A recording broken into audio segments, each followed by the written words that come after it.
Welcome to the YouTube Mastery Program. I'm so happy to have you here all with me to share my experience and knowledge that I've acquired over the past decade. There are some key fundamentals of learning how to make money on YouTube, and in this program, I'm going to walk you through every single step of the way so you guys can understand how to do so. So back in 2013 when I graduated high school, I always used to watch YouTube videos and I spent a lot of my time doing it. I also spent a lot of my time playing video games all day, every day. My parents always used to be on me about it. It was so bad that I literally got cut down to playing for like hours a day. Like I couldn't play all day long like most of my friends could. And so just being cut out of that, it made me very eager to always get on a video game. And so eventually it came to my mind, if I'm going to be playing video games, I'm going to have to figure out a way to earn some kind of income from doing this. And so one of the ways that I actually figured out how to do this, I used to sit and watch creators like Ali, just some of the biggest creators on YouTube right now. And I used to watch them all the time, and I used to just watch them do their gameplays, and I just always wanted to essentially be just like them. And so eventually, I went to college, I was doing my thing, but it just really wasn't a place that I really wanted to be. People always ask me, what am I going to school for? And of course it was for accounting, just following in my father's footsteps. But I never really was interested in doing that. I was always pretty good with math and a really good numbers guy, but it just wasn't something that I was interested in doing for the rest of my life. And so it brought me here to, what do I really want to do?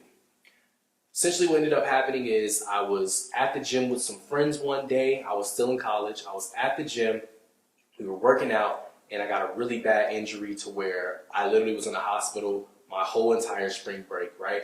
And so while I was about to go on spring break, there was like this huge final exam I had in this math class that I had to pass. If I didn't pass, I would fail out of this math class, right? And so this math class was very, very hard. I don't even remember. I believe it was like a statistics math class. And so I was taking this class trying to get out of it. And it was probably my third attempt. And if you guys know anything, when it's your third attempt taking a class, if you failed that class at that college, you have to go to another campus. And so because of that, I knew how important this was. Well, when I was in the hospital, I had to tell my professor that I was in the hospital, and he didn't allow me to retake it. He looked at it as an excuse. He already knew that I was a student that was in his class previous time, so he just felt that I wasn't taking it serious, and so he didn't allow me to retake the exam. So while I was in the hospital, I was watching, just YouTube.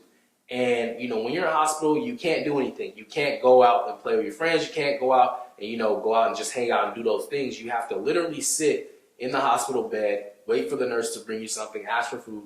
So I spent a lot of my time on YouTube in the hospital bed. So essentially what ended up happening while I was sitting there just on the bed, I made a decision that I was going to pursue YouTube. At the time, I wanted to get into sneakers because that's all I was about. But it came to my mind that I couldn't make videos on sneakers because every time a new Jordan release would come out, I would have to spend my money from YouTube on that shoe just to make a video. And just financially and business-wise, it didn't make any sense. And so that actually led me to the gaming side. So I made a sneaker channel. It did pretty good. I got like 5,000 views per video. So then I just decided to make a gaming channel. And the reason why I decided to make this gaming channel is because I knew I had a passion for it, right? And so because I had this passion for this gaming channel, what I ended up doing was just creating video game content based around a game called Grand Theft Auto. I'm sure you guys know the game.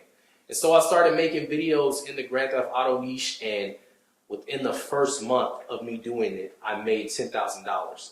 And so after I accomplished that goal, this was way after I had dropped out of college. This is me trying YouTube out and also working a 9-to-5. So after college, after I started my sneaker channel, I then started the gaming channel. I was working the 9-to-5, right? And so I ended up making $10,000 in my first month while working the 9-to-5. And so I didn't want to just jump off the porch right then and there. I wanted to really see how long I could make this last. And so come down, I ended up hitting 100,000 subscribers after, I believe, my first year on my first gaming channel. And so after I ended up hitting 100,000 subscribers, I went, I didn't even go to my job. I emailed my boss. I texted my boss and said, hey, I'm not going to be working here anymore. This is my, 2 weeks notice.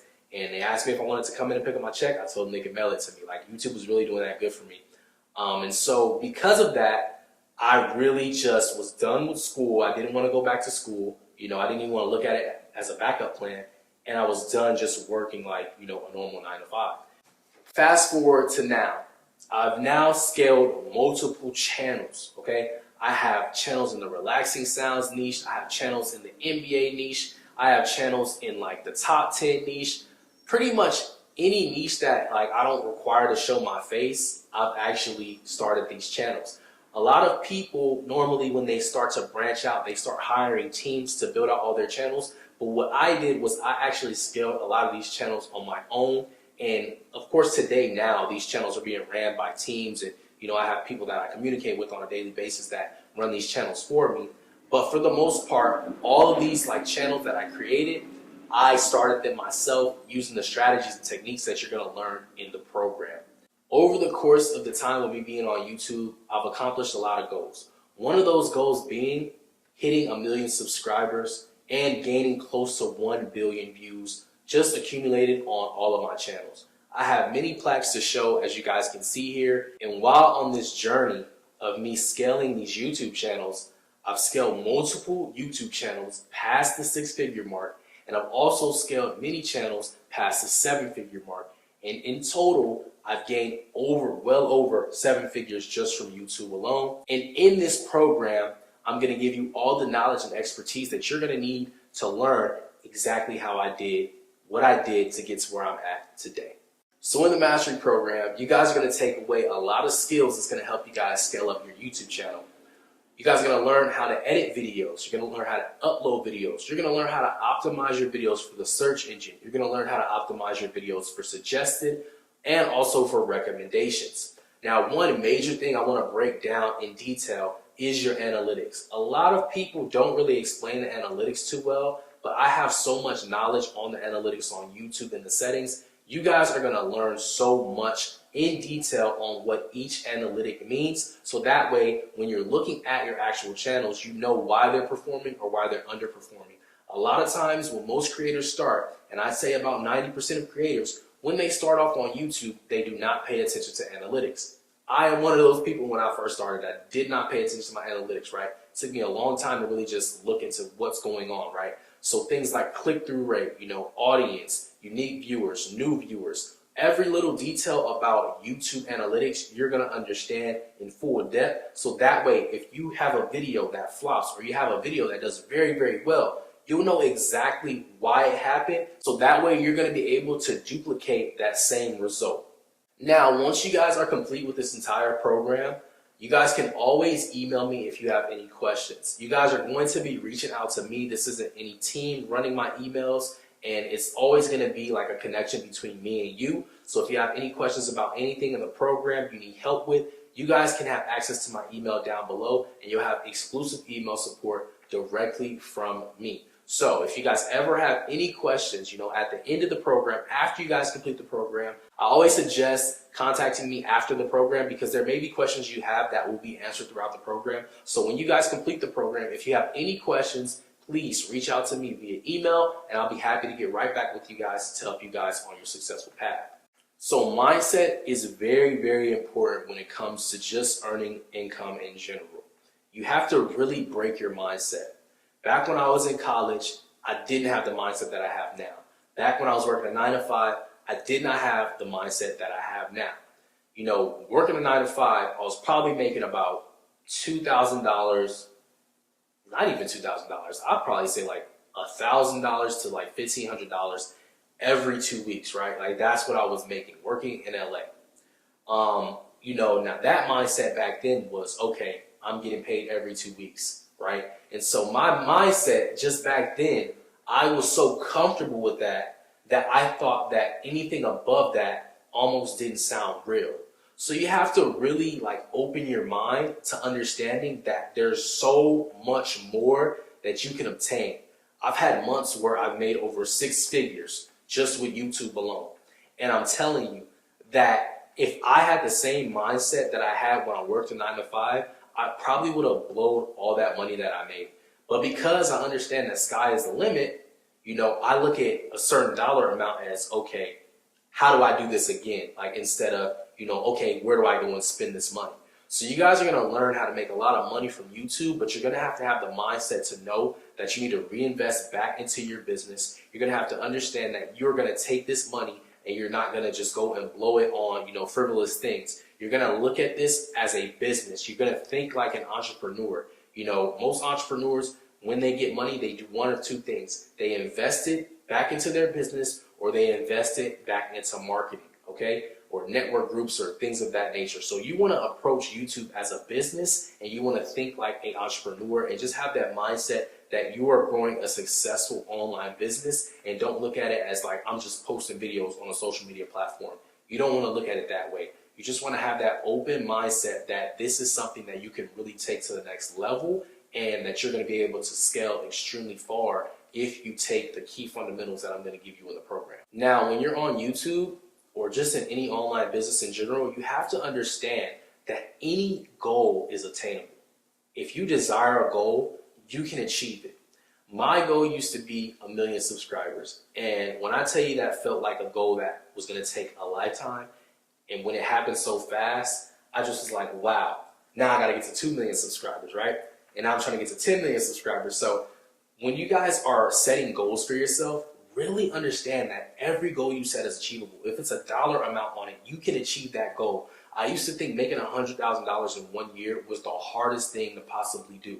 When I tell you that when I did that in a month, it just was like, wow, sky is literally the limit. I could literally achieve any goal. If I wanted to make $1 million in 1 month, I haven't done that yet. But I'm telling you guys, that's a goal that I have set, and I'm working hard towards that goal, right? And so you guys have to have the biggest goals possible, because even if you fall short of that goal, right, you're still going to be reaching a monumental goal that you've never achieved before. So if, for example, if your goal is to make $1 million this year and you make 500,000, you still made 500,000. Don't beat yourself up about it, because it's something that you've achieved that you never achieved before. Also, you guys don't want to let failure throw you off. Failure is your greatest teacher.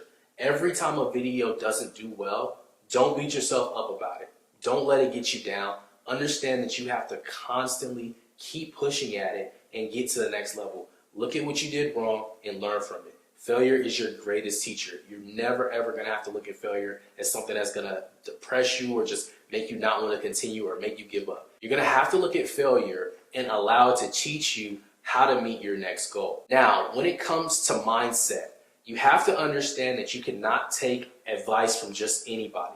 Your mom, your dad, your sister, your brother, your cousin, your friend, these people, if they are not doing something that you're doing on a level that you want to be at, you can't really take their advice into consideration.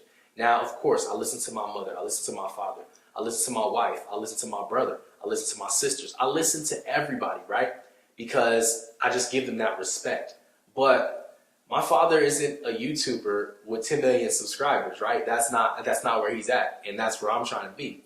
So if I'm taking advice from somebody with 10 million subscribers, I have to put myself in a place to do that. And if I tell my dad, hey, I want to post this video on one of my channels, or I'm going to have my team make this video, what do you think about it? I can't go to him for advice like that, because he's not a content creator. He may have an opinion on it, like, I don't like the thumbnail, or I don't like how the music is in the video, but he doesn't do YouTube, so I can't really go to him for advice. And it's the same thing with you guys. Look for people who are at a level that are already above a level that you want to be at, because that is the shortest cut to success. When it comes to being successful, the shortcut to get there is by networking and meeting like-minded people like yourself that are at a level that you want to be at. Because honestly, when you speak with these people, this is what's going to happen. Instead of you making 100 mistakes, right? If I would have started YouTube with all the knowledge that I have now, if I would have met myself back when I started in 2015, and I sat down with myself and I said, hey, you're going to do this, do you guys know that I would be exactly where I'm at today within probably a few months, just off of all the experience and knowledge that I've obtained, right? Instead of me just taking it on my own and being where I'm at now, which took me literally almost a decade to acquire. So when you guys are growing your YouTube channels and you want to get to that next level, you really want to understand that you're going to look up to somebody who's at a level that you want to be at. If it's a specific niche that you guys want to go into and you're looking at channels, don't look at a channel that is not performing well. Look at a channel that's doing really well and model that channel and look up to them and get inspired by them to create your content so that way your content becomes better. So let me be 100% transparent with you. YouTube is not forever if you don't do these key things. There's 2 or 3 things that you can do to make YouTube last forever, okay? Number 1, build a brand. If you build a brand will literally take you to the next level, okay? Let's say, for example, I don't know, you guys may have heard of Ryan's Toys. If you haven't, please do some research on him when you get some free time, and you'll understand what I'm talking about. Ryan is probably 9 years old. He could probably be older by now, but he's probably 9 years old. He started a YouTube channel reviewing toys, right? Now, of course, when he was a kid just reviewing toys and showing them off, he was just playing with the toys, and it was very entertaining to other children that's his age.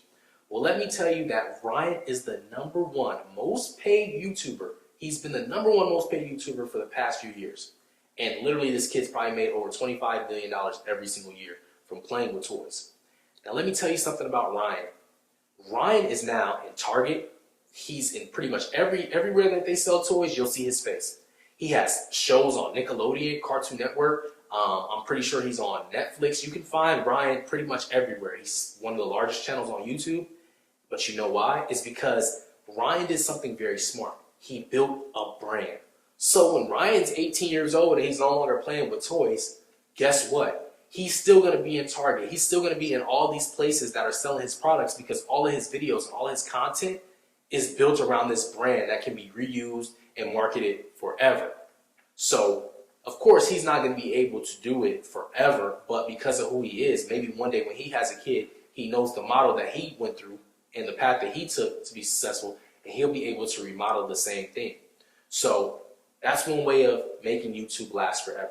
Number 2, build a business. Now, there's so many different businesses out there that you guys can get into when you're on YouTube, okay? Now, one of the biggest businesses that people get into is drop shipping, or, just selling products in general. It can be digital products, it can be physical products, building a business around the YouTube model. Say you guys are into designing clothes, or you're just making videos and you have cool clothing. You can sell that on YouTube, right? You have a business that you can scale that can take you to the next level that YouTube probably won't be able to take you. You know what I'm saying? Most of my best months on YouTube come from the businesses that I started with YouTube, right? So there's so many different ventures that you can get into when it comes to building a business, and I'm sure you guys have plenty of ideas. But just understand that YouTube is the best opportunity when it comes to you getting all those views and all that traffic. You can turn those views and traffic into big dollars if you market your business correctly on your channel. And that's just something to think about there. Now, the final way that you can make YouTube last forever is by investing, okay? Now, this is all bringing in to the long-term mindset that you have to have going into this. YouTube can last forever if you decide to take that money and invest it into something that's going to turn into something else.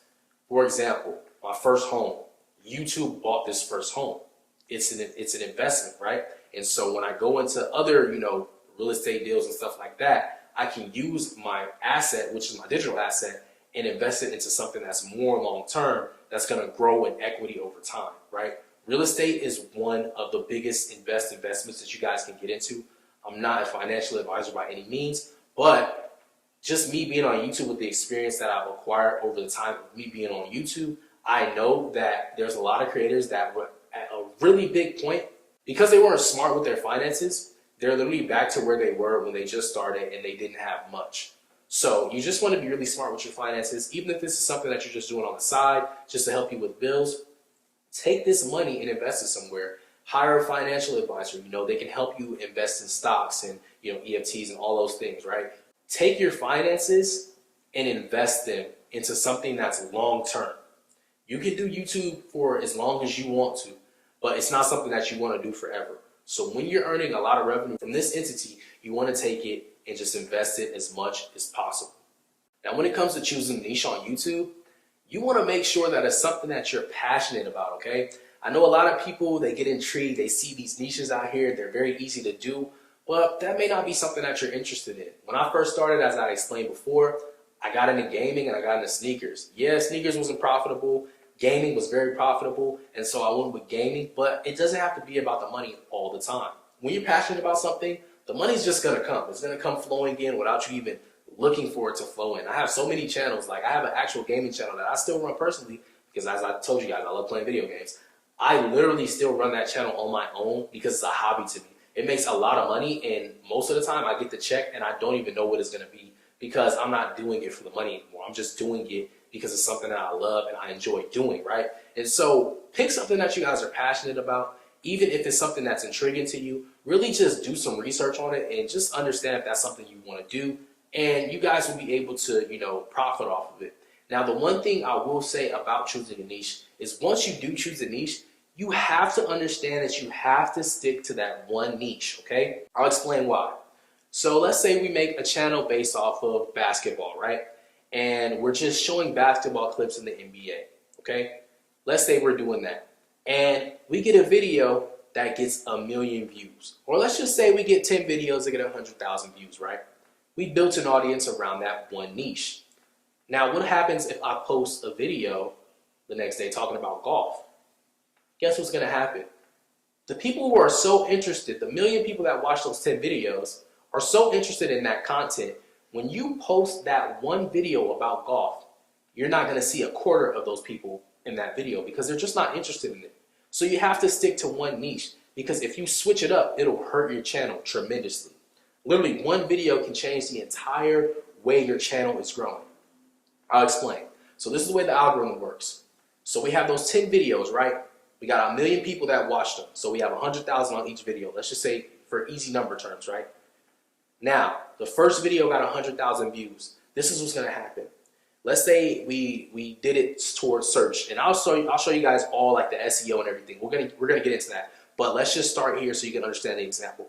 Let's say the video popped in the search engine and it got views there. Okay. Now, this is what's going to happen.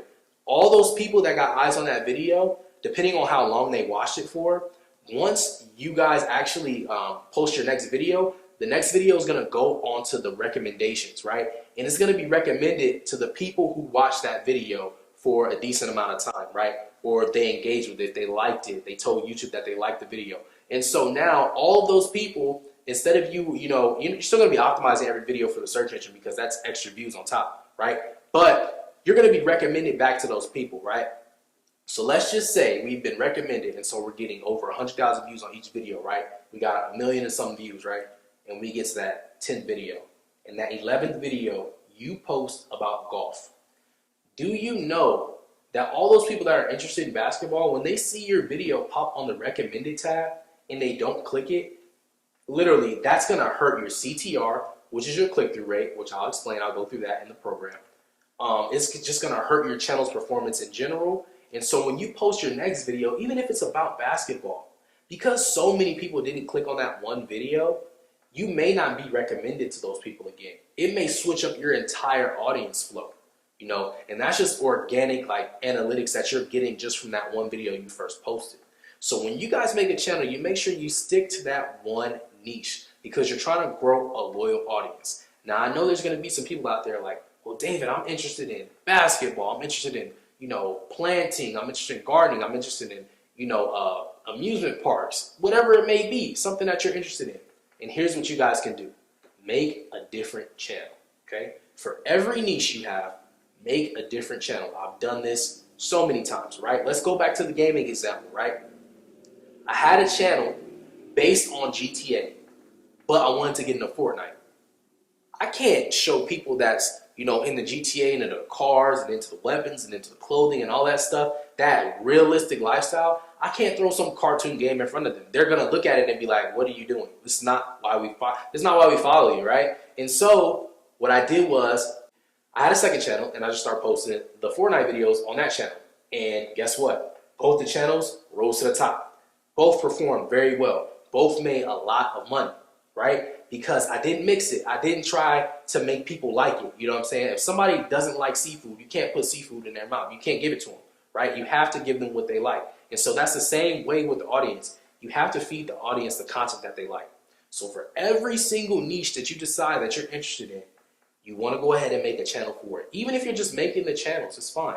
Just make the channels and just have them sitting there. You don't have to actively post on it. I always highly and strongly suggest when you guys do get into making multiple channels, make sure that you have gained at least 10,000 subscribers on your first channel, right? Once you gain that 10,000 subscribers, the next thing you guys are going to do is you're going to look into a way that you can funnel them into the next channel, right? So this can be a pinned comment at the top saying, hey, if you guys are interested in watching Fortnite videos, you guys can go over to this channel. Or if you guys are interested in watching golfing videos, you can go over to this channel. And eventually, you'll start to grow a small sub base over there, and you'll be able to start scaling that up. So when it comes to choosing a niche, you just want to make sure you take a simple approach and understand exactly what you want to do and what you're passionate about. So that way, when you're doing it, it doesn't feel like another job you're doing. It feels like something that you're actually having fun with and enjoying, almost like a hobby. So on YouTube, all videos don't make the same amount of money. Some of you may know this, some of you may not. But on YouTube, there's this thing called a CPM, which stands for cost per milli or cost per milestone, because I believe it's in French. There's also something called RPM, which is the same, revenue per milestone or revenue per milli, right? Essentially how this works, you are going to get a CPM number, and that number is going to be based off of your content. Now, this is how you get a high CPM or a high RPM. It's all based off of the content that people are going to be advertising to, okay? So for example, let's bring back the kid videos, for example. Some people want to get into the kid videos and do, like nursery sounds and just like kid videos because they feel like most kids are on YouTube. But let me explain to you why this isn't a good idea. Because the CPM on those videos are extremely low. Because when the advertisers come and they want to put money to pay for you, like for example, if somebody was selling a financial strategy program, right? They're most likely going to put that ad on a video that's targeting adults and not targeting children. So when it comes to the children content, it's very hard to get a lot of money from that because children are less likely to click on ads and go through with the transaction and use a credit card. It's extremely hard. It's a very, very low chance that a child is going to do that, right? And so because of that, the CPM number is extremely low. Now, usually the CPMs average, depending on your channel niche, it averages anywhere, it could be anywhere from $1 all the way up to $10. That's just average, right? Now, when it comes to like Christmas time and the holidays, your CPM normally gets a boost. Sometimes it doubles, sometimes it triples. But if you want to get the highest CPM on YouTube, the best way you do this is by creating videos that are targeting adults. Now, essentially, I'm going to give you guys an example, but there's so many more examples. So let's just take a very profound YouTuber and that everybody pretty much knows. If you don't know him, you should definitely check him out. Really great content creator, Graham Stephan. Now, Graham Stephan is in the finance and investing niche. And because he's in this niche, he sees a higher CPM because guess what? He's talking about investing. He's talking about stocks. He's talking about real estate. He's talking about pretty much everything that has to do with finance. And because he's talking about that, his content is tailored towards the adults. Because his content is tailored towards the adults, people are going to be marketing, all the marketing brands and people that are trying to sell programs, products, and like higher ticket sales, they're going to be paying top dollar to get on front of his video because they know that just one ad to one viewer could potentially pay for their whole entire ad spend, and everything after that is just profit.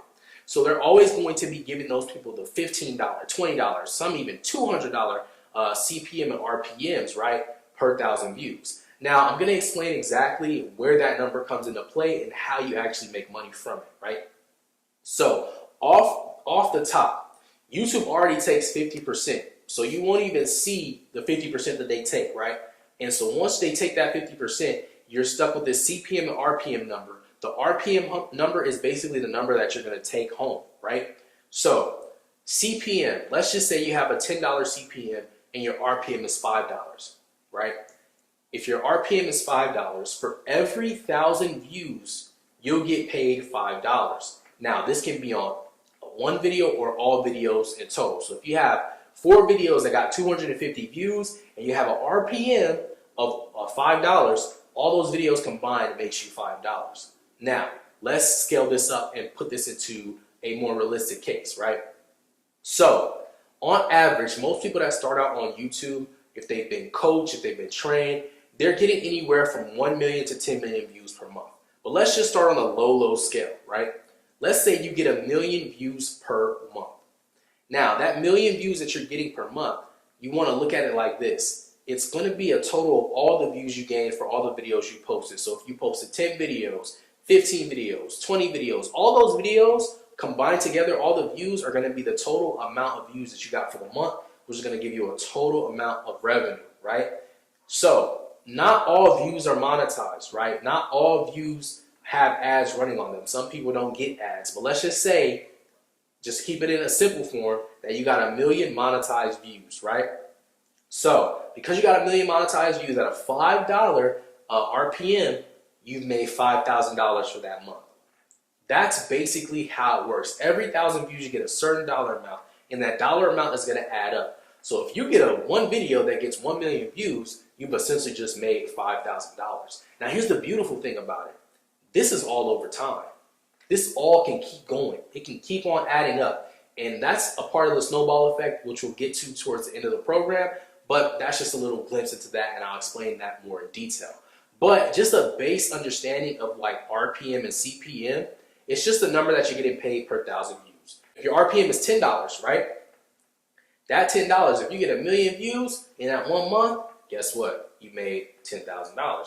If you get, a $20 CPM or a $20 RPM, right? If you're in that finance niche, you're in these high CPM niches, you can be looking at $20,000 for 1 million views. It's really just the best way for you to make the most money with the least amount of views. If you can understand that your niche is in a audience that is targeting adults, right? And so I know a lot of you guys are going to be asking, well, David, what are these niches? Where do I need to figure this out? Where do I need to do my research? Guess what, guys? I got it all covered. Below this program's video, you guys will see a list of the highest paid niches on YouTube that you can literally look into, do your research, and start making videos on them if you're interested in that. So I'm going to leave that there for you guys. You guys can go through that in the description right now. Look at the niches. You guys can do your research. You can look into creators. I suggest if you get into any of these niches, study all the creators in the niche, see what's working really well. I have so many clients in these niches. A lot of them are in the crypto side, and they're making a lot of money in this. So definitely look into it. If it's not something you're interested in doing, maybe you're passionate about something that's in another niche. Like, for example, you're passionate about, basketball videos. That's also a really good niche. So here's another thing about, CPM, RPMs that you can understand. As long as there's no violence in your videos, it's advertiser friendly, right? And it's marketing to an age group that's not kids or children, your CPM should be good. So it doesn't necessarily have to be in that finance department. Because I know people with NBA channels that are having like $17 RPMs, right? Or just sports in general, because sports, there's no violence. It's marketing to an older audience. So people are naturally going to, buy stuff on their ads, like the sports betting ads and stuff like that. There's going to be so many things that come across their screen that they can be marketed to. So definitely check out that list down below and choose your high CPM niche today.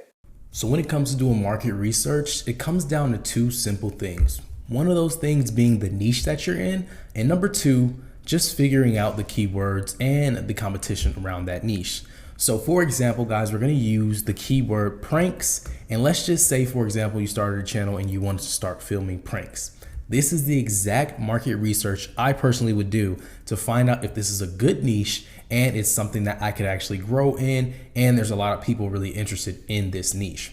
So number one, the first thing I would do is I would go in the search engine and I would type in pranks.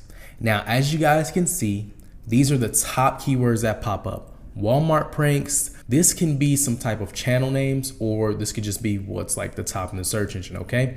Now, of course, you guys already understand that the first thing we're gonna do is try to optimize for the search engine. So this is the first place we're actually gonna start. You guys can see world's scariest pranks. So it's a compilation. And you guys can just see that these are all the pranks that are basically going viral. But this is only based off of relevancy. So what we do is we go into filters. I would go to this month.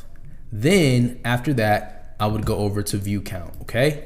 So after I go into view count, it basically tells me everything. Now, I'm pretty sure if you're in the pranks niche, most of the pranks that are gonna be viral are gonna be shorts, because That's just what a lot of people post in shorts. But let's go to like a real video, okay? So TikTok pranks that will ruin your day. Very popular YouTuber right here, Sniper Wolf. And then you guys can just basically just keep on going to see what is the big pranks. Now, usually they do show like a trendy prank going on.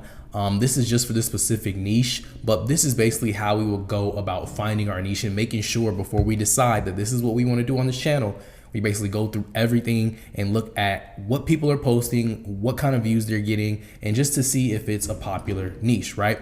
So we're looking through all of these, and it looks like the highest number that these pranks go to within the last month, which is 6 million views, which is really, really good. This means that this niche is getting enough traffic. Now, I am gonna show you guys how to set up Video IQ in the program, but essentially what Video IQ will do is it will show you on the side, it'll show you the top channels, and it'll show you the competition. So for example, if I was to decide to go into this niche, I would definitely niche down. Maybe I would do like a relationship prank, boyfriend pranks girlfriend, or pranking my mom or pranking my dad. I would go somewhere like that. I would niche down if I was to do this. And this is the same thing you can do for any niche. If you're deciding on a niche, figure out ways that you can niche down. So for example, it says competition is very high, but the search value is very high as well. Let's just say I wanted to do girlfriend pranks, right? And so we can see here that this is a niche that is still very high in competition, but this is just a way of me niching down. I will go ahead and filter it to this month, and then I will go ahead and go to view count, and it will tell me everything that's basically been viral in the past month. Now you guys can go down to this week, but I just think that a month on a video really tells you if it's a really good video and that it's gonna be lasting for a longer time. You don't really wanna look into a week because who knows, it could be a video that goes up and it immediately flops. So as I told you guys, shorts is definitely going to be the top videos because shorts are, more viral. They're less time, so they're going to get the most watch time as far as the metrics. But if we go down here, it just looks like the first one that pops up is my mother find my smaller brother or my small brother with girlfriend prank going wrong. This has about 1.2 million views on it.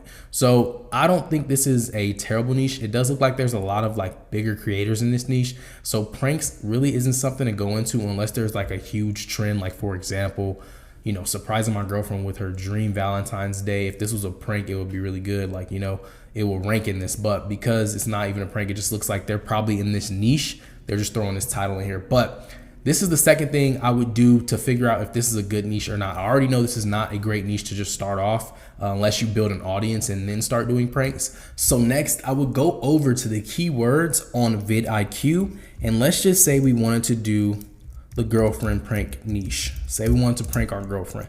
So we type in girlfriend pranks, we search it up.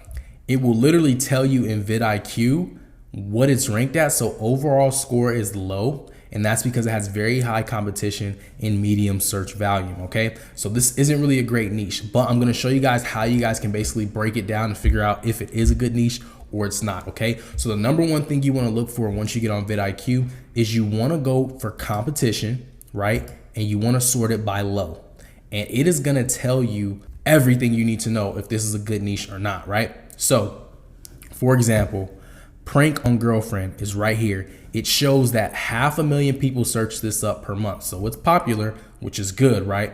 And it shows the competition is pretty high. So that's kind of a downer right there. So that's not really good. And the score right here is 54, right? So it has a lot of people searching it up, but because there's so many creators making videos about it, it's not really a good niche. So that's how you guys will figure out what is a good niche and what is not a good niche. Video IQ has the best tools for you guys to see that. So make sure you guys just pop in whatever you think you want to make videos about. Now, for example, if we were going to go into the pranks niche, as I said, I would look for low to medium. Now, as you guys can see, there is going to be some niches like this. This is like not even related to it, so I wouldn't even go into that. But you are going to see that there is some niches that has a smaller group of people looking it up, and it has a very low competition. So what that means is when you start posting on YouTube as a smaller creator, if there's a low amount of people posting about a very popular topic, then you guys are going to be able to easily rank in that actual niche because there's not a lot of creators competing to get views in that niche. So definitely, guys, the sweet spot is to look for a high search value. I'd say anything You know, above 500,000 is good. Even if it's 100,000, you know, you're starting off small. It's really good to just see if people are searching it up. The worst thing I don't want you guys to do is just get into a niche and then there's like 5,000 people that watch those types of videos. You're not gonna be able to scale off of the search engine at all because there's just not enough people to go around to help you get views on your videos. So this is a very, very great technique I use. Like I said, the prank niche is a terrible example, but this is one of the more general niches so you guys can understand what is a bad niche and what is a good niche. But this is basically how we do our market research. Always, always, always use vidIQ to figure out if the niche is a low competition niche or even medium. It doesn't even have to be a low, it could be medium, you know, and then always, always, always go into the search engine back on YouTube and just look at what your competitors are posting. As you guys can see, it even shows you right here the top channels that people are searching for when they search up pranks. And so it's these 3 channels right here. It also tells you the highest viewed video. It tells you the average views per video. And then it says added the last 7 days. So it's really, really good when it breaks down this stuff. So definitely download it. And this is not even the upgraded version of vidIQ. This is just the base. I am on the upgraded version when I actually go into vidIQ, as you guys can see. So it's definitely something to have, but that's basically how you guys do market research.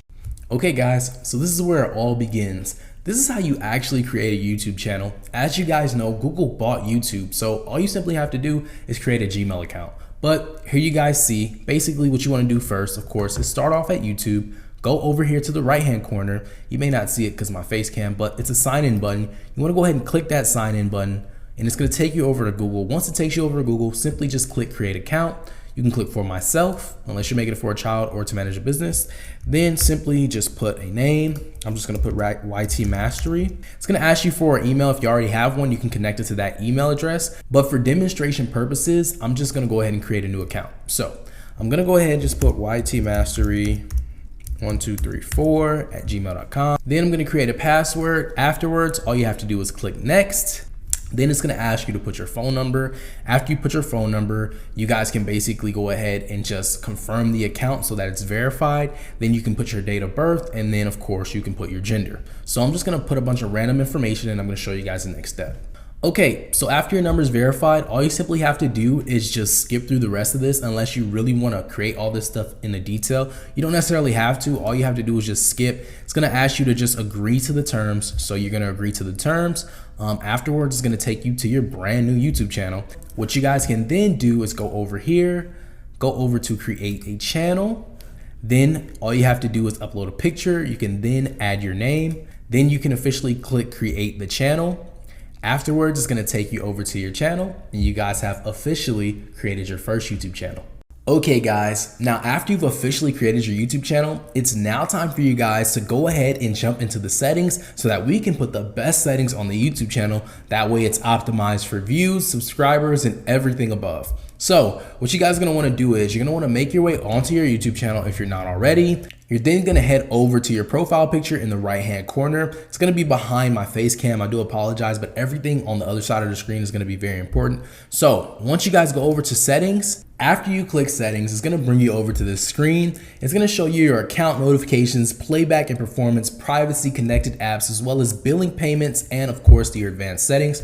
All you have to do on this page, if you don't want to change anything, all you have to do is go over to channel status and features. Once you click on this, you're going to get the huge welcome sign. It's going to basically welcome you to YouTube Studio. Once you guys get over to welcome to YouTube Studio, all you simply do is click continue, and then it's going to go over everything on your channel. Okay, so there's going to be some features that are not enabled, but I'm going to be showing you guys how you can actually enable those features. Okay, for now, we're going to start at general. It's just going to ask you to select your currency. Mine is US dollar. You guys can select your currency.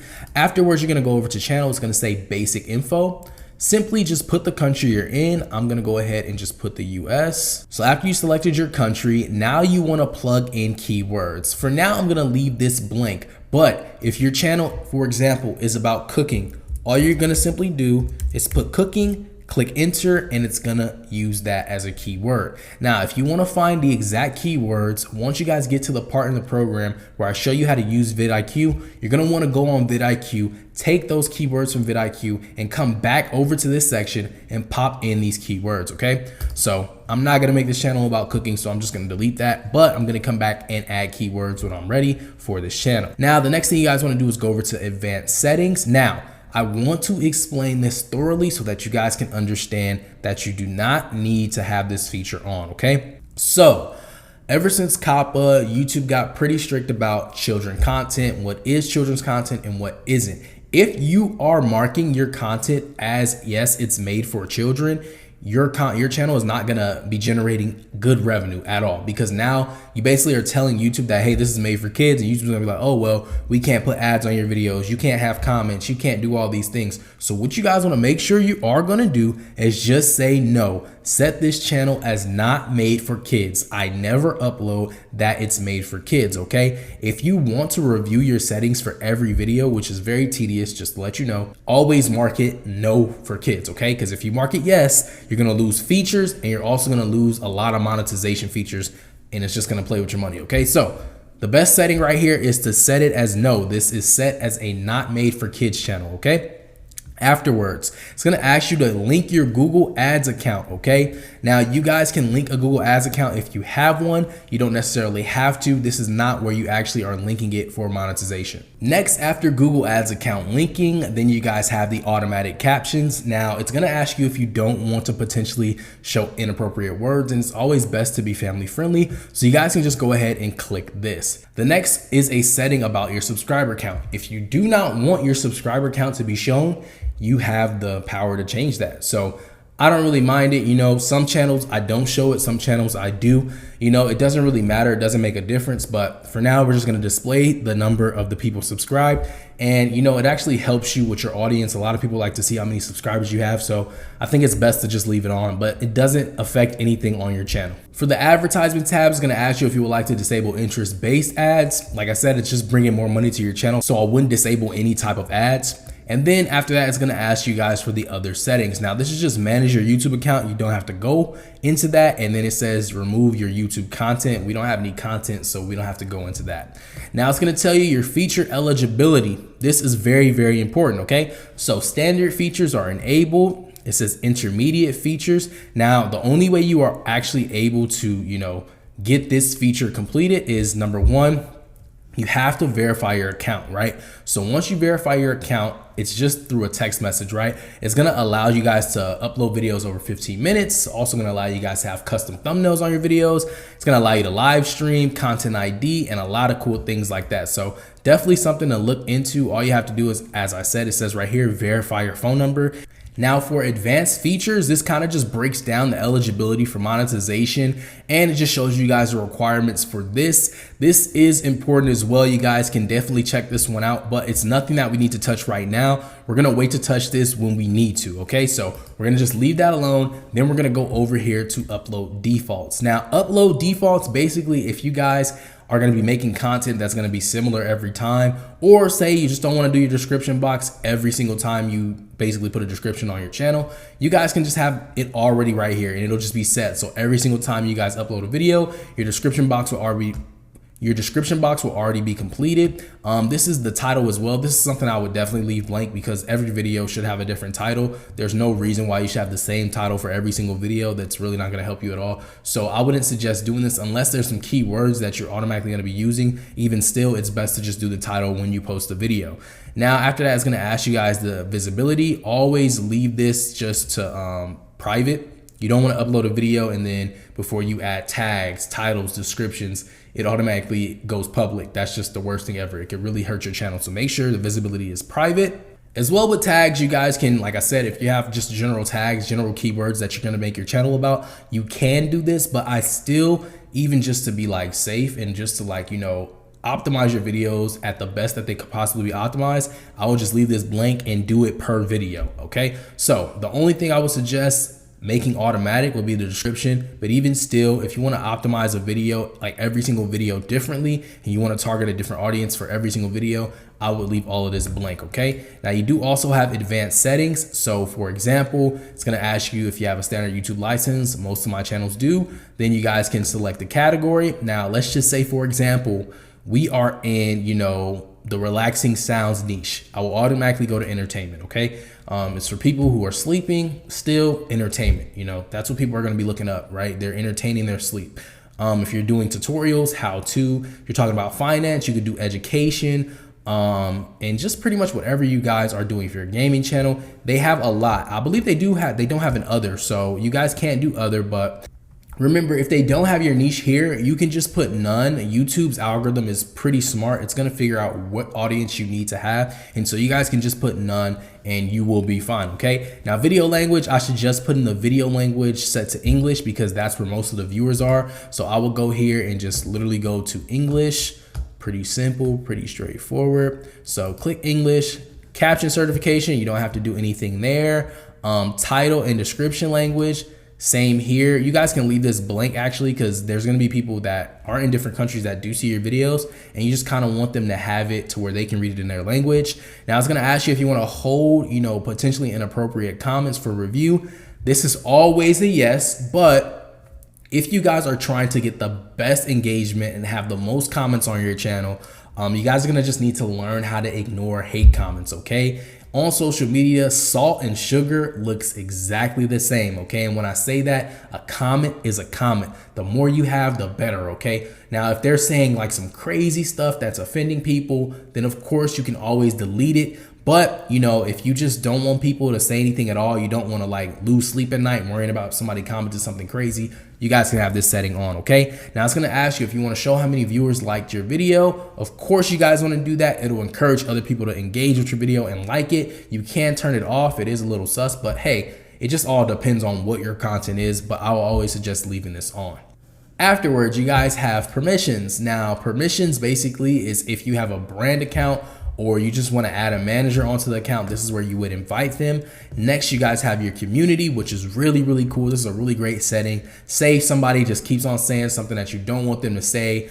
Like if they're just spamming you, there's a lot of spammers on YouTube now doing crypto scams and a whole lot of things. You can hide those users' names and their accounts, and you can also add block words. You can also block links if people are spamming links to their channel videos or they're just spamming links to scam websites. You can always block links so people don't post them. You can also add approved users. This is basically moderators. Also, you guys see there's a moderator there as well. And basically you just post their YouTube channel here. And then once you guys paste their YouTube channel here, they can come on and basically delete comments from your channel. If you guys just want to hire somebody to do it for you, you can have somebody as a moderator on your channel. Or if you're just live streaming and somebody just spamming in your chat, you can also have the moderators get rid of them as well, okay? So as you guys can see, this is automated filters and then there's defaults, okay? And this is basically comments on your new videos, whole potential, I already explained that, and then messages in your live chat. You can also mark this off just so you don't have to deal with somebody being very mean in your chat or just, talking about your content. Creator demographics, this is just a survey. Don't necessarily need to do anything right here. And you also have the agreements and you guys can just click learn more. But after you guys are complete, all you simply have to do is click save and you have officially completed the best channel settings you can possibly have. Now, if you don't want to hire a professional to make you some channel art, I'm going to show you guys the best free site you can actually use to create the best channel art that's going to help you guys stand out when people come to your page. Now, in the channel settings, if you go over to your home page, I'm going to just go back over to the channel. Once you guys go to the channel, all you simply have to do is click the customize channel button. Click this button right here. It's going to take you guys over to the channel customizations tab. You can then click on this. It's going to be by layout. So you're going to go ahead and click on branding, and it's going to take you to this page where it's going to show you your profile picture. It's also going to show you guys where you can upload your banners. It's going to show you guys how you can have it on a desktop, have it on mobile, and also have it on a television. Keep in mind on YouTube, everyone uses all three of these. I know there's a lot of people that still use their laptops to watch YouTube, especially college students and just young people in general. Of course, almost 90% of the planet use their mobile device, and they also use their TVs when they're just, doing things for like a party or maybe just they're chilling eating dinner, right? So everybody uses these devices, so it's good to see how your channel art is going to look on all of them. And you just want to make sure that you're optimizing it for all of these devices and not just one, okay? So you can also watermark your videos. This is essentially the little picture in the corner that basically labels and stamps your video. Not a lot of channels do it, but it's really cool if you have a transparent picture that has your logo, you guys can actually put it there, okay? So we're gonna start off on the best site to find some free logo art. Now, of course, there's plenty out there. This is the one that I recommend to my clients. I think this is the best site, and it's just a really cool site to get designs, okay? So it's called luca.com, okay? A really cool website name in my opinion, okay? And so it's gonna ask you to enter your company name. Let's just put YouTube Mastery, right? So that's the name of our channel. It's YT Mastery. It's gonna ask you, what is it about? And I'm just gonna say coaching, okay? It's a coaching program. So I'm gonna go ahead and put coaching. Then it's gonna show you guys a bunch of logos, okay? I'm gonna ask you guys like, which one do you think you like? So then you guys are gonna choose a few, and from there, you're gonna begin to create your logo. So I really like this simple one planet logo. I'm gonna click that. You guys can click as many as you want. And once you click as many as you want, you can then go ahead and click continue. So I'm just gonna pick like 2 of them. Then I'm gonna go ahead and click continue. Then it's gonna ask you guys to choose the color. Of course, the color of the mastery program is blue. So I'm gonna go ahead and click blue, and you guys can choose as many colors as you like. I believe it's only 3 colors, so choose the best ones you like, and then click continue. Afterwards, it's gonna ask you to add a slogan, so we can just leave it blank.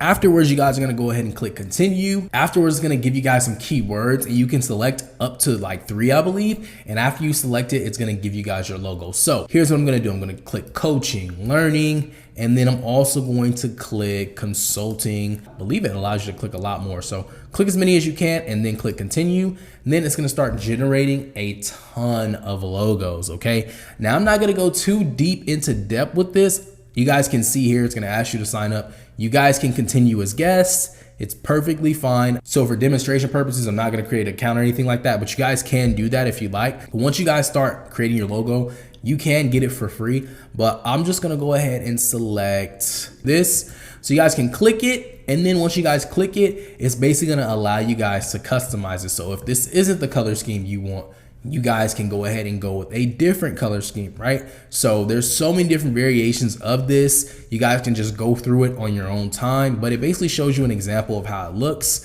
Basically what I'm gonna do here is screenshot it. It will allow you to download it. When you guys do decide to download it, I believe it's gonna ask you to sign up for like their email marketing or anything like that. I'm not gonna do that. I'm just gonna screenshot it to show you guys. So I'll go like this, I'll take it.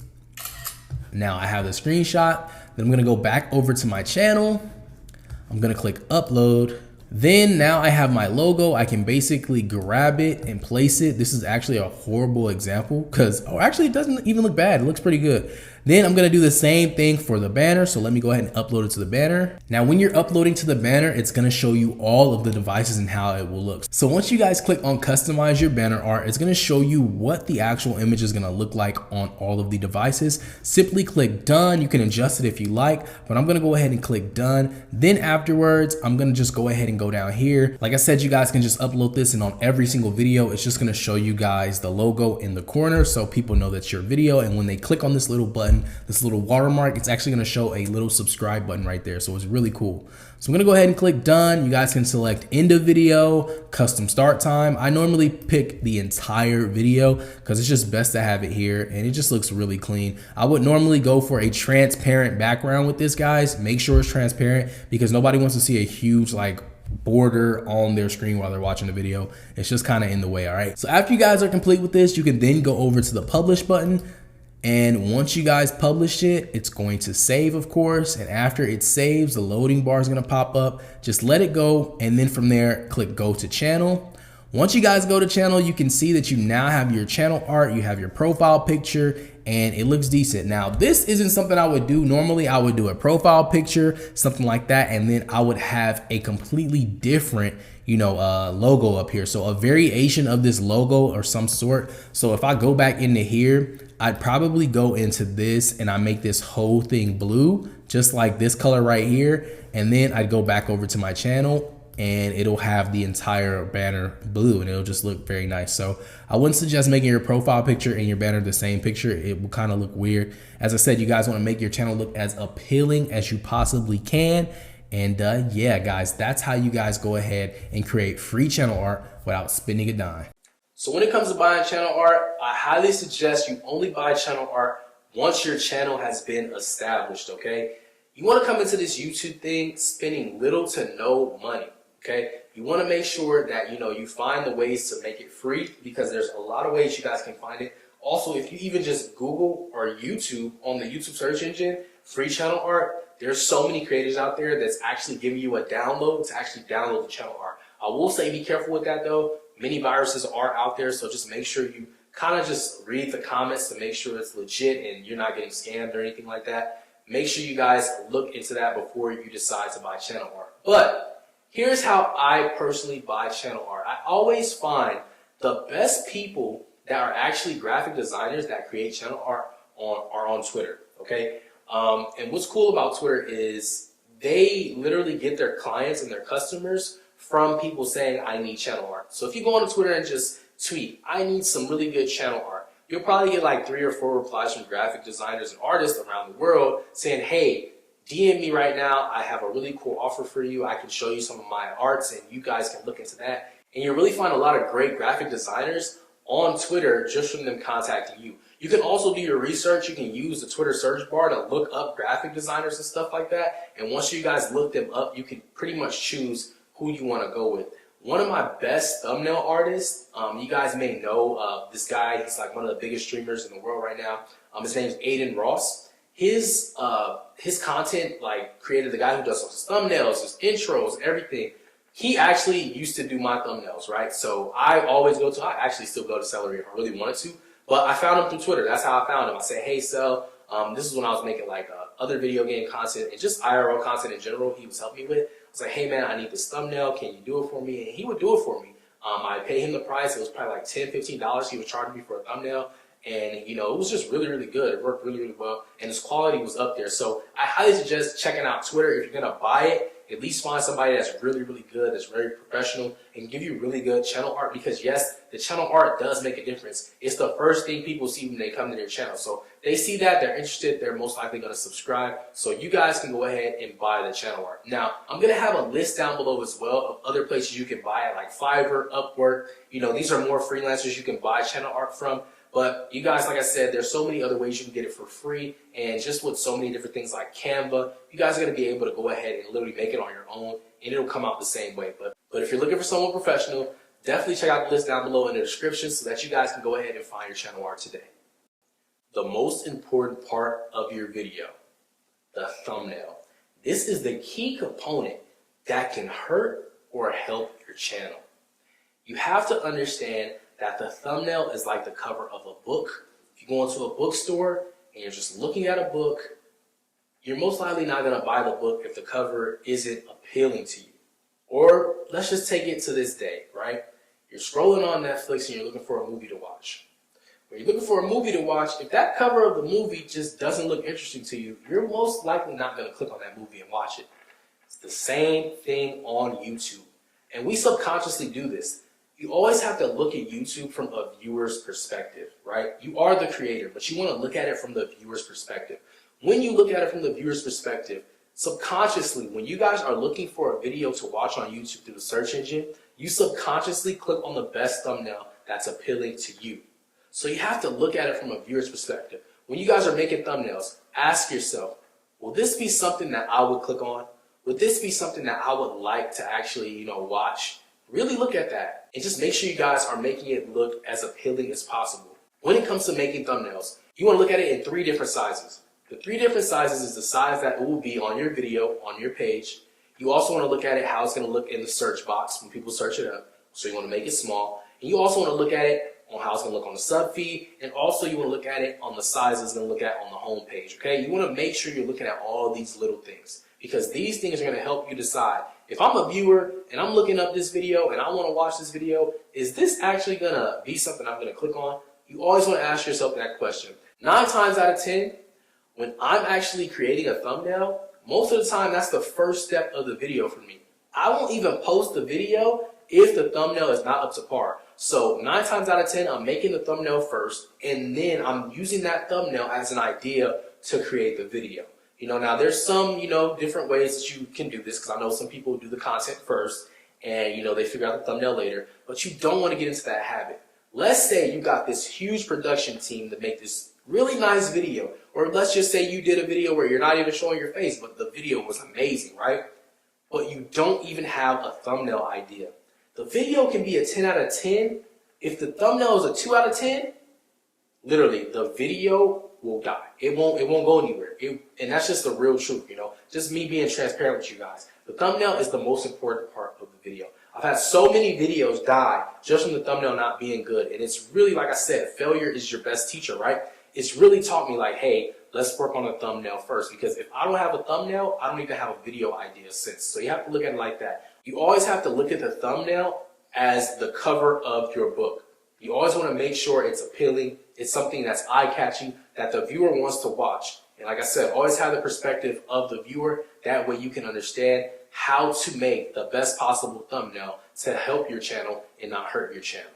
So when it comes to the best softwares you can use to make your thumbnails, Photoshop is one of the best softwares that's paid, but honestly, it really helps you when it comes to creating those high quality thumbnails for your videos. Now, there's also another version that's similar to Photoshop that's called Photopea, but you can find this on Google. So Adobe Photoshop is actually a software that you download onto your computer to use. And Photopea is something that you Google, and it's like an online version of it that you can use for free.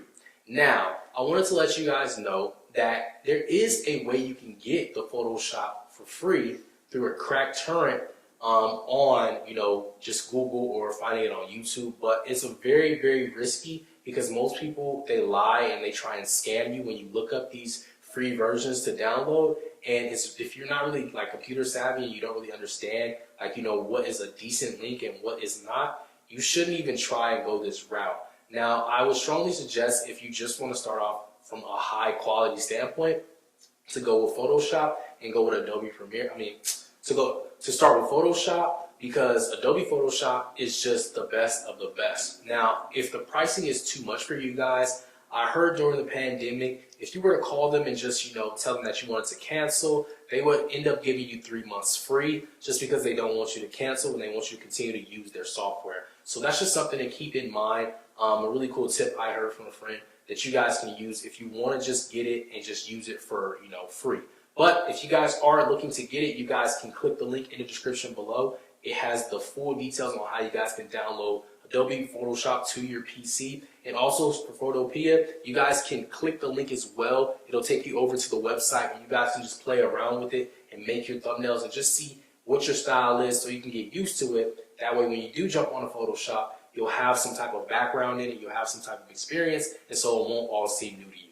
So as you guys know, this is the most important part of your video. If your thumbnail isn't good, it will not perform well and your videos most likely won't get any views. But I'm gonna basically show you guys, number one, how to create thumbnails. And the next thing I'm gonna show you guys is basically the thumbnails do's and don'ts. You guys have to understand there's a lot of people that have really bad social media habits, When it comes to your social media accounts, you always want to make sure they are in tip-top shape, especially if you're going for growth or just traffic in general and you want to monetize it. You just want to make sure everything is always to a T. So number one, I'm going to show you guys a demonstration on Photopea. I explained this in a previous lecture. Essentially, this is literally Photoshop, but all you have to do is Google it and you're able to do this. So once you guys get here, all you have to do is click new project. You can also click open from computer if you already have a similar thumbnail or a picture that you're gonna put on a thumbnail,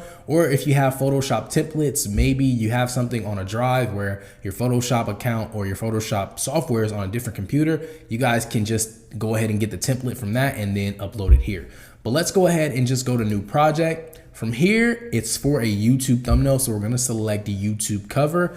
Before you do that, every setting is already here. Just go ahead and click this. And then I always do transparent background. You can do any other background if you like, but I just like doing transparent background. And then from there, all you guys have to do is simply click create. Now, after you guys have created, now you have your official thumbnail template, okay? Now, there's only a few things you're gonna use if you're making your own thumbnails, okay? I'm not the biggest and greatest graphic designer artist. That's what I go and hire people for. You can find them on Fiverr, Upwork, even Twitter, right? As I told you guys. But just from a general standpoint, let's say you guys are making a thumbnail for a rain video or an ocean sounds video or just something simple like that. All you guys have to know and understand is your layers. Basically, every time you drag and drop a photo in this box, it's gonna show up as a brand new layer, okay? And so here, I'll go over to pexels.com and I'll show you guys exactly what I'm talking about, right? So let's just say we go ahead and get a luxury car vehicle thumbnail. We copy this.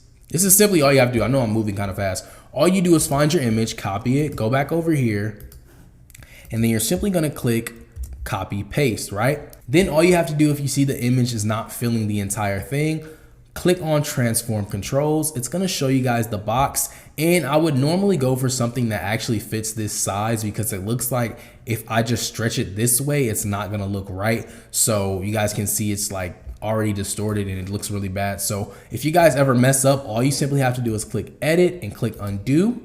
It'll take you back to your normal form, but all I do is I just grab this corner and I pull it down until that side reaches this side. It still kind of looks a little deformed, but it doesn't look too bad. Normally it will show up pixelated like this, so all you have to do is just click on the mouse, and then from there it will go back to its normal pixels. So as you guys can see here, we can take off transform controls, and we have a few settings we can do here, okay? So number one on YouTube, you always wanna make sure that your thumbnail is eye-catchy. How do we do that? We go into image. After we go into image, we go into adjust. Now I would definitely adjust the brightness on this. I'm just gonna type in, I normally start with 20 and then I go up or down from there, and then I just click off so it shows me. And as you guys can see, it got brighter. I honestly think this can go a little bit brighter, so I'm gonna just go for 30.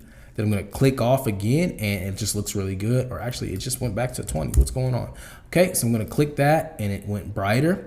Then from there, we're gonna go to contrast and we're gonna do 50% of that, or you can do 50% over. So I'm gonna start with 15, I'm gonna click off, and I like how that looks. So I think I'm gonna stay there, and then I'm gonna click OK.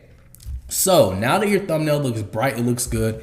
If you do wanna make it a little more eye-catchy, what you can do is you can go over to hue and saturation, and then from here, go over to saturation. And like I said, start with 25, click, and you guys can see the yellow looks good, the red looks good, it's very poppy. If you guys wanna get extra, you can go up to like 40, but I wouldn't go any, I honestly wouldn't go over 35. Actually, I wouldn't even go over 30, to be real.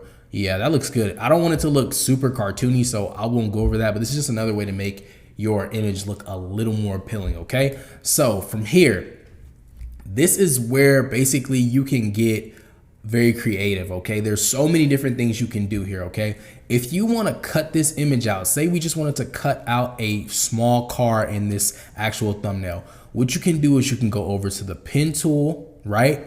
Or you can even just crop it before you even drag and drop the image, but you can basically go into the pen tool. Me personally, I only know how to use the pen tool on Photoshop. I don't use it here, but I'm sure there's plenty of tutorials out there for you guys to learn how to use it. But essentially, I would just grab this car and then I would move it somewhere, or I would do something with it where I would make it look bigger or whatever, right?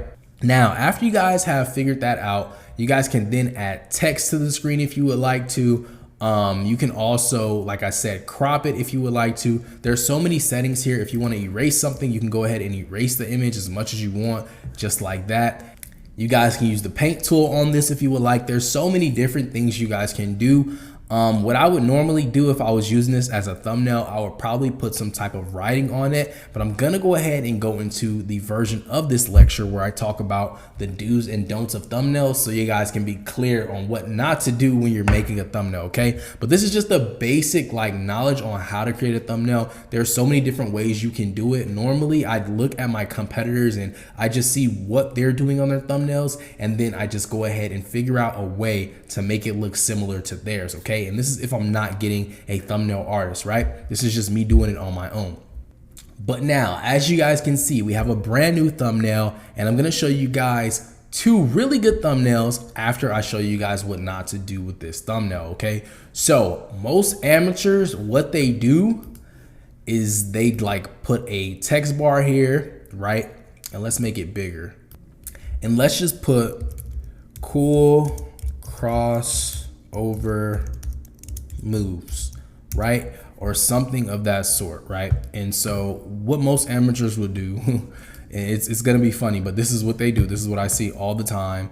They'll click on this, right? And this is how you edit the text, right? If you ever needed to edit some text, you can go into the layer style. Layer style basically allows you to do pretty much everything, but the only thing you may play with, especially if you're not hiring anybody, you'll probably play with the stroke, the outer shadow or the drop shadow, and then you may mess around with gradient, not too much. I really say refrain from actually using like any of these. If you are gonna get into this, I would just suggest to go through a professional, or you can even buy a thumbnail pack. You can find them online. They have a ton of them where they already have these things created for you. All you have to do is drag and drop and then create your own text and you guys are good to go. But this is what they do, okay? This is what you're not supposed to do. So color overlay, they'd make this like a crazy yellow, and then the stroke would be black. Like this, there wouldn't even be any drop shadow, right? They just leave it like this, right?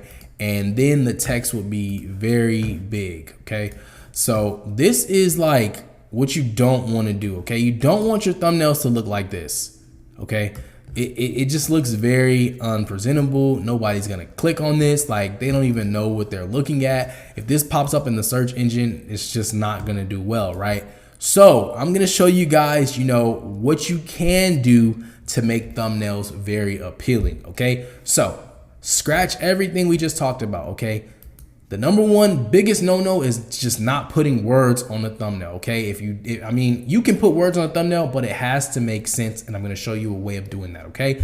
So just remember, always, always, always enhance the image. Always make sure the image is bright and it catches people's eye, okay? Because that's the point of YouTube, right? Getting people's attention, getting people to click on your videos. So here's a great example of a thumbnail from one of my clients. They have a basketball or NBA channel, and this is an amazing example of number one, catching the audience's attention, adding words on the thumbnail where you can clearly see it, and just putting things in the thumbnail that just makes you want to click on the video.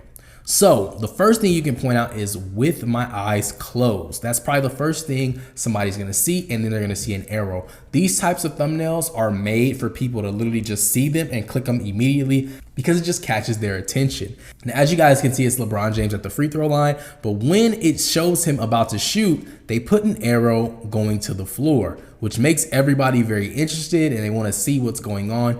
You can also see my client added a blur around the crowd, so you can only focus on LeBron James shooting a free throw, okay? So this is the perfect example of adding arrows and adding words. If you're ever gonna add anything on an image, simply just go ahead and do something simple like this. You don't need too much. You can literally add one cool arrow and just add some text. And that's pretty much most thumbnails on YouTube.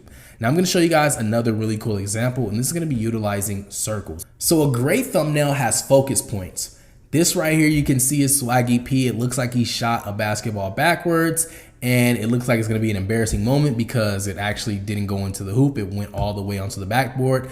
But as you guys can see, it's just another very great way of catching the audience's attention in the NBA niche. They circled the ball, and although they didn't really zoom into his face, it looks really good. Now, a lot of you guys are probably saying, wow, this actually looks like a pretty bad thumbnail because of quality.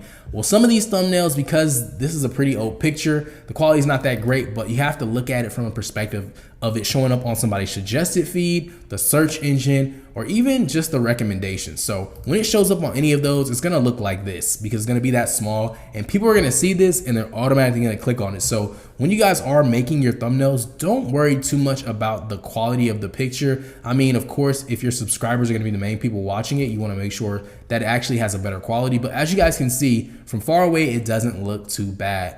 So those are two really great examples of making very high, like eye-catching, attractive thumbnails. You guys can do this in any niche. You can always add arrows, circles, or even just writing in text. Even if you're in a different niche where it doesn't require you to actually do this, you just want to make sure the quality is there. For example, if we go back over to our original thumbnail, let's just say we're in a niche where we don't have to put anything on the thumbnail, right? So let's just take the rain niche, for example. What I would do is I would go onto a free site like Pexels or any stock footage site, and I just go through the images and I'd find the best picture that has the best quality so that I can use it as my thumbnail. Now, a lot of these are really great, but one of my favorites is actually this one. Okay, so I'm gonna go ahead and click this, simply just copy it again, bring it back over to our original thumbnail, and then we're gonna go ahead, grab the key tool, click on the picture, and then copy and paste it. We just use the quick keys, And I believe this isn't big enough. So what we can do again is just go to the controls right here, transform it, bring it down over here. And then from there, you guys can see it's a little pixelated. We're just gonna click it, go like that, and you guys can see it just looks really, really good. And if this showed up on somebody's feed that wants to watch rain videos, it's very appealing. As I said, you guys can always make it look even better. You can brighten it up. It doesn't look like it needs to be too bright. So right here, I would put like 15. You guys can see it's bright. Then I'll put the contrast at like 20, right? Go 5 over. You guys can see it brought that dark back. Then from there, I'd go back over to image. You can even saturate this a little bit to make the color just pop a little more. I will make it 20 and it's beautiful. It looks like a really good thumbnail. It looks like it's a higher quality thumbnail. And you know, it's just not you copying an image and just putting it on your video. You actually added some value to it and you made it look a lot better. So this is how you guys can make high quality thumbnails. And this is some examples of what you shouldn't be doing on thumbnails and what you should be doing. Keep in mind, you can add words to thumbnails. Don't think it's not okay to do so. Just make sure that it's legible. People can read it when it's in suggested. They can read it when it's in the search engine. And also they can read it when it's on recommendations. And it's just neat and it makes sense. But there's so many other ways you can create thumbnails. It's honestly best to start off by doing it yourself just so you can learn it. But then again, if you do want to find a professional, that's okay as well. So when it comes to the best editing softwares, I love to use Final Cut Pro, but there's plenty more that you guys can use. There's also free versions that you guys can use and paid versions, and you guys will have all that information in this lecture. Now, I want to let you guys know that when you guys are on Windows, the best editing software that you can possibly purchase is Adobe Premiere. When it comes to Final Cut Pro, that's going to be on Mac, and that's the best that you guys can use for actual Macs. Now, if you guys are one of those people who actually want to start off by just making videos, but you don't have a Windows PC, you don't have a MacBook Pro or a MacBook laptop, you guys can actually go ahead and start off on your mobile devices. If you are an iPhone user, you use Apple products, you guys can actually start off by using iMovie on your phone. I believe it may be free depending on what phone you have. For some people, they have to pay $5 in the App Store to actually get iMovie. But if you guys wanted to actually edit the videos on iMovie, you can start off by doing it. I have plenty of clients who started off just from like literally their iPhone using iMovie to record all their videos on their iPhone or download the videos that they're going to put into iMovie on their iPhone, and they've been doing very, very well. Now, if you guys are on Android, I know a lot of you guys are probably like, don't leave me out. I have an Android device. There is also an app for you guys to download in the Google Play Store, and I believe it is called KeyMaster. Now, don't hold me on this. I don't really use Androids. I'm an Apple user, so I don't have too much experience on this app, but I can tell you this. I've seen all the reviews on this, and they're comparing it to the Final Cut Pro for your phone. That's how good they're saying this is. So I'll have all of that listed down below if you guys would like to go ahead and download any of these softwares on any of the devices that you guys are using. So it will be linked down below for you guys to have access to.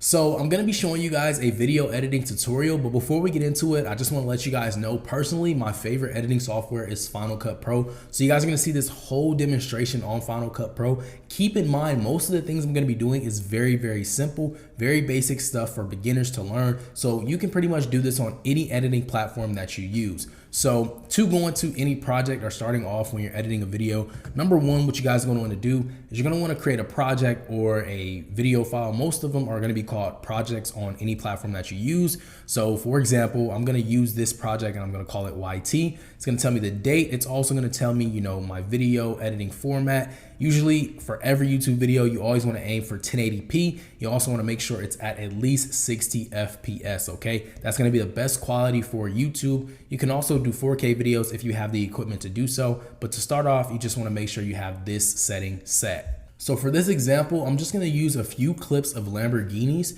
You guys can use any clips you want to edit, of course, whenever you're shooting any content, if you're recording it. These are actually from pexels.com, which is just a site I use to get free stock footage. So if you guys are using free stock footage to create maybe like top 10 videos, you guys can use this, right? So I'm gonna basically show you guys how I edit all of my videos. Now this, like I said, is a basic tutorial on how to edit. If you really wanna get into the nit and gritty of just like a really good edited video with cuts, animations, maybe some text on the screen, you can always hire an editor from Fiverr or Upwork, or you can just find them on Twitter or just any social media platform where people are looking for work to edit videos. So I've already got my clips here. As you guys can see, I just imported it and I just dragged them and dropped them here onto the track. I always tell people when you're just starting out, if you ever want to learn how to edit a video, if you know how to copy and paste, you pretty much know how to edit a video. Number one, I'm going to just delete this.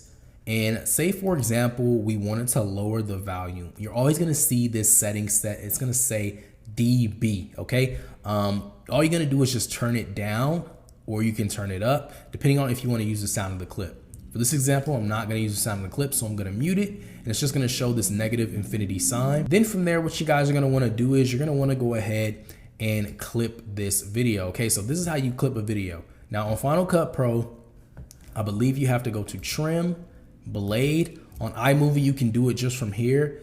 And what you guys can also do, and this is just basic editing strategies, you can go over here to your transitions, and transitions are going to be in different places, right? And so we're going to go ahead and click on this clip. We're going to highlight it, and we're just going to grab a normal transition. There's so many of them, but I'm just going to grab a simple one, which is cross dissolve. And it does show you guys an example of how the transition looks, right? Now I'm going to use another clip so you guys can get a clear understanding of what a transition is. I'm going to show you guys what a jump cut is. I'm going to show you what a transition is. So if we're watching this video right here, as you can see, it just jump cuts to the next video. So what we're going to want to do is we're going to go ahead and put this cross dissolve, right? And so from here, it's going to go, and this is actually, oh, it is a video. It's going to go from here and it's going to cross over, and you're going to see that it is going to go to the next video smoothly, right? Instead of jumping. But normally what I do is if it's any black on these videos, you can go over here to this little tool right here, click on transform. After you go to transform, go ahead and drag this out, and you will now see that it does fit the screen and it looks a whole lot better. Now there's so many other things you can do. You can add animations onto the top of this video. As I said, you can make this video as long as you want. You can add as many transitions as you want. But if you're just doing basic editing where you're adding music or you're adding a video track or you're adding images, this is just a simple way of editing. Now I'm going to show you guys if I was to add a different track. So I'm going to add this and I'm going to put this on top, right? So you can stack videos if you like. You can also add a soundtrack. I don't have any music. Let me grab some. As you guys can see, I just added some sounds right here. So you can add music to the track. You always want to put it at the bottom. So when you guys are using sounds, you always want to make sure you're turning it down, especially if you're talking over the video, because you want to make sure that people can actually hear your voice and not hear the music like shouting out your voice. You just want to make sure that it's all like a perfect sound so people can hear it. I'm going to also show you guys a cool editing technique that I like to use as well. Now you can use these editing techniques in any style of video, but for example here, say this clip, we want it to zoom into it, right? What we can do, it's like the zoom effect. You can click on this, click on crop, and it's called Ken Burn, okay? Or Ken Burns. So once you click on Ken Burns, it's gonna show you where it starts and where it ends. And this is basically it zooming in. You have two things you can do here, right? You can flip it to make it start in the middle and then zoom out, or you can flip it to where it ends in the middle and it starts on the outside. So we're gonna preview it, and as you guys can see, it is still the same video, but it's now zooming out. And so this is a really cool effect you can use if you're just talking to a camera, or if you're not talking to a camera and you're just showing some type of footage, you can zoom out of it just to add that extra effect to make it look more natural and original. Now, of course, depending on all types of videos you are creating, you can do a lot with these. So for example, if I was creating a top 10 video with a top 10 fastest cars or something like that, I would just keep on dragging clips and grabbing them. And as I'm grabbing all the clips, I'm just gonna literally put them right next to each other. And then I'm just gonna add transitions in between all of them. Of course, this is just for demonstration purposes only. So I'm not going like into the nit and gritty of editing a video, because most videos that you're gonna be making, you're not gonna need to do much to them. But this is just simply like you putting transitions in here just to make sure that they are smoother. And then when you play the video, if you're going from one clip to the next, instead of it just jumping, you'll see that it'll just transition pretty smoothly. Now, if you guys wanted to change the speed of a clip, say for example, you wanted it to be a little bit longer, what you guys can do is you guys can go in and you can change the time. All you have to do is click this little time symbol, then go down, go over to slow, and then do 50%, and then it'll slow down the clip. That way it just looks like the video is going slower. You can also speed the clip up. If you want it to go back to normal, you just go back to 100%. It's always going to be 100%. But if you want to go fast, you can 2x it, 4x it, 8x it. I never really recommend going over 4x. 2x is really good. It just makes the video go extremely fast, but it still makes the video look really, really good. It doesn't look like super fake or that it's being sped up. So for example, let's just say this is the video we're going to upload. I have 2 clips of the Lamborghini. I would put this dark transition in the beginning. I'd let that play through. I'd have my music playing in the background. You can add text and animations if you would like to. But for example, I'm just gonna use this, and this is gonna be the actual video we upload to YouTube. And as you guys can see, it's actually transitioning into another clip. And so it looks really, really good. And what it's actually gonna do is it's gonna end off on a black screen and it's gonna be fine. But just imagine if this was like a top 10 like Lamborghini video or top 10 best paint jobs or anything of that sort. We would basically add as many clips as we possibly can to get to that 8-minute mark. Like I said, this is just for demonstration purposes, so it's only a 30-second video, but you would just have it go all the way up to 8 minutes because as I told you, if you're gonna wanna get the most out of the video and make the most money from the video, you wanna make sure that it's 8 minutes or longer. So those are the basics of just editing a video. Keep in mind, every editing software is going to be different. I think for beginners, all the Apple editing softwares are really good. In another lecture, as I said, you guys are going to have a list of all of these where you can go and download them. So definitely go through a few of them before you decide to edit your first video, just to see which one fits you the best. Here's how to upload videos. So you're gonna wanna make your way back over to your YouTube channel, and then all you're simply gonna do is click the camera. It's gonna say create, and you're just gonna click upload a video. Keep in mind, there's a lot of editing softwares out there that'll actually allow you to upload directly from the editing software. So a lot of people won't have to do this, but we're gonna go ahead and select the files. After you select the files, it's gonna begin to upload. You can then add the details of your video. So for example, this is about the purple Lambo. So I'm just gonna put purple Lambo as a title. We are gonna do a full description for this though. We're not just gonna leave this simple, but for demonstration purposes only, I'm just showing you guys a quick example of how to upload a video. So after you guys' video finishes uploading, it's gonna go through a few checks to make sure that you don't have any reused content or anything that's copyrighted. And then from there, what you guys are gonna do here is you're gonna go ahead and fill out your description box. This is a very short video, so it's gonna upload pretty fast. Keep in mind, most videos may take longer depending on your internet speed. So if you have great internet speed, it should upload pretty quickly. But description box, I'm just gonna put purple Lambo, just for example. And then from here, we're gonna go and upload our thumbnail. Now it's not gonna allow me to upload a thumbnail just yet because I haven't verified this account, but keep in mind, once you guys click upload thumbnail, you can just grab your picture and put it onto the video, and then you guys are good to go from there. You guys can also select a playlist if you guys are doing a series on your channel. Afterwards, like I said, always have it on not made for kids so you can make the most out of the video. And I'm just gonna leave it here. You can change it even if you set it permanent for all videos. So if you did wanna change it, you could do that. You always wanna go down here to show more. Once you guys go to show more, if you do have paid ads, somebody gave you like a brand deal or a sponsor, you wanna make sure you mark this right here to let them know that it's a sponsorship or endorsement. This is pretty much all the settings that you had from your channel settings, so you don't really need to do much here. This is where you will put your tags. So for example, I'm just gonna put purple car, and then from there I'm gonna click enter. And as you guys can see, I could fill out this entire box up to 500 characters, which I suggest you all should do. And as you guys can see, it did just pre-populate a thumbnail for me. So keep in mind, you guys don't want to just use your video's thumbnail. You actually want to add a thumbnail because it's going to help more people click on your videos.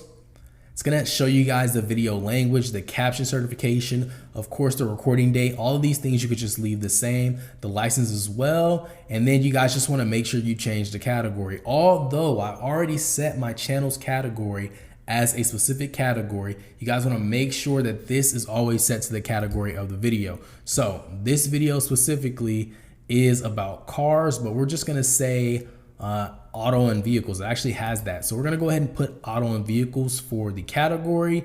And then of course you guys always wanna hold potential inappropriate comments. And then you can also sort your comments. So you can sort it by the top comments, or you can sort it by the newest comments. You guys can do top as well. Will help for engagement. When people see the comments, they're more likely to engage with the top ones, not the newest ones. So it's good to just leave it here as well. Then you guys can actually leave this option here where it's checked. It says show how many viewers like this video. You just want to leave that alone, because the more people see that people like the video, the more likely that they're going to go ahead and like the video as well. So if everything is done correctly, you want to go over here to next. You can add subtitles. Always add end screens. Because it's the first video on this channel, we can't add any end screens right now, but you definitely want to add end screens. And also you can add cards promoting other videos. I suggest doing this, especially if you have a series going on. Maybe somebody missed the previous video. You want to add that on a card and make sure it's at the length to where like people don't click off of the video. Like if it's like 30%, make sure it's above at least 50% when you put a card. That way you get all the watch time you need to get the video pushed out. And then that way, if they do want to click on the other video, they'll click on it and you won't lose out on the watch time. From there, all you want to do is click next. Then it's going to show you the checks. There's no copyright issues found, so that's really good. You're going to click next. And then it's going to basically show you your visibility. Now, if the video is supposed to go up right away,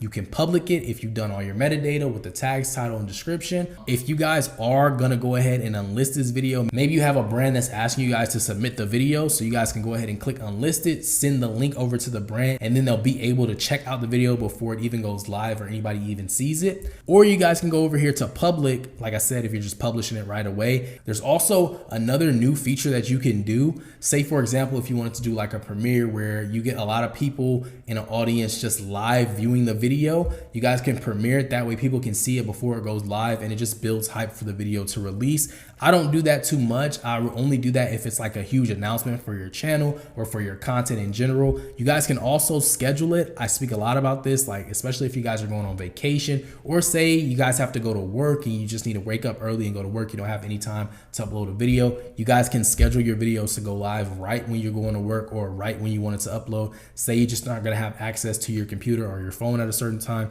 You can always schedule it for that perfect peak time to upload your videos. Also, if you guys, like I said, are going on vacation and you just want to have the videos upload without you even looking at your channel, you can schedule it as well. But for now, guys, what we're going to do, we're just going to leave it private, and then we're just going to go ahead and save it. Once you guys have saved the video, if there's anything you want to change, you guys can go over here and click the edit details. And then you guys can add your description. You can go ahead and do pretty much everything you can do in the uploader. So to optimize this video, you guys want to make sure all of these boxes are filled out in detail. You have a really great title, which is top 7 fastest Lamborghinis in the world. Although this video doesn't have all of them in this video, this is just an example for you guys to understand how you can actually make this video very good for the search engine. After you put your title in the description, under that you want to make sure that you have all your keywords in a natural way, so you can form them in a paragraph, so that way when people type in Lamborghini in the search engine, your video will come up just from having those keywords inside of the top paragraph. Afterwards, you guys can put an about me section, let your viewers know to subscribe to your channel. You always want to have CTAs in your description, and you can also put timestamps about, let's for example say the 7 Lamborghinis. Say I just put each Lamborghini in a timestamp just to let people know, like, hey, if they liked the car that they specifically saw and they didn't want to just keep on rewinding and, you know, fast forwarding through the video to see it again, they can just click the timestamp and it'll show them exactly what they're looking for. Now you can keep on adding to this description. You can add other channels that are similar to yours, just so you can go ahead and optimize it for suggestions. And you know, if you do want to get recommended, it also is really good to just keep on adding as many keywords in natural ways so that it can get out to more viewers. Now, of course, you will add your thumbnail. As I told you guys, I can't do custom ones on this video, so I'll just do that. Also, what you guys want to do is you want to make sure that you have your tags, and so you want to fill this out with the keywords that make the most sense. Okay, so what I did was I just took it over to this site called Rapid Tags, which I will teach you guys about. I put in my title and then I just copied every single keyword it told me about and I dropped it into my video. But this is the video. It is officially done, and I'm just gonna public it for this channel just so you guys can see what it looks like when it is officially published. So we're gonna go ahead and click public. Then we're gonna go ahead and click save.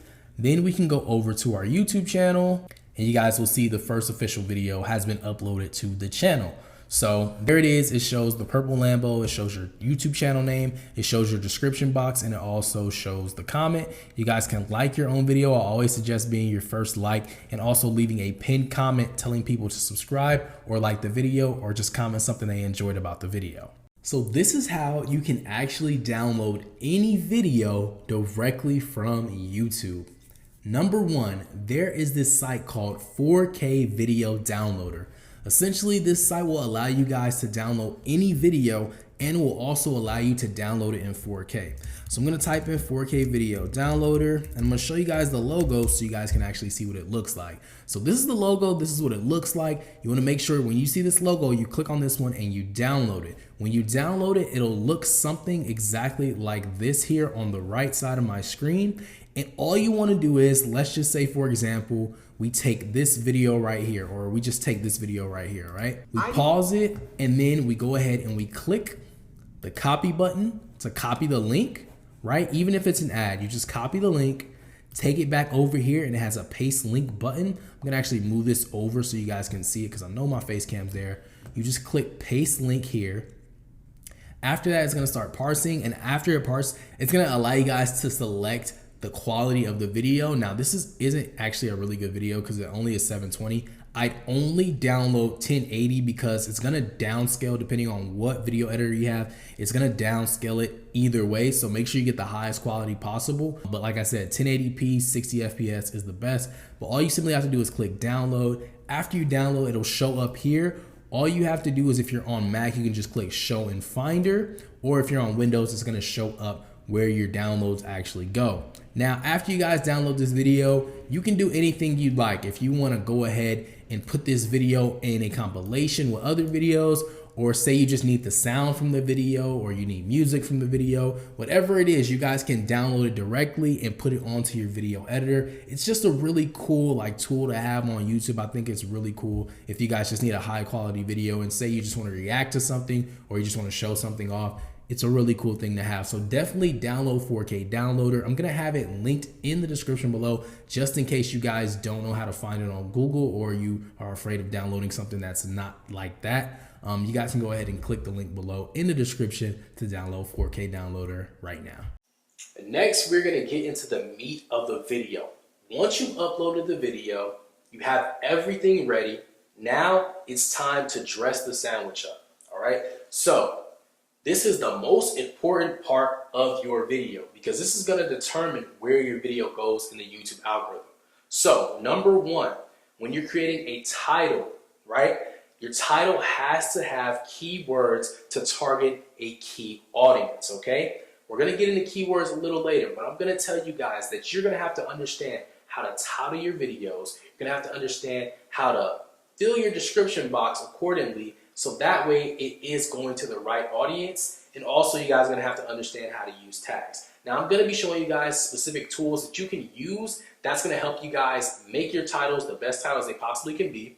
Also help you guys fill out your description boxes and as well as your tags. There's three key things that you guys are gonna need to understand when it comes to optimizing your videos. Okay, so you're gonna have to understand search engine optimization, suggestion optimization, and also the recommendations optimization, which we are going to get into.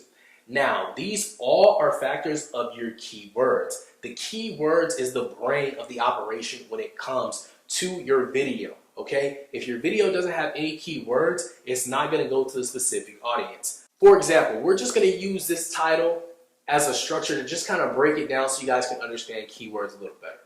So, how to cook food. The keyword is cook. Right? If I took that keyword out, right, and people that want to learn how to cook food, there's no way they're going to be able to find your video in the search engine, right? Because they're not going to see the keyword cook.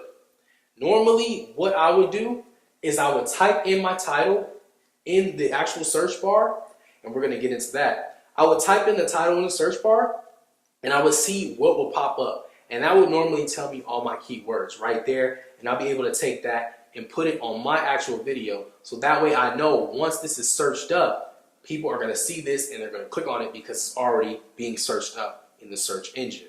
So when it comes to SEO, it basically means search engine optimization. Now, all search engine optimization is just optimizing your videos for the search engine.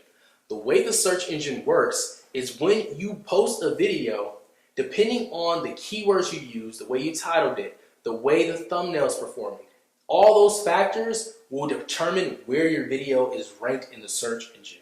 Now, when you're optimizing your videos for the search, you're going to have to plug in those keywords. These are very important things you're going to have to do if you want your video to show up the highest. I have so many channels that literally start off in a niche from scratch. And when I post a video, because my SEO strategies are so good, I literally can put that video in the search engine and it'll be ranked for the first hour. It should be ranked #1. It's because I know how to title them, I know how to put the description boxes, and I also know how to use the tags. Now, when it comes to titling something, you want to make sure that when you're titling something for the search engine, it has exactly what people are searching for, right? So, if you're looking for how to play basketball, this is an example I love to use, right? How to play basketball like a pro. That's a really great title. But let's go into the actual search engine and let's see if when I put this in there, is it coming up? If this is coming up in the search engine, you want to make sure it's the first thing that comes up. So let's just say my title is how to play basketball for the NBA. That's not really something people are going to look up. But let's just say that's our title, right?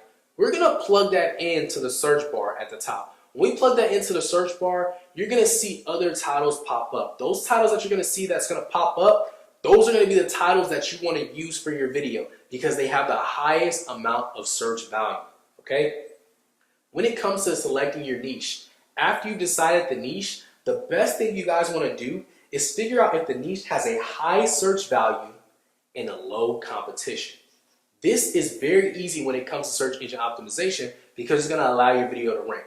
Now, let's just take this example and let's just make it to where, let's say nobody knew about basketball, right? Let's say the competition in the basketball niche was extremely low, but everybody wanted to learn about it, right? Everybody wanted to know about it. I'll make this example more realistic to something that's today, okay? So, the Popeyes chicken sandwich.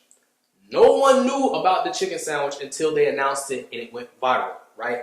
The first day it went viral, let's say you made a brand new channel. The first day that the Popeyes chicken sandwich went viral, if you would have created a video about that chicken sandwich, just giving it a review, do you know that that will have the lowest competition and the highest search value? Because nobody really knew about the chicken sandwich, and when people first found out about it, the people that were posting the video, they had no competition because this wasn't really a niche. This is just something people were talking about, right? So even if you're just doing a vlog, I'm trying the Popeyes chicken sandwich for the first time. Because nobody made a video about it, it has such low competition, when you post that video, you're gonna be ranked high in the search engine. And because it's so popular, it's so viral, and everybody wants to know about this chicken sandwich and how good it is and why everybody's talking about it, they're gonna go to YouTube and they're gonna search up that video. And when they search up that video, you're gonna have so much traffic going to that one specific video because it's one of the only videos in the search engine. Now this works really well if you've already established a following. You know, you can just jump onto a trend like that. It works really well in that sense. But for new channels as well, a lot of people like to jump on these trends like that, and that does work out. I really don't push trend writing because trend writing kind of just kills your channel over time because if you're just hopping from trend to trend, eventually when a trend dies, it can bring down the performance of your channel. So I always talk about evergreen videos, and we're going to get into that later in the program. But we're just using this Popeyes chicken sandwich for an example so you guys can just understand search engine optimization and how you guys can rank your videos high. So the key is to just go for the lowest competition, right? Even if the competition is medium. You know, you want to go for that low competition but has a high search value, right? So if something's being searched up 5 million times a month, but only 5 channels are making videos about it, that's a perfect example of a low competition, high search value. You're going to be able to eat off of this large audience of people that's searching this video up every single time you post a video about this one topic because there's not many people talking about it. Now, there's other ways you guys can rank. If you guys want to rank in a higher search value niche, in a higher competition niche, if you use the SEO strategies where you're plugging in the keywords in the title, plugging in the keywords in the description, and you're also using the tag strategies that I'm going to give you, your video should still do well in the search engine. And when you guys actually have that video in that search engine, you guys are going to start to notice all the key factors that you're plugging into this equation, the thumbnail being amazing, title, description, tags, everything being on point, the video being really good to where people are watching it at least 50 to 60%. It's going to be ranking high off of all of those metrics. It's literally going to hit every single metric, and that's how you guys are going to be able to basically rank in that search engine. And so that's why this whole entire sandwich of a video, when you're making the video, the length of the video, just the title, the tags, the description, the thumbnail. I know it sounds like I'm just repeating these, but it's really important that you get this equation together, because once you get it together, once it goes into that search engine, what's going to happen is it's going to rank high. When it ranks high, it's going to get views. Tell me, have you ever watched a video on YouTube that you scrolled for? You haven't. I haven't. We don't go on YouTube to watch videos at the bottom of the list. We click the top thing. YouTube is one of the biggest search engines to learn how to do something. When people search up how to cook, how to play basketball, how to grow taller, how to do anything you want, how to swim, right?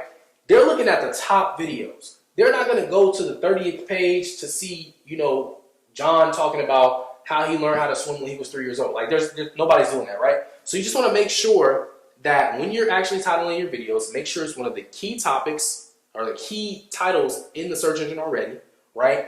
You want to use all the SEO strategies that I'm giving you to optimize your video, so that way when it does hit the search engine, it'll be able to rank high and it'll be strong, and you'll sit up there for so long that your video will just start getting a lot of views.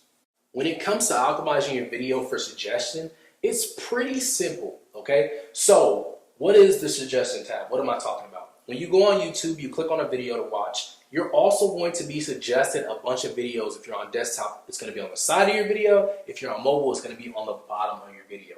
Well, how do you get your video there? I'm going to explain it to you.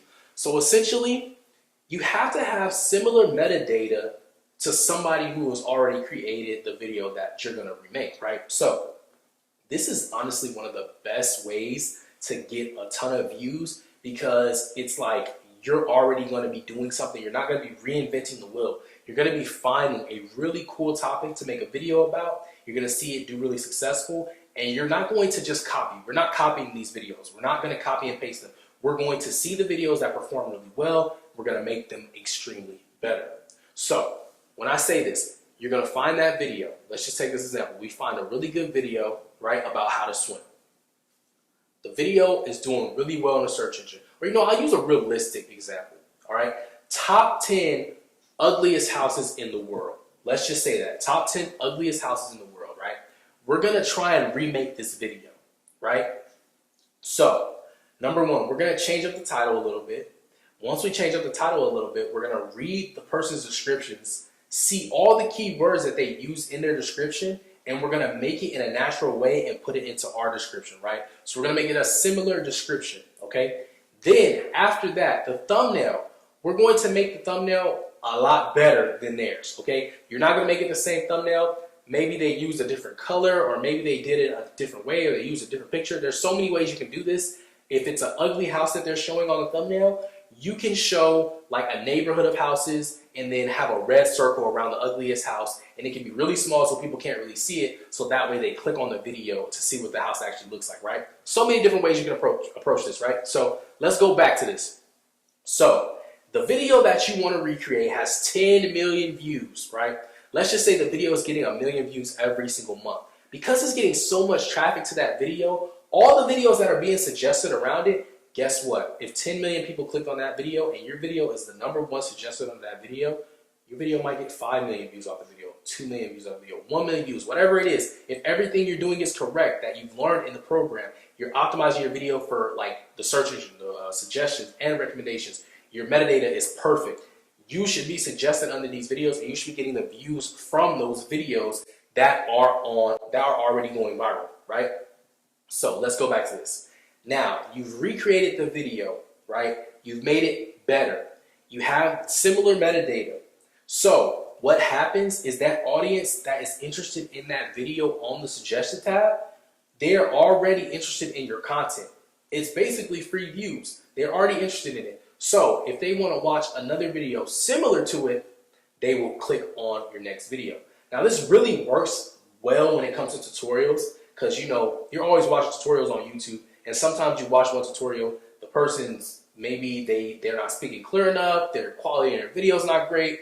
You're gonna want to click on another video to find the best thing, you know? So you want to find the best like tutorial on how to do something that you're making. So you're gonna see that on the suggested tab, right? And people are normally gonna click that. So when you are making those tutorial form videos, this is where the suggestion optimization really works really well. All the suggestion tab is for you to get easy views, and it allows you to get views from videos that are already viral, all right? You wanna make sure that you're optimizing your videos for the suggested tab as well, because there's so many people that don't really use this skill, and it will really help you see a difference and a benefit if you get views from the suggested.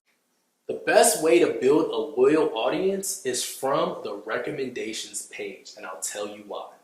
So, once a viewer watches your video from the search engine, or they watch it from the suggested tab, right? Once they do that, they watch it for a certain amount of time, right?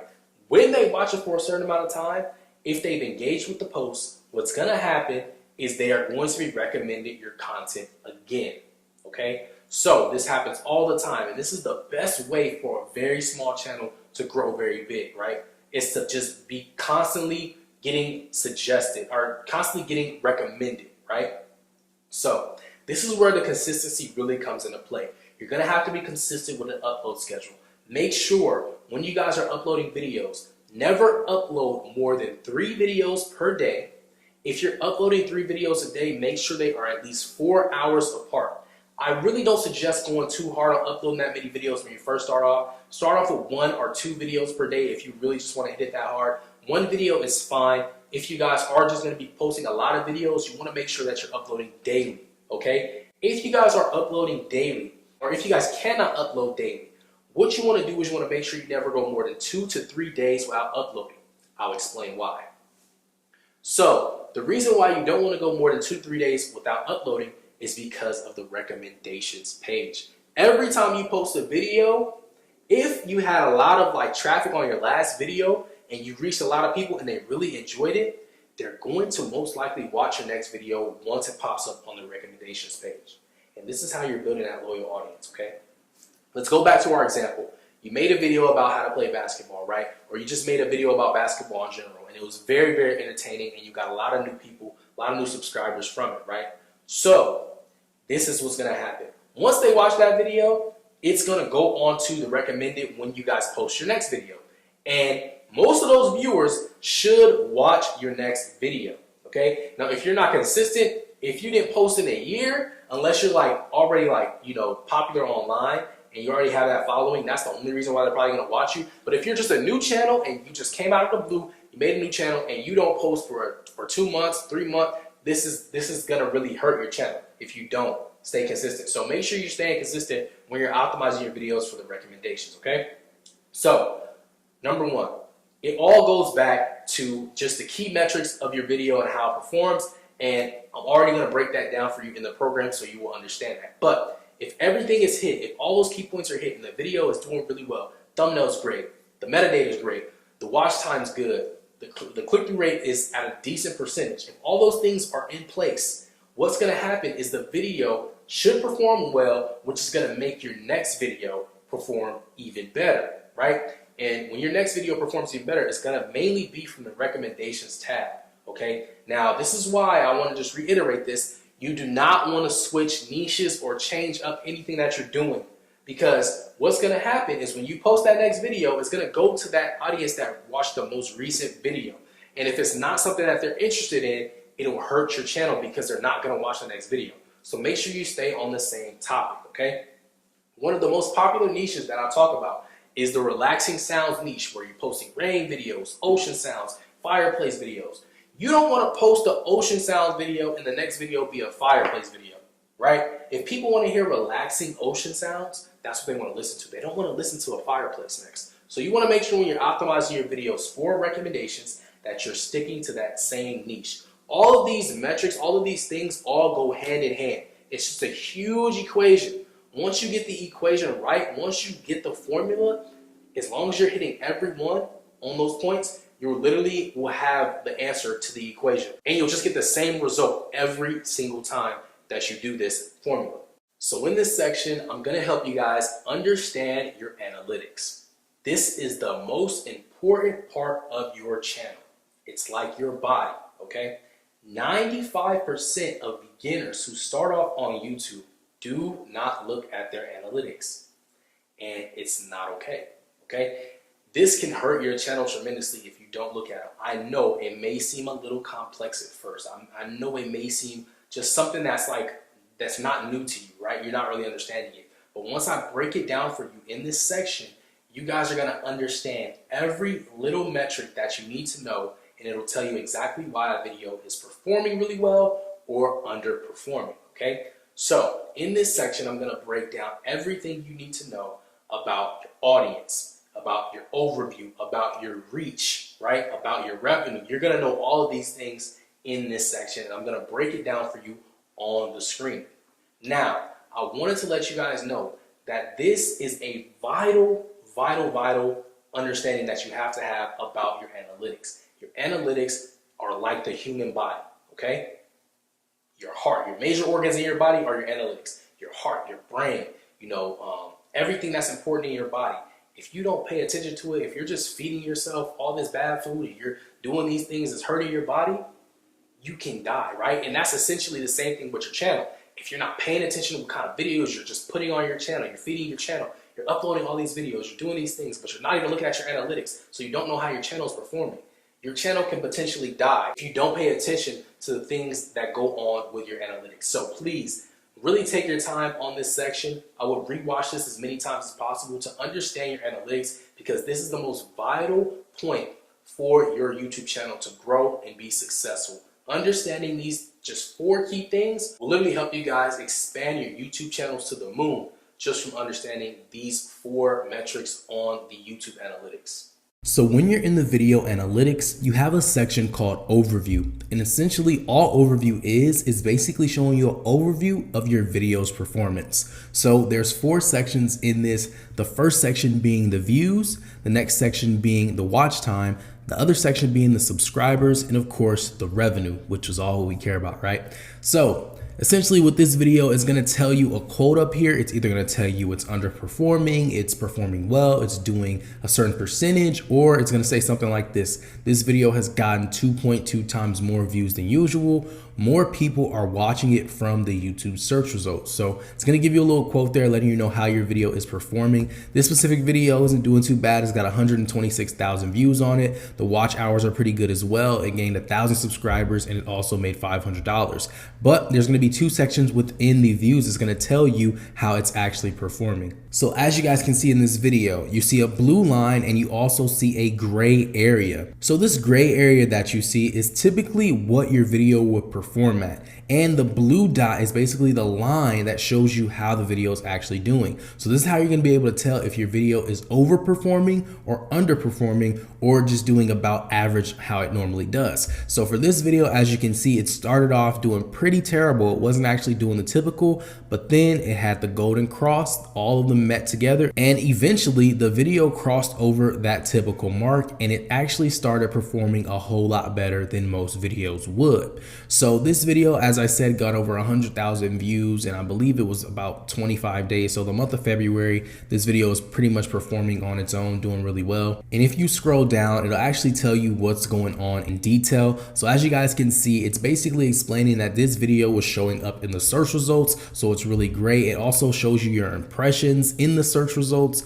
It also tells you in detail where the views are coming from, which I think is the best part of this part on overview. It tells you guys your traffic source. So as you guys can see, this video actually performed very well in the search engine. So that means I optimized this video for the search engine as I showed you guys and taught you guys. And so because I did that, I got 100,000 views just from sitting in the search results. So that means it probably was ranked pretty high. It also got recommended, although recommendations isn't the bulk of the views. It's still an extra 6,000 to 7,000 views on this video. It also got some views from the homepage, which is probably from recommendations. As you can see, under recommendations, you get YouTube home and as well as up next. You can see I got about 3,000 views from there and then another 4,000 views from YouTube home. And then it also shows you other features on YouTube where I got 3,000 views from, and you guys can see here, the notifications, 1% of the people subscribed to the channel clicked on it, 1,300 views from the people that are subscribed, and then it just has other sources as well. So this is pretty much the overview of your video. It'll also show you the key moments of the audience retention. It'll show you the intro, the top moment, it'll show you the spikes, and it'll also show you where the people dipped off. You can also go into your watch hours to check out your watch time. You can also check out your subscribers, and it'll let you know how many subscribers you gained on each day. And of course the revenue, which is my favorite part, it'll tell you how much money the video was generating over the course of the time of the video being uploaded.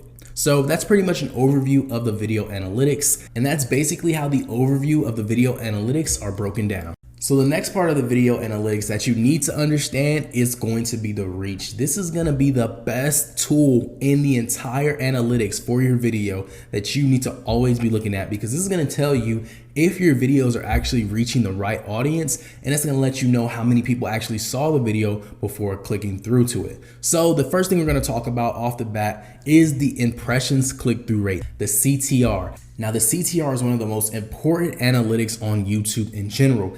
This is going to be the percentage that tells you how many people saw your video and how many people actually clicked through. This right here will basically tell you if your thumbnail is up to par, if it's working, if people are seeing it and they're interested in it, and it'll let you know if your video is performing well. Now, as you guys can see on this line right here, it tells me on the first day, of course, it was 0%. Then it got all the way to 21. And then afterwards, after the first few days, it just dipped down and it started to drop. Now, I'm going to actually tell you guys, there's a way for you guys to keep your click-through rate high. Say, for example, you posted a video, the thumbnail did really awesome. You guys got a 21% click-through rate. Then what you guys can do if you want to keep it high is you can change the thumbnail if people are not showing interest in it anymore, and it'll normally help you guys' CTR go a little bit higher. Now, this is a pretty good CTR. The average is about 6%. I recommend that most people have at least a 15% CTR, because if you have a 15% CTR, it's going to generally help your video get pushed out to way more people way faster, which is going to help you get more views, which is going to equal more revenue. Now, of course, like I said, anywhere over 10% is really good. You know, this click-through rate is pretty decent as well. But as you guys can see, this number right here says almost 900,000, pretty much almost 1 million people saw my video, but only 126,000 people clicked on it. And that's where we get this number from. So you guys want to understand that when you're dealing with the click-through rate, you need to understand that it needs to be at least above 15%. If you can reach for 15% and not just do the bare minimum, your videos are always going to perform. Now keep in mind, if your click-through rate is low and you don't have a lot of views on your video and not a lot of people have seen it, you don't have to just go to that result of changing your thumbnail, because that may not be the issue. It may just be your reach, and it's just going to be something that you need to work on. It also breaks down into your traffic source, your impressions, and as you guys can see, this video was basically optimized for the search engine. So all of this percentage comes from the search engine, and that's where it's getting all of the views. So for this specific niche, it is a search engine niche. So most people that's going to see this video is going to come from the search engine. And that's why it's almost 1 million people seeing this one video. But as I stated, this is going to be the way you guys can actually execute on getting a lot of views on your video, just by knowing how this works right here. Now you guys can see the unique viewers line. This is a really, really good number to have. 100,000 of these viewers are people that either clicked on this channel before, watched a video similar to the content, and this just tells me that 100,000 people are interested in this type of content. And if I've already made $500 from this video, that means I can continue to make that same amount of money from each video just from having these unique amount of viewers. So this is how your reach is broken down. You always want to check your CTR. It literally tells you if a video is underperforming or it's doing really well. You always want to check it out, because you can always change your thumbnails. And I'll always suggest, you know, at least wait 7 days, 7 to 14 days. You know, if you got a peak like this, like in this example, I didn't change the thumbnail. I just left it the same because, you know, I have so many other channels. I wasn't really worried about this specific video, but if I was really focused on this video and I wanted to get the most views it could possibly get, then what I would have done is by the 14th day, right here where it's at like 11%, I probably would have posted another thumbnail on top of this video just to get it boosted back up and people can be interested in it again. But that is your reach. Make sure you pay attention to it. As I stated before, this is a vital analytic in your actual YouTube analytics, and it will really help your channel out if you pay close attention.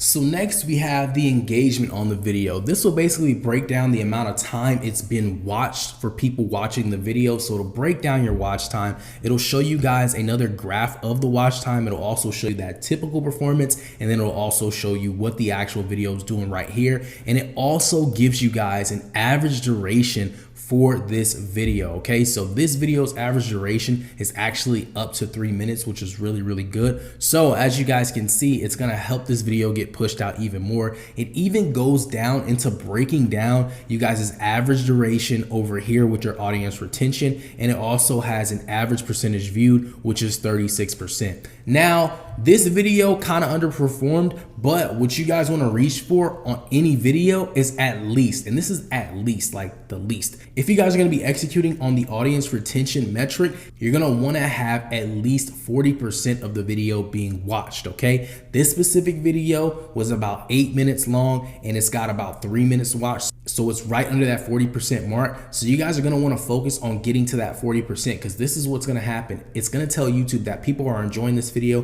they're watching it longer, and this is keeping them on the app. And that's all YouTube wants, is for all the viewers to stay on the app, because what happens with that, they probably start spending money on ads that they're watching on other videos while they're on the platform. So this really helps out YouTube. So they're always going to push out the videos with a higher retention rate opposed to other videos that don't have a higher retention rate. If you want to be in the best position possible, 50 to 60% is going to help your video get out there. But like I said, you have to watch this metric closely, because you have to understand, like, what am I doing wrong? Am I saying something wrong? Am I not getting to the point quick enough? Am I not keeping people engaged long enough? You guys really want to look into every little thing you're doing in the video, because it all matters, and it's just a formula that's going to help you guys be successful if you understand the formula and you can solve the equation. Okay, so as I said, at the least 40%, where you want to be is 50 to 60% on audience retention. As far as engagement, likes, and comments, you're always going to want to make sure you're having people comment on the video, giving feedback. Make sure they drop a like on the video. It does help the video a lot. This specific video has a 90% like to dislike ratio, which is beautiful. That's awesome, and it's going to help a lot of people who actually are enjoying this type of content see it. So that's your engagement. Pay close attention to it, because it's going to actually help you guys get your videos out there a lot quicker. So when it comes to your video analytics, the audience is literally the heart of your video analytics. And the reason I say that is because you need to understand what your audience likes. You have to understand, when you're building a loyal audience, you have to see exactly where they're coming from, how they're coming, and if they are enjoying your content. So I'm going to go ahead and break this down. Right here, you guys have returning viewers, unique viewers, and of course the brand new people who subscribe to the YouTube channel. We're not going to pay too much close attention to that. We're really going to focus on returning and unique viewers. And this is the #1 algorithm killer. If you can do this one thing, your video is literally going to skyrocket and it's going to blow up. Now, on this specific video, I didn't do that one thing, but it still has some really good metrics, so I wanted to show it to you guys. But as you guys can see, you have a purple line and you have a blue line. Okay, the blue line is for new viewers and the purple line is for returning viewers. Now here's the algorithm killer. If you can get this purple line above this blue line, then you're definitely killing the algorithm, and it's actually going to literally break YouTube, and you're going to be getting your video pushed out to a ton of people interested in your content. Now, the reason why this got so many new viewers is because it was on the search engine, right? And so it's not going to always have those unique viewers. Now, when it comes to unique viewers are basically people who've came across your channel before, they've watched your videos, or they're actually subscribed to your YouTube channel. And so 100,000 of these views actually came from unique viewers, which is really good. And it's just going to help the video get pushed out there very fast. As you guys can see, it shows you the watch time breakdown here. As you guys can see, the number on this channel says 94% of the people who watch this video are not subscribed, and 5% of the people who watch the video are subscribed. Now, you guys are gonna probably say, is this a good thing? Is this a bad thing? It's actually a great thing. You know, it's good to have the subscribers watch the channel, but if your channel has more people that are subscribed watching your videos than people that are not subscribed that are watching your videos, then your account may be shadow banned and it may not be getting pushed out to a new audience. So you're always gonna want your videos to be pushed out to new people, just so you can get new subscribers and just get a lot more new viewers. As you guys can see on this specific video, I have about 94% of the people who have never subscribed, but they are watching the videos, which is really good. And it's just gonna help this video get a lot more views and the channel as well get a lot more views. Now off to the right, it also tells you the age and gender, which is really, really important to know. You always wanna know what your audience is. On this specific channel, 94% of them are male, 5% are female. So with this specific metric, I know that on this channel, I know how to market the content to them. I know how to post to get to them, to relate to them. Like if we're talking about people from 18 to 24, we're not gonna be talking about, you know, kid games or kid toys or anything like that. We're gonna market to them and we're gonna post content that relates to where they're at right now. So it's always good to understand who your audience is, the age, the gender. And as you guys can see over here, it shows you the top geographies,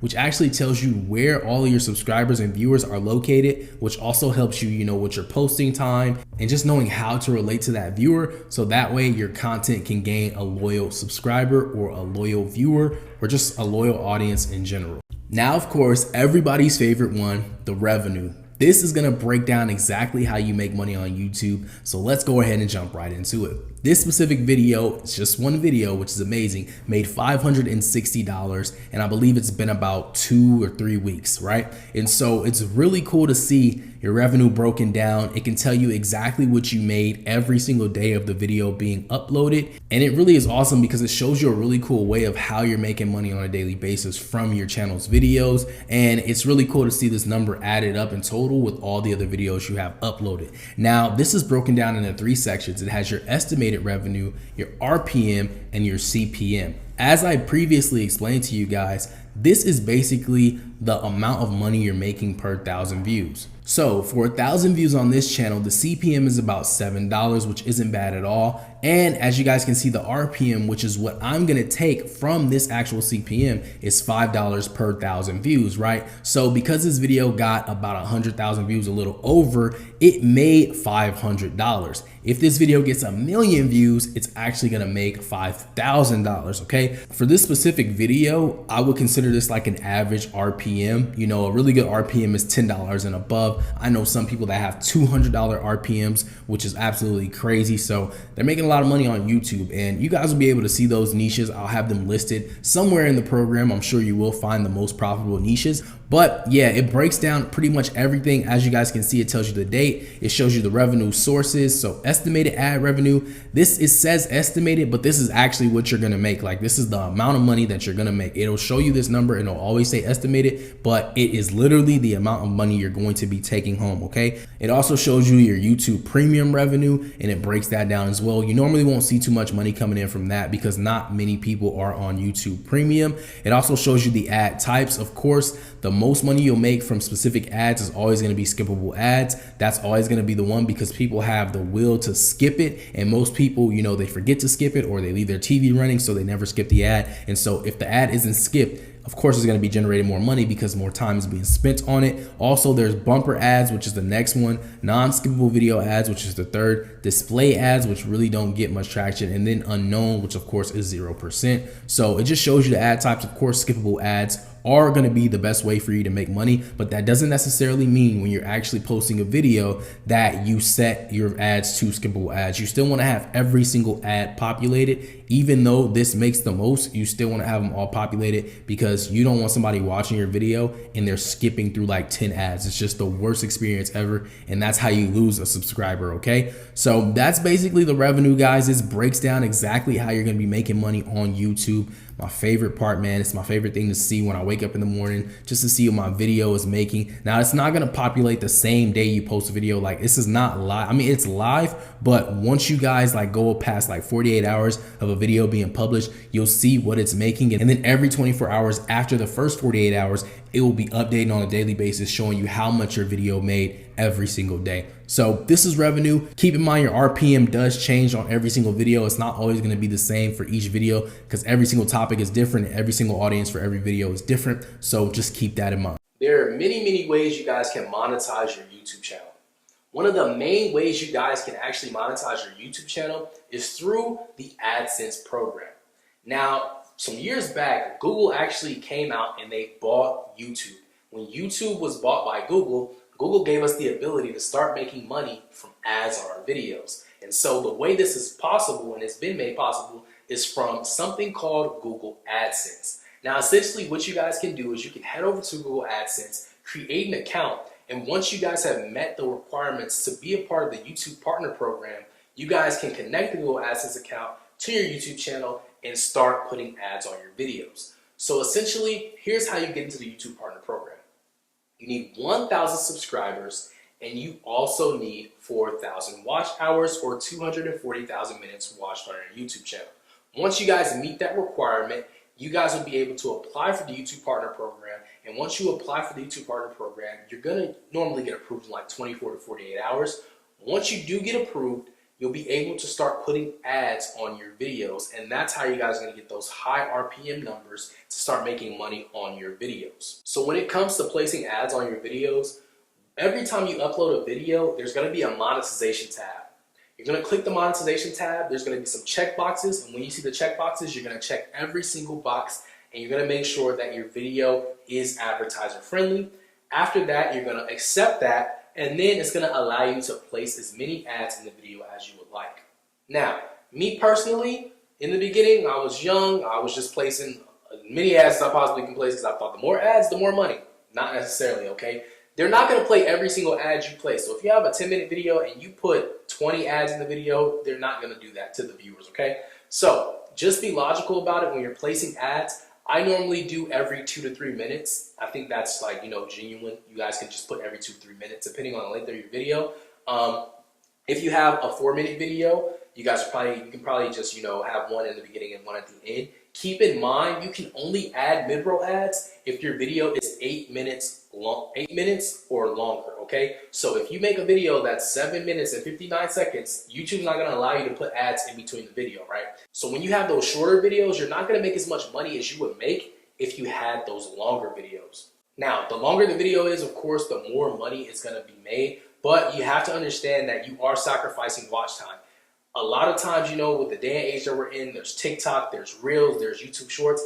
The attention spans of people on social media is not as long as they used to be. So unless you have an extremely entertaining video, I would not suggest that you go making a 35 to 45 or 2-hour video if it's like you talking or you doing anything that's not like a relaxing noise, right? If you're not making something like a relaxing noise or motivational videos, it doesn't need to be that long, okay? Now, if you're just making like a normal video where you're just showing a tutorial or, you're doing things where you're not showing your face, like you're making video game content or whatever it is, right?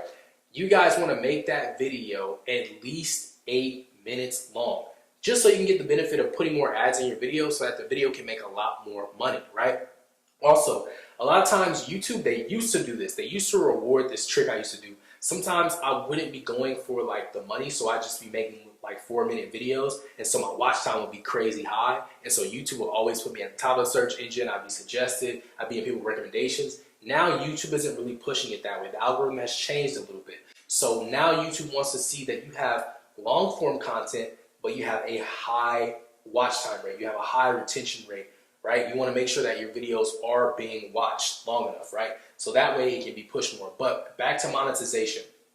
The longer your videos are, the more ads you're going to be able to pop in on those videos, and you're going to be able to make money from it. So just to recap, so you guys are clear, make sure when you guys monetize your YouTube channel, you set up a Google AdSense account, okay? That's the only way you're going to be able to make money from your YouTube channel, just from ad revenue. So make sure you set up the Google AdSense account, connect it to your YouTube channel so that you can start generating revenue from the ads. So if you're like most of my clients, you probably look at the 4,000 watch hours and get a little scared. But I'm going to show you guys a trick that you can actually do to avoid all of that. I'm going to show you guys a simple technique that's going to literally help you guys get monetized within 24 to 48 hours. Now, one of the best ways you guys can do this is by purchasing a YouTube channel from a website called epicnpc.com.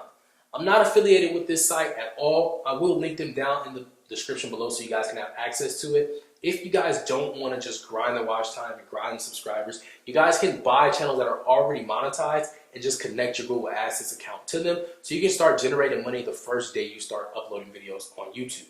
Now, I want to let you know that that is one way of doing this, but it is not the way that I suggest. Back in the days, yes, if I wanted to start a new channel, I didn't want to grow it. Honestly, I personally grew all my channels. I didn't even do that. I think I may have done that one time, and it didn't turn out too great. I don't even think I was like active on the channel and ended up getting demonetized. But if that's something that you guys want to do, you can do it that way, so you can just start generating income right away. But there's another way you guys can do it that's semi-organic. So what you guys are going to do is you're going to go onto this site called SM Zeus, and all this stuff is going to be down in the description below. Just want to let you guys know again that I'm not affiliated with any of these sites at all. I'm just letting you guys know this is how you can start making money right away. Essentially what you can do is I have this TikTok strategy that's going to be in this program, probably in the bonuses. You guys can use the TikTok strategy. It's going to help you guys get an organic following, right? 1,000 subscribers right off the bat. Doesn't take you long. Most of my clients that do the TikTok strategy, honestly, just me being transparent, anywhere from 1 to 7 days, they got their first 1,000 subscribers from the TikTok strategy, okay? Now, when it comes to using SM Zeus to get the watch time, you're basically going to be purchasing the watch time, and it's going to give you the 4,000 watch hours. They're going to give you a description of how you guys are going to do it. They're going to teach you guys how to do it. You guys just read the directions. Really make sure you're paying attention. There's a certain requirement. You have to have videos that are at least like 2 hours long so they can like deliver the watch time to that video. So you guys can go and purchase the watch time and just grow the subscribers organically. Keep in mind that once you guys purchase the watch time, it's going to take up to 7 to 14 days to deliver. Now, once it's delivered, by that time, like I said, the first 7 days you should already have 1,000 subscribers. Once you guys get that watch time package already put onto your account, you then want to go and apply for the YouTube Partner Program. They're going to see that you met the threshold and the requirements so that you can be monetized. They're going to allow you to apply for the program. And within 24 to 48 hours, you guys should be approved for monetization. Those are the fastest ways you guys are going to be able to monetize the channel. I highly suggest doing it this way. A lot of people do like to take the long route and they just want to be 100% organic. And I understand that. I am all about that. I never really did this in the beginning because honestly, when I just started out, this was never a thing. This 1,000 subscribers, 4,000 watch hours. Back in the day, you could just create a YouTube channel and you have a whole side hustle going right then and there. Like you didn't even have to, do this. But nowadays you have to. And honestly, it really is like, it's not even that many views, guys. Honestly, I'd say it's probably like 30,000 views, which is not a lot, especially if you're using all the techniques in the program. It's really not that many views. But if you guys don't want to wait, you want to just jump right on to making the money right away, definitely use these strategies. They're really useful, very impactful, and you'll start generating income right away. So this is the best way you guys can actually earn money from your YouTube channel. Yes, ad revenue is one of the just more, I would say, general ways of you making money on YouTube, and most creators only like live off of that. But I want to let you guys know that there's so many different entities that you guys can get into when you start actually putting videos on YouTube. Number one, I've already explained ads, so you guys understand that ad revenue is a really good way to generate a lot of income. Most of my income probably was split between, the ad revenue and the brand deals, but that's a really good way, of just starting off, making money, and just getting your feet wet essentially. But in the long run, ad revenue is good too, because when it comes to the snowball effect, that's going to play a really big part. Now, the next major way you guys can start earning revenue just from your YouTube channel is the memberships. Now, the memberships is something new that they recently came out with, and it's something that they allow you to basically have a paid subscription. So you can subscribe to anybody's channel for free, but if you want to go like the further length and you just want to be like a really awesome supporter, you can actually join somebody's channel, and when you join their channel, you can decide what you want to pay. Now, from the creator's point of view, they can have so many different offers. I remember on one channel, and I still to this day make money from this channel, just from this memberships, right? You literally can have a $5 membership, $10 membership, $20, $25, any price you name. If you want a $1,000 membership, you can do that on YouTube. So what I did is I just used the Metals tier. So I had a bronze membership that was $5. I had a silver membership that was $25.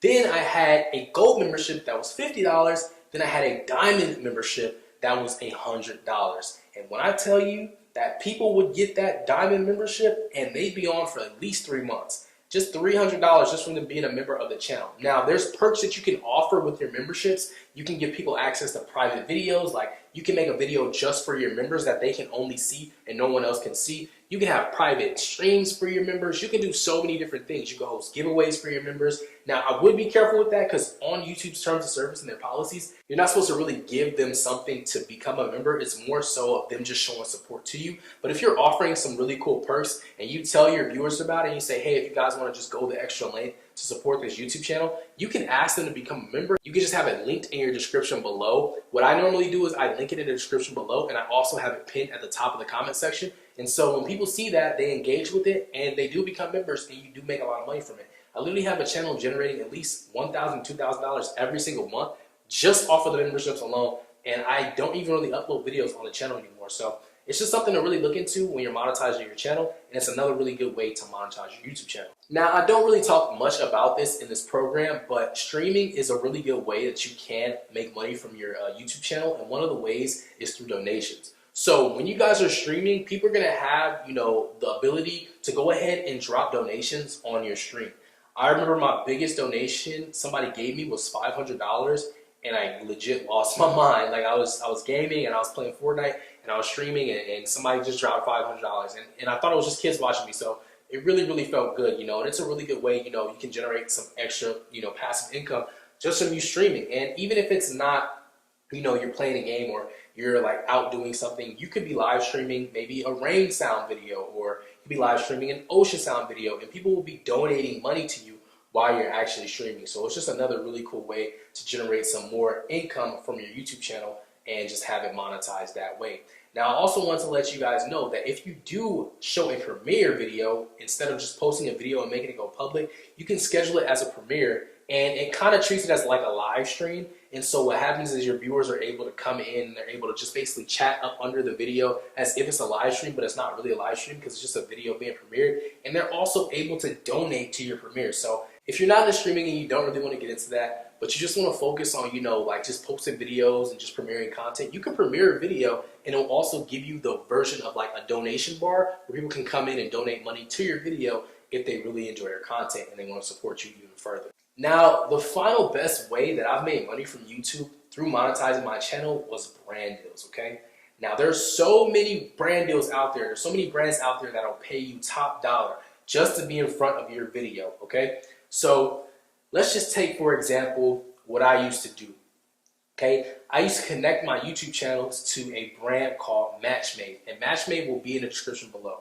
Essentially, you can sign into Matchmade, connect your channel, and they'll see all your analytics. They'll see how your channel's performing, and if your channel's performing really good, they'll just start pitching you brand deals, right? So I can get a brand deal, right, that I'm doing for 15 seconds to 45 seconds in the beginning of a video, and they'll pay me $500. I've had brands pay me literally $5,000 for like extended promos. Like I had this one company where we had a promo that would go in front of every single video that I posted for a month, and they paid me $5,000 up front.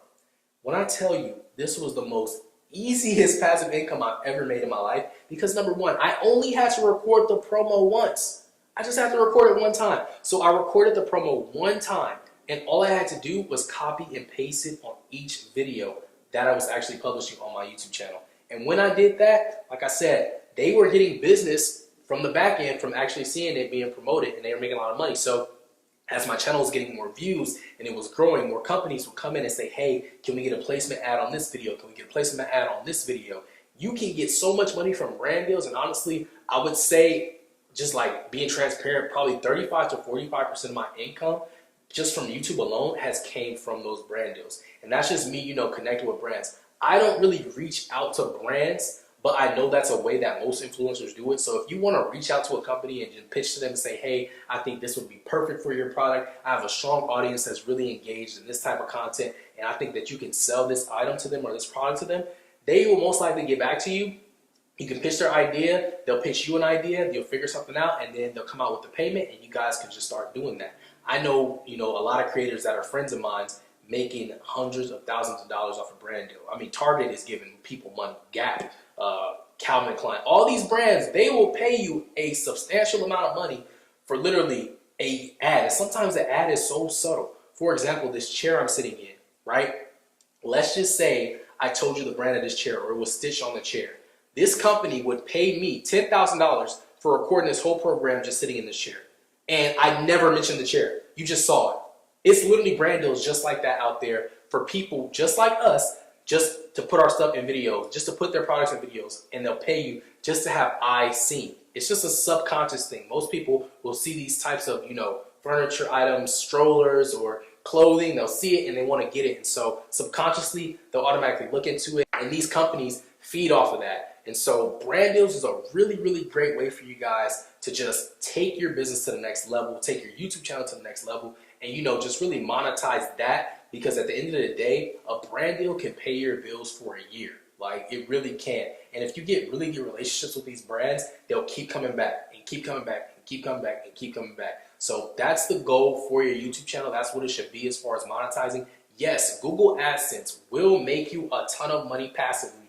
But if you guys can pitch in addition on these brand deals, you guys will make way more than you'd ever could imagine just from having brand deals on your YouTube channel. So when it comes to your YouTube channel, there's so many tools out there that you can actually use that will help you get so far on the platform that a lot of creators don't utilize. This is a really great one that I actually use. There was a lot of other ones that I used to use, but this is the best one possible that's working on YouTube right now, and it's called vidIQ. vidIQ helps you find all your keywords. It can help you find your tags. It can help you find so many different things to help you get your channel to the next level.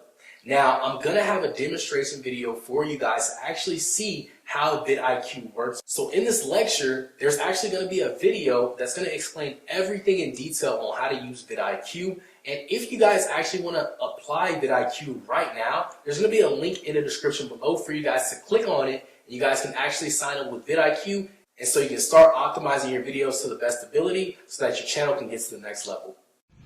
vidIQ. vidIQ. vidIQ.com. vidIQ upgrades your desktop YouTube experience to a whole new level, so let's look at some user interface changes first. On all YouTube pages, you will see this real-time stats bar that allows you to track your YouTube channel wherever you are on YouTube. Down the left-hand navigation panel, you will see new creator tools exclusive to vidIQ, which we'll touch on later. Also note that you can mouse over some of our tools, such as the video likes to dislikes ratio seen here, to uncover even more analytics. The same goes for our real-time stats bar and many other tools. The next thing to keep an eye out for is this vidIQ tool button. It does many different things on many different screens. For example, on the YouTube Video Manager page, it allows you to copy cards, send the video to Facebook, and more. Wherever you see this button, click on it and see what you can do. Finally, when you install vidIQ, a Chrome extension button is added to your browser. Make sure to click on it, as it gives you shortcut links to important YouTube screens, as well as access to our web applications that give you further insights into your YouTube channel. vidIQ includes over 100 tools to help you research YouTube, discover the secrets behind successful videos, audit your own channel, and take action that helps you get more views and subscribers. When you perform a search on YouTube, vidIQ will add several key metrics to tell you what's happening behind the scenes. You'll be able to see monthly search volume and the performance of the top videos in that search term. The keyword score rates a term at a glance, weighing search volume against video competition. The higher the score, the more valuable the keyword is to produce video content for. vidIQ will also reveal the tags for each video, and you can click on these tags to launch our keyword inspector for even more insights, including interest over time for each keyword. The most viewed tool found on the left navigation panel lets you research YouTube in a completely new way. It shows you what's trending right now for your keyword based on views, video velocity, or engagement. What makes this tool super powerful is that you can filter the search in unique ways, such as searching for the most viewed videos on Fortnite by channels between 1 and 10,000 subscribers. If that content is blowing up for them, maybe it can do for you too. If there is anything you need to know about any video on YouTube, our legendary scorecard is the place to go. From video insights, to social media engagements, SEO data, video optimization, channel stats, and more, this tool will help you uncover the secrets to the success of a video you're watching. The Competitors tool allows you to keep tabs on video creators who create content in your creative space. As with the Most Viewed tool, you can discover what content is working for them and add your voice to the conversation. One of the tools we are most proud of is the Channel Audit. It gives you an instant channel health snapshot and shows you which videos are performing best on your channel under different metrics. This is the content you should be producing more of. The channel tool also helps you improve your tags, titles and descriptions, as well as alerting you to quick fixes, such as where you have forgotten to add videos to playlists. vidIQ will help you take actions that give your content the best possible chance to flourish on YouTube. When you fill out your tags, titles and descriptions, our tools will suggest words and phrases that best suit and optimize your metadata. Our SEO score ensures your video has the visibility it needs on YouTube, and the checklist reminds you to do all those extra bits and pieces during the upload process. To further enhance your video's metadata, our Boost tool will suggest literally hundreds of tags that you can analyze and then add to your video with a single mouse click.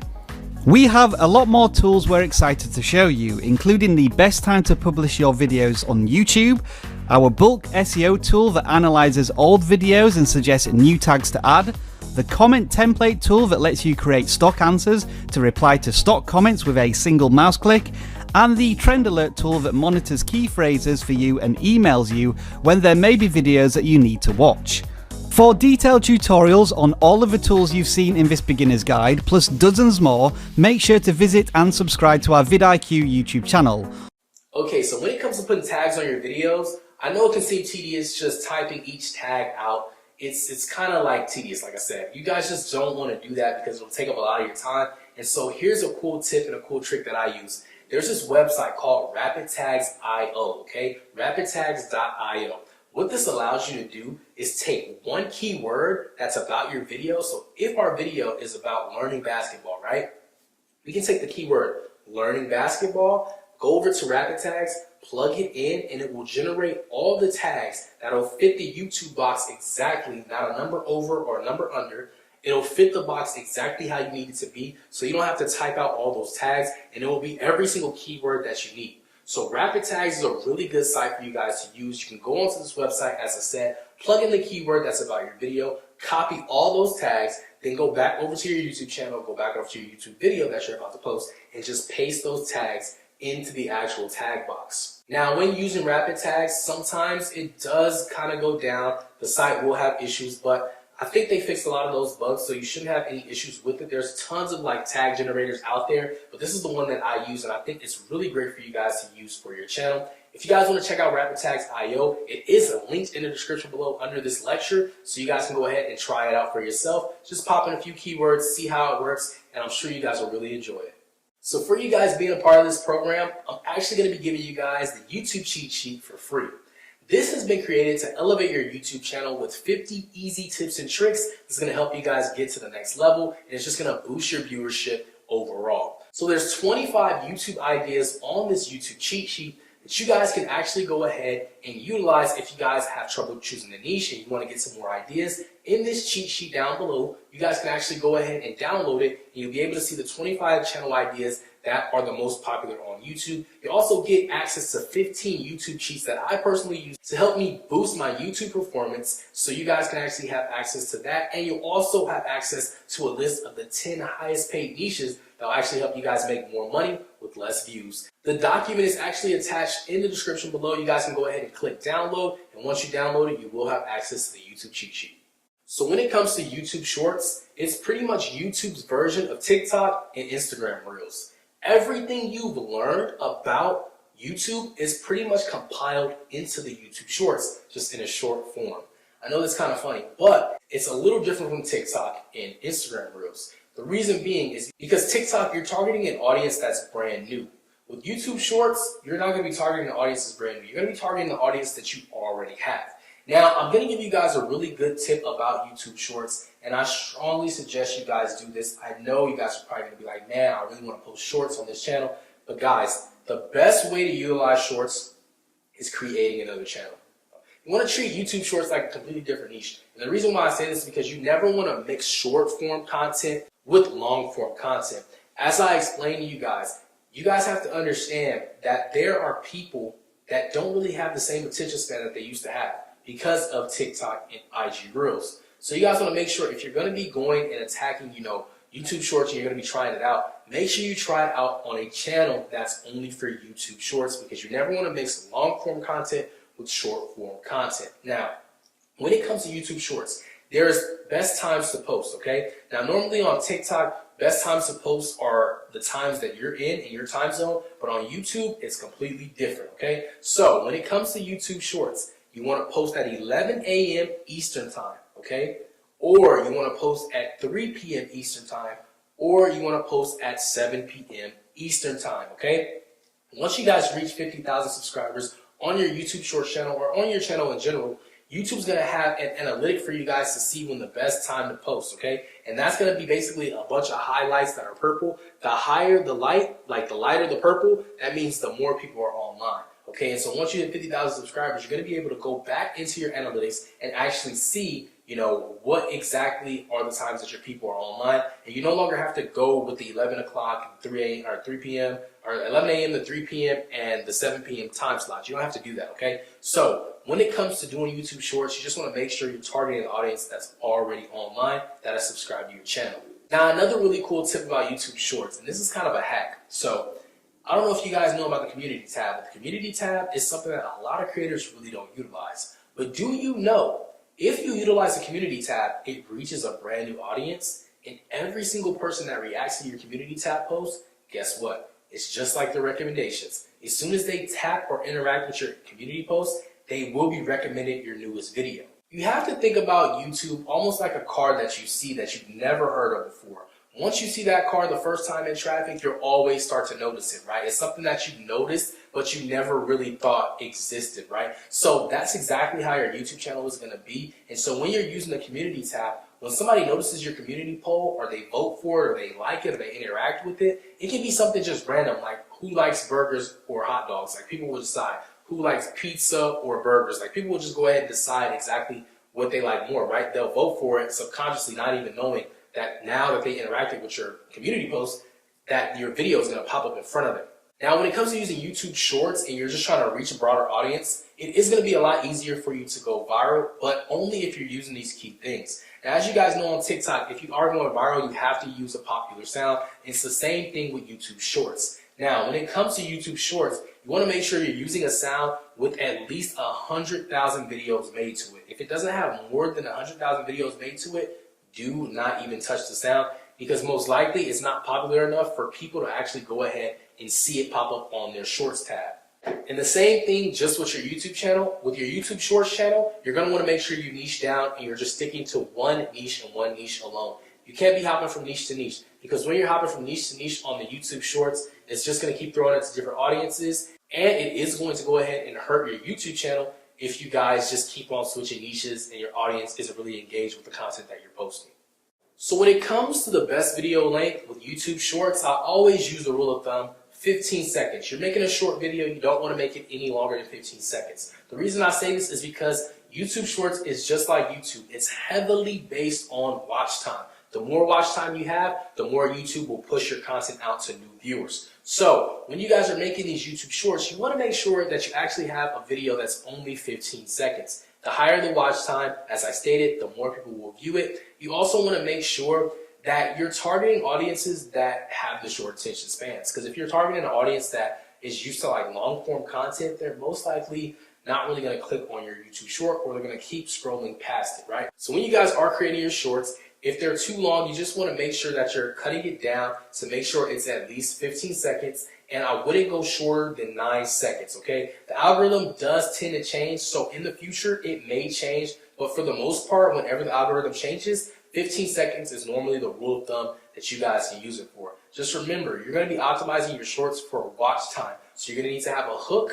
You're going to need to have just something that engages the viewer and locks them into the YouTube Short. Just make sure when you guys are actually making your YouTube Shorts that people actually are interested in the niche that you're making the content about. Don't make YouTube Shorts about a niche that doesn't really have a lot of people creating videos about it. And that's how you guys are actually going to be very successful when creating YouTube Shorts and using that length of 15 seconds. Now, when it comes to making money from YouTube Shorts, I'm not going to lie to you guys. Just being transparent, it's not the best way to make money on YouTube. And this is probably why I never really talk about YouTube Shorts on my Instagram page or just anywhere I'm talking about YouTube in general. It's because YouTube Shorts has a creator fund.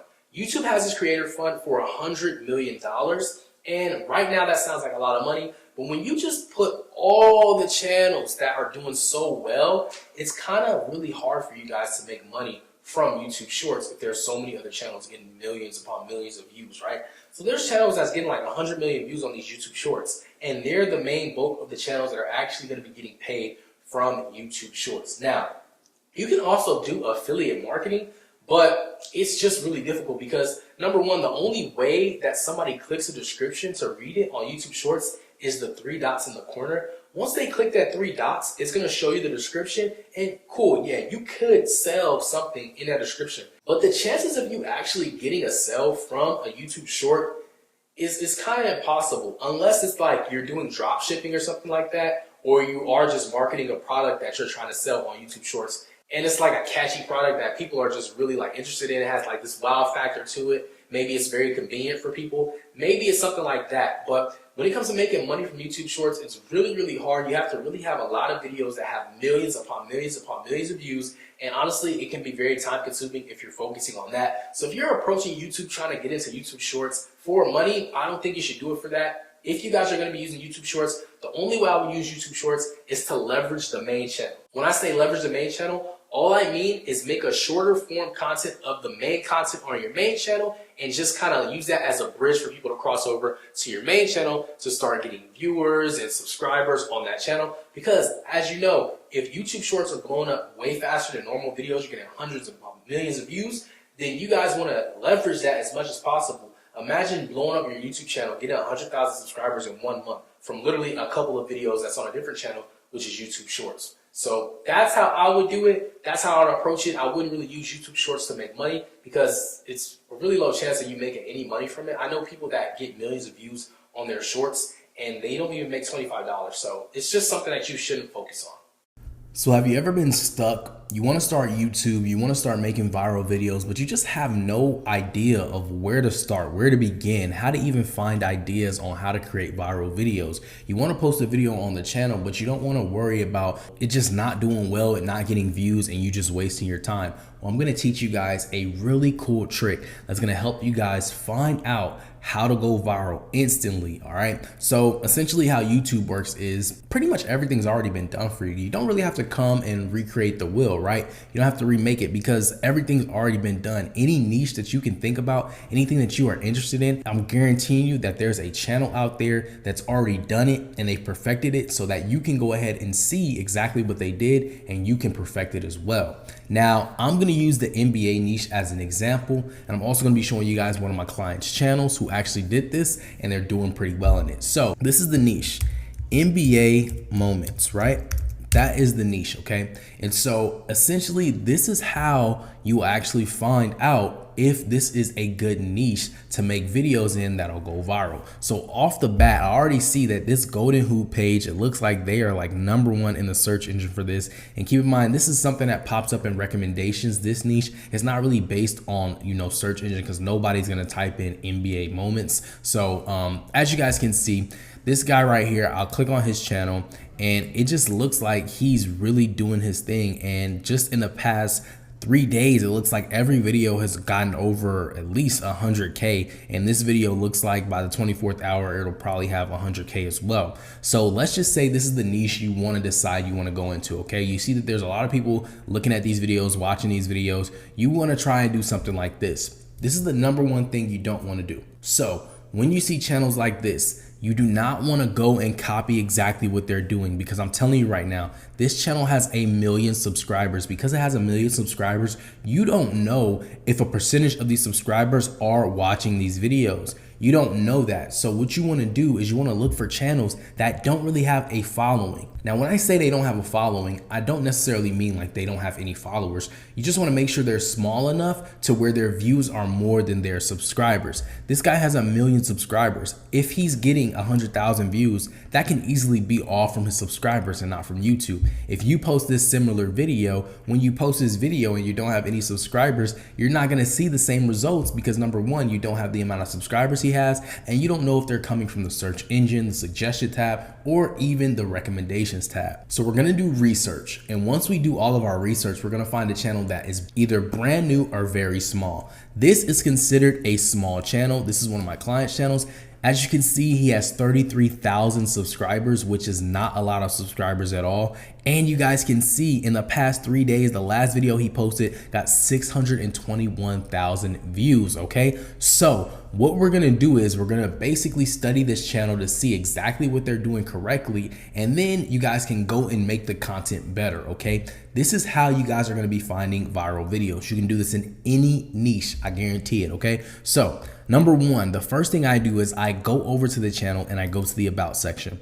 The number one thing you want to do is check when the channel was created. This channel was created January 12th, 2022. So this channel means it is fairly new and they already have 30 million views. Once you guys figure out when the channel was created, how many views they got, this is really rare to see. Let's just say, for example, you're trying to figure out what niche you're in, you're looking for videos that are already viral. This is a perfect example. So once you guys go over to the home page, the next thing you guys want to do is you want to see the content that this person is creating, okay? So once you go over to the videos tab, you'll see that this person has only posted 8 videos, which is extremely good. Their first video got 400,000 views, second video got 5 million, third video got 3 million, and the next video, which is the most viewed video, got 11 million views. So the first thing I would do is find the most viewed video, right? And so we've already seen that it's this video right here. What we're gonna do is we're going to click on this video.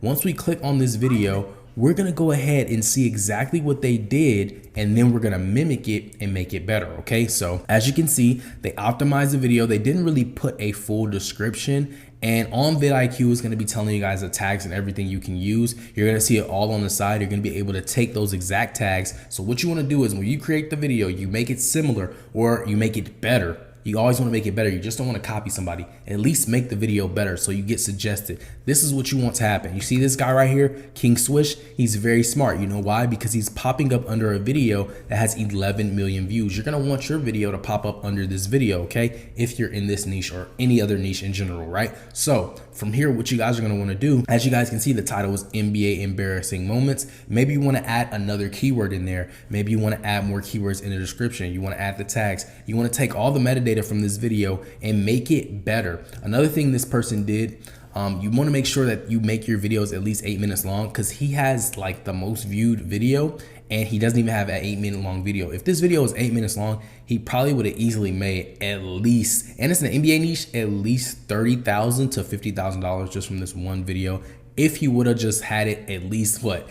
It looks like 40 seconds more, just 40 seconds more. He's probably made at least $11,000 from this video, but if it was 40 seconds more, he could have easily made like $30,000 to like $50,000 just from this one video. But okay, we figured out the niche, we figured out the content we're gonna create. The next thing you guys wanna do is you wanna make a list of at least 5 videos. These are gonna be your 5 videos, okay? And what you're gonna do is when you start posting these videos, you're not gonna recreate this popular video and post it first. This is gonna be after you build the momentum. Because if you post this first on a brand new channel, number one, you're most likely not gonna get the views right away, even if you optimize it. Number two, it's just gonna be a waste of a really good video if you don't have any traffic going to it. And so you're gonna wanna wait to actually create this video after you guys have established some type of upload schedule or consistent videos on your channel. So what we're gonna do is we're gonna find the top 5 most popular videos. And so right here, this is the 5th video, NBA Karma Moments. We're gonna take this video, right, and we're gonna recreate it and make it better. We're gonna find a thumbnail similar, maybe another basketball player, maybe somebody that's really popular. We're gonna make the thumbnail a lot better. Then from there, we're gonna start to basically trickle down to the top video, okay? And so we're gonna make this video, then we're gonna make this video, then we're gonna make this video, then we're gonna make this video, then we're gonna make this video, and we're gonna upload them in that order, okay?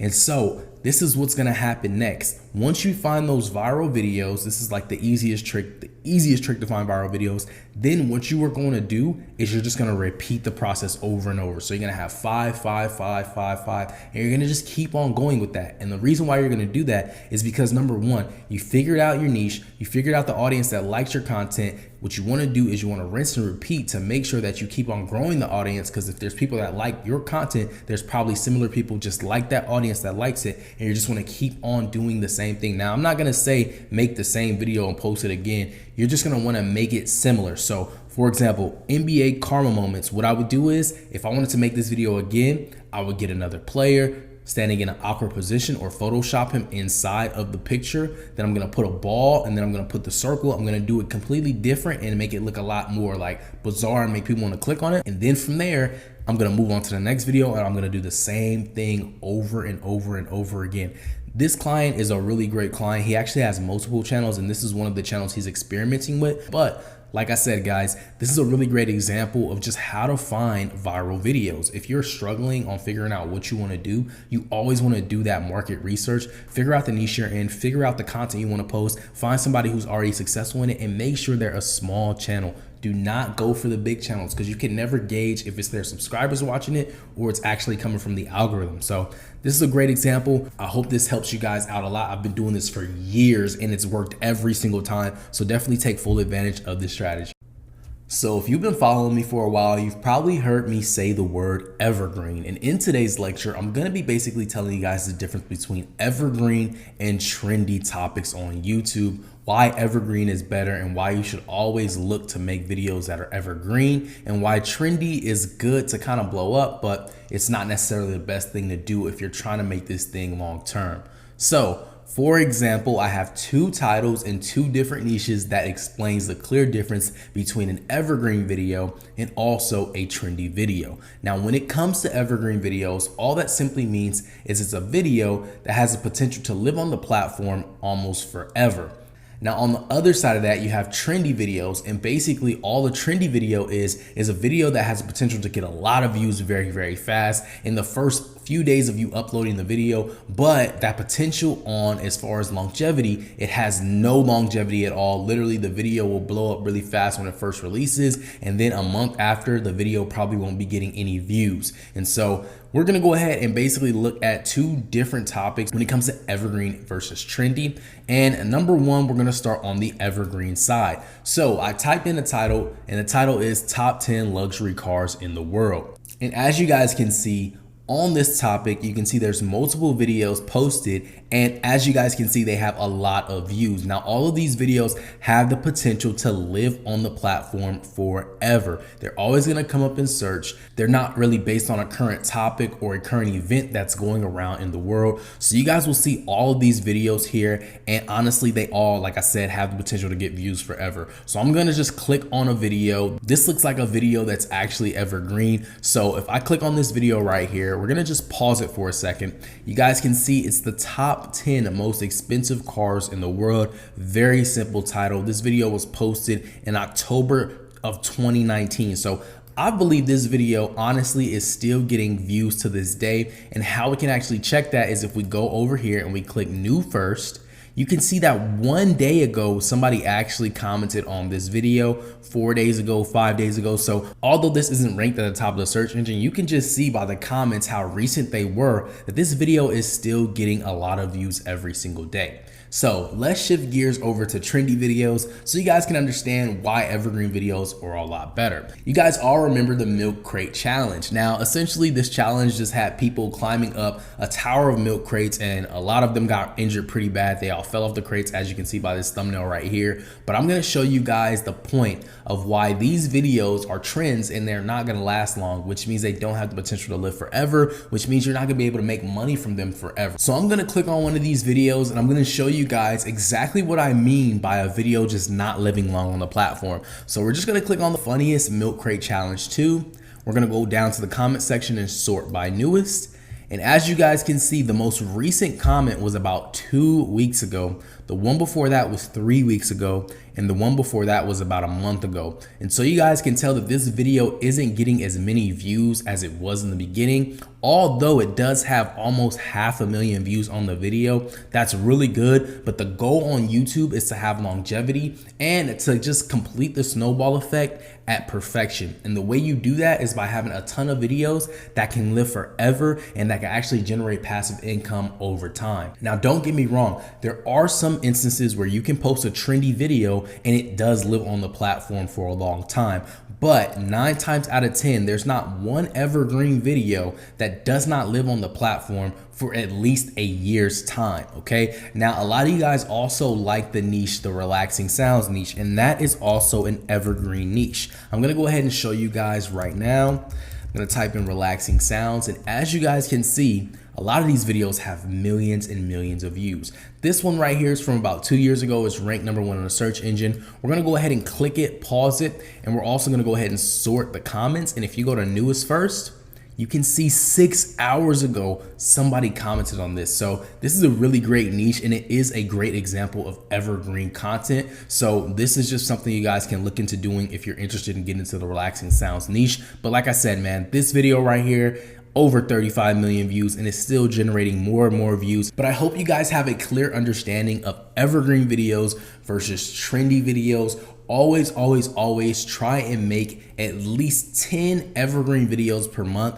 Although they don't get a lot of views in the beginning, they're gonna be getting the views over time. If you are constantly just doing trendy videos, you'll always be chasing that blow up. You'll always be chasing that viral moment on YouTube, and you don't wanna get caught up in that because there's gonna be times where your videos just don't go viral off the start. So you're gonna wanna upload those evergreen videos as well, because at any moment in time, these videos can actually blow up and get views forever. And as you guys can see, here's a clear example of an evergreen video that didn't do so well in the beginning, but at any moment, as you guys see now, it blew up. So at the start, when this video was posted in 2018, it only had about 2,000 views. Now, it wasn't getting many views. As you guys can see, the months went on and this thing still wasn't getting any views until about 2 months after.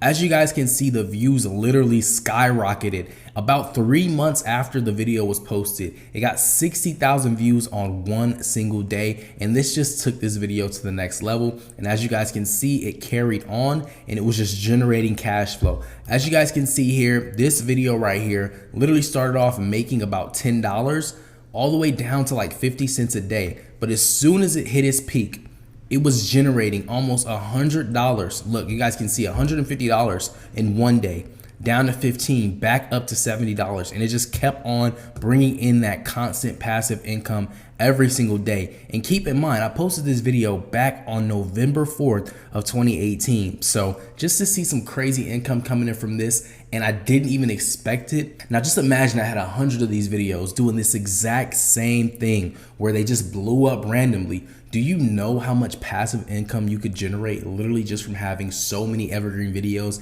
that literally can blow up at any time?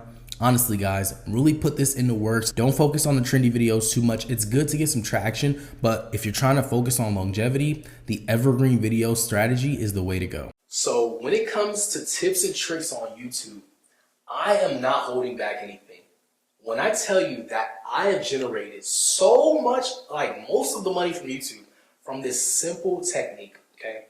Number one, it's evergreen videos. All an evergreen video is a video that can essentially get views for a long time. Let's use this example, okay? We're gonna use trends versus evergreens, okay? A trendy video, all a trendy video is like, for example, the crate challenge where the people were stacking up crates, right? And everybody was climbing over the crates, people were falling, breaking their necks, all kind of crazy stuff was going on, right? That's a trend. If I made a video about that today, it's not gonna get views, right? It's gonna die off. But let's go back into evergreen videos, right? What is evergreen? Basically a video that can be watched today and watched for the next 10 years, right? Top 10 mansions of the 21st century. Top 10 mansions in the world, or the fastest cars on the planet. These are videos that people are going to search up all the time. They're always going to be able to be watched because they're always going to be relevant. So that's all the evergreen video is. Now, let's get into the technique. So there is this video strategy that I've been using on one of my channels for years. This is called the 30 evergreen video technique. So you upload 30 videos. These videos are all videos that are performing well, right? So you get 30 videos that are performing well. I would say anywhere from 100,000 views and up, okay? Start a catalog of videos that got 100,000 views. Now this only works on evergreen videos. You cannot do this with something that you're showing your face. I mean, you could, but you'll understand why, okay? So listen, 30 videos, right? Okay? All these videos did really well, and now we're gonna do this. We're gonna make a sequence of them. So we got all 30 of our videos. Now we're gonna re-upload them to YouTube. Now some of you are probably saying, how are we gonna do that? YouTube's gonna detect it. This is what you're gonna do. You're gonna remove the track. You're gonna save all these videos, right? Without sounds, without music in the background. You're gonna save all of them without music in the background, right? And so you're gonna create the whole video.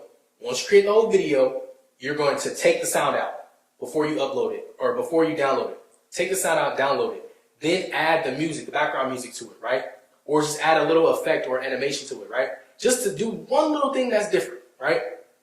Cool. Then you're going to upload that video, right? With that sound that you use, with that song that you use, right? And this just depends on what niche you're in. Some niches can do this, some niches can't. It's not for every niche, right? But for majority of niches, people can do this. So you upload the video, right? Change the thumbnail. So it's not, the video already went viral before.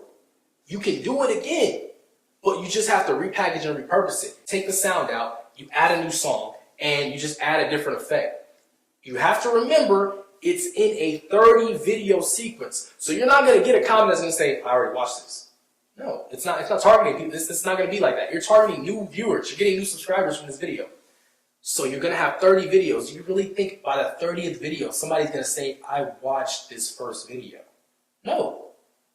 Here's where it gets even tricky. You can even mix it up.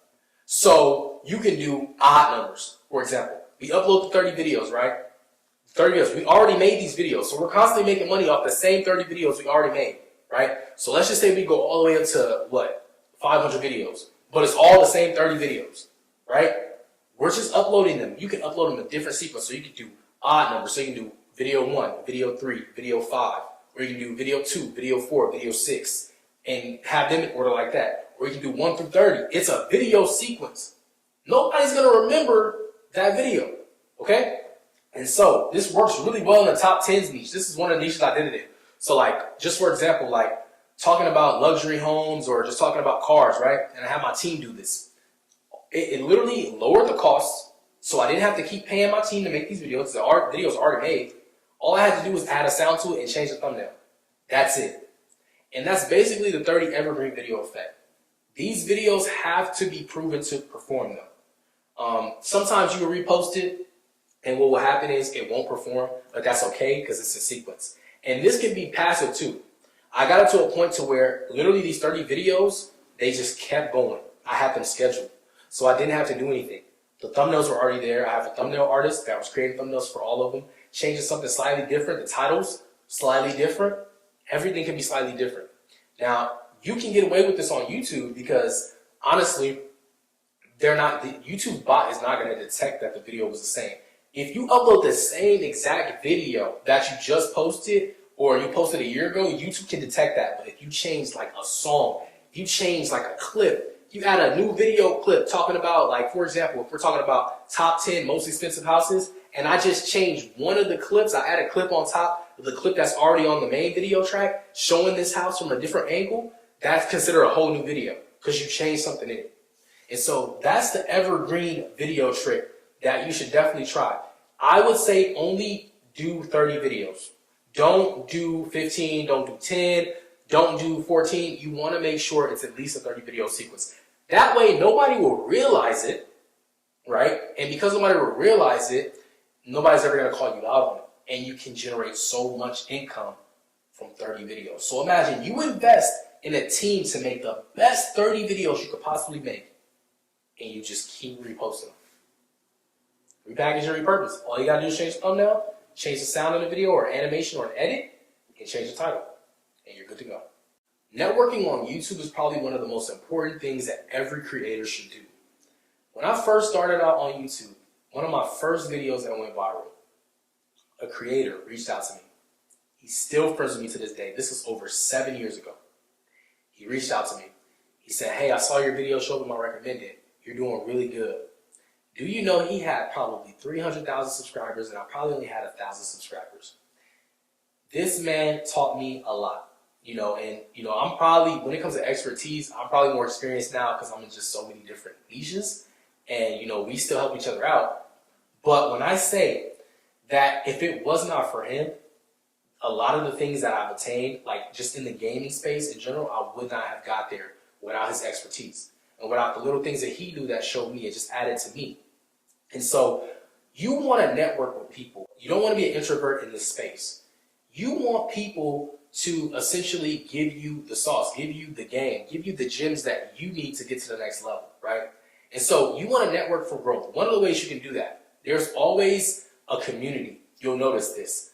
For example, the basketball community, the NBA 2K community, Fortnite community, pretty much, the white noise community, any community, there's communities. You're going to hear that word. Like, oh, you're a part of this community, you're a part of this community. You want to get to know all those creators, all those channels in the community. You're never in competition with them. You're only in competition with yourself, okay? If you got 1,000 views yesterday, your goal is to get 2,000 views today. Not, oh, I got 1,000 views, he got 10,000 views, I got to beat him. No, you want to beat yourself. That's what you have to do, okay? So, when you're networking with people, this always happens. There's always friction between creators. I see it all the time. It's happened with me so many times. And this is why I'm telling you, you want to be in competition with yourself and not your fellow creator, because your fellow creator can help you so much. You want to make sure that you're creating a relationship that will help everyone get to the next level, right? You don't want to be selfish. You want to help everyone grow. When somebody helps you, you help them. The person that helped me, to this day, he comes to me asking me questions and I help him. And it's just love, because he helped me get out of the spot that I was in and helped me reach a level that I couldn't have reached if I never met him. I could have just ignored his comment. I could have ignored his messages. I could have ignored him, but I didn't. I networked with him. So another really good way you guys can do, like I said, get to know the channels in your community, meet them. You can email them. You can, follow them on social media platforms and, just discuss like your similar interests. You guys can also get in group chats. When it comes to group chats and your networking, it's really cool to do that. Some of my most success has come from me being a part of these group chats.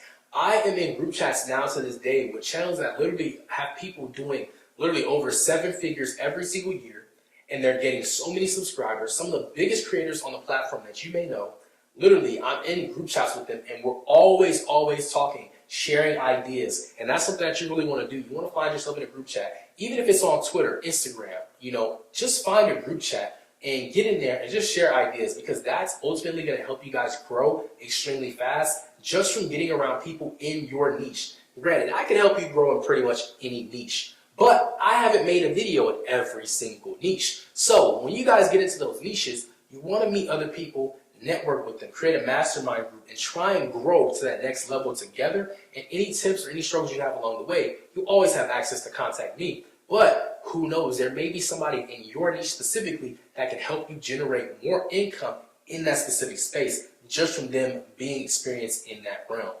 Here's how you make white noise videos. Now, white noise videos are extremely popular on the YouTube platform. They've been so popular for years and they generate so much passive income. So in today's lecture, I'm going to be showing you guys exactly how you can recreate these videos and generate the most income from them. So I want to let you guys know a huge disclaimer, because there's a lot of confusion around this niche and a lot of people don't understand how to monetize it. So you can monetize this style of content. It just all depends on the way you actually edit the video and the way you publish the video. YouTube's terms, the only way you'll break them is if you're literally repetitively uploading the same sounds, the same video clip, the same image. If you guys are just continuously uploading the same clip over and over and over and over, the same videos over and over, number one, you're not gonna be able to get monetized, and YouTube literally is going to block you from actually posting the videos again. So I'm gonna show you guys the correct way of how to make make these white noise videos so when you actually upload them to the channel, number one, you're able to get monetized, and number two, you don't run into any copyright issues, or you don't have to worry about any like company coming for you for using their sounds or using their videos, okay? So with that being said, let's get into it. Okay, so I'm in Final Cut again. As you guys can see, it is a blank project, but I'm gonna show you guys how you guys actually get everything set up. So number one, we're gonna need a video clip. Number two, we're gonna need a sound, and then we're gonna actually have to have the video clip looped, and I'm gonna teach you guys how to do all of those things right now. Okay, so the first step for you guys to do is to go over to a website called pexels.com. There's many other websites you guys can use, but this is the go-to website that I personally use and a lot of my clients use as well.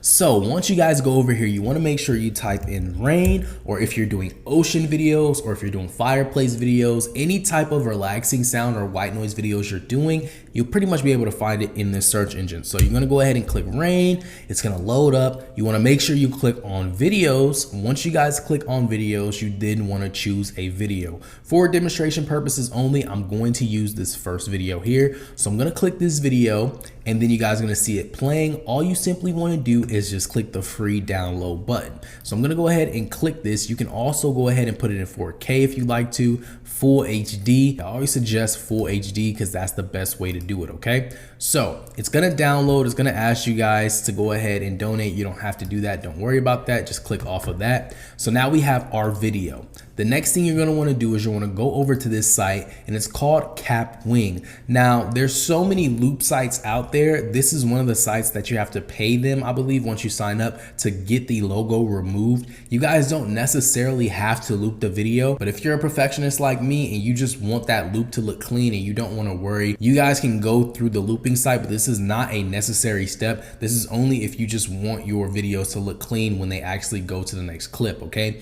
So what you will do here, after you guys upload it, once you do this, you're gonna wanna make sure that you're looping it for at least 10x, okay? So it's gonna make it a 2-minute loop, and then when we go into the editor, I'm gonna show you guys how you can actually make this a lot longer than 2 minutes, right? And so essentially all it's gonna do is it's gonna make this video seamlessly loop, and you won't even notice that it's actually blending the clips together, and it's just gonna make it a perfect loop. So after you get the loop at 10x, you wanna go ahead and click the create button. After you click create, it's gonna start loading and it's gonna make the loop for you. You can then go ahead and download it when the download button does show up. It is gonna ask you to sign in to remove the watermark. Like I said, if you wanna pay for it to get removed, you can do that. But in this demonstration, I'm only gonna show you guys how to loop it. I'm not actually gonna take the loop clip and place it because it is watermarked, okay? All you have to do is go to the website Capwing. I'm gonna have it linked in the description box below this course video, so make sure you guys look at that before you guys click to the next course video. So the next step, this is gonna actually help you guys get monetized. A lot of you guys are saying, you know, it's hard to get monetized with this type of content. How can I avoid it? And so this is how you can avoid it. So normally what I do is I download a particles animation, okay? Either I download a particles animation or I hire somebody who can create renders for me. So this is a channel right here called Ambient Renders. Essentially what they do is they make rain sound videos, or they make any kind of like, you know, relaxing sounds, but they have a render. So it looks like it's a nice city and it's a bunch of rain hitting the window. And it's like this little timepiece making the clicking noises. It's just really cool, right? It's a render. So this is considered original content. You're adding value to the sound. So it's not going to be considered repetitive or, you know, reused content. So you're going to be able to monetize this content. So that's another way you guys can actually do this. You can just go over here and just make a render. You can find people that make renders on Fiverr, Upwork, or any freelance website that offers this type of graphics. Now, as I said, we're gonna go back over to this right here. We're just gonna go ahead and simply download the particles, and I'm gonna show you guys how you can edit it on top of the rain sound video. Now, of course, if you guys are gonna be doing these videos, you're gonna need a sound. This is the best website I go to. It's called Orange Free Sounds. You guys can essentially go over here, type in rain, and then what's gonna happen is it's gonna pull up all the rain sounds, and all you have to do is simply click on it. Once you guys click on it, you guys can go ahead and download it. Now, keep in mind, a lot of those videos that are on Pexels actually have sound, but because you're looping it, it's not gonna sound clean. So you wanna go ahead and just click free download here. It's gonna download the sound, and then you're just gonna go ahead and open the zip, and it's gonna create the file for you. Now, the next way you guys can actually get sounds is if you wanna go through the 4K downloader, you can actually search up rain sounds on YouTube. Once you search it up on YouTube, click filters, and then go over to Creative Commons. Creative Commons basically is content that people put on YouTube and they allow you to reuse it so you don't violate the copyright law and you're actually covered under the fair use copyright law. So what you guys can do is you can look through these as well. You can find sounds. All you have to do is click on the video, copy the top link, paste it in 4K downloader, and then you guys can basically black out the video or add a video on top of that layer and then just have the sound playing in the background. Make sure it's all the way to the end of the actual video clip so it matches up, and then you guys have your sound and you have your video. But now I'm gonna actually show you guys how to put all of these pieces together so you can actually make your white noise video. Okay guys, so now we're back in the editor, and this is exactly how we're gonna create this video. So we have all three of the items we need. Number one, we have the animation, and we also have the rain video, and we also have the sound.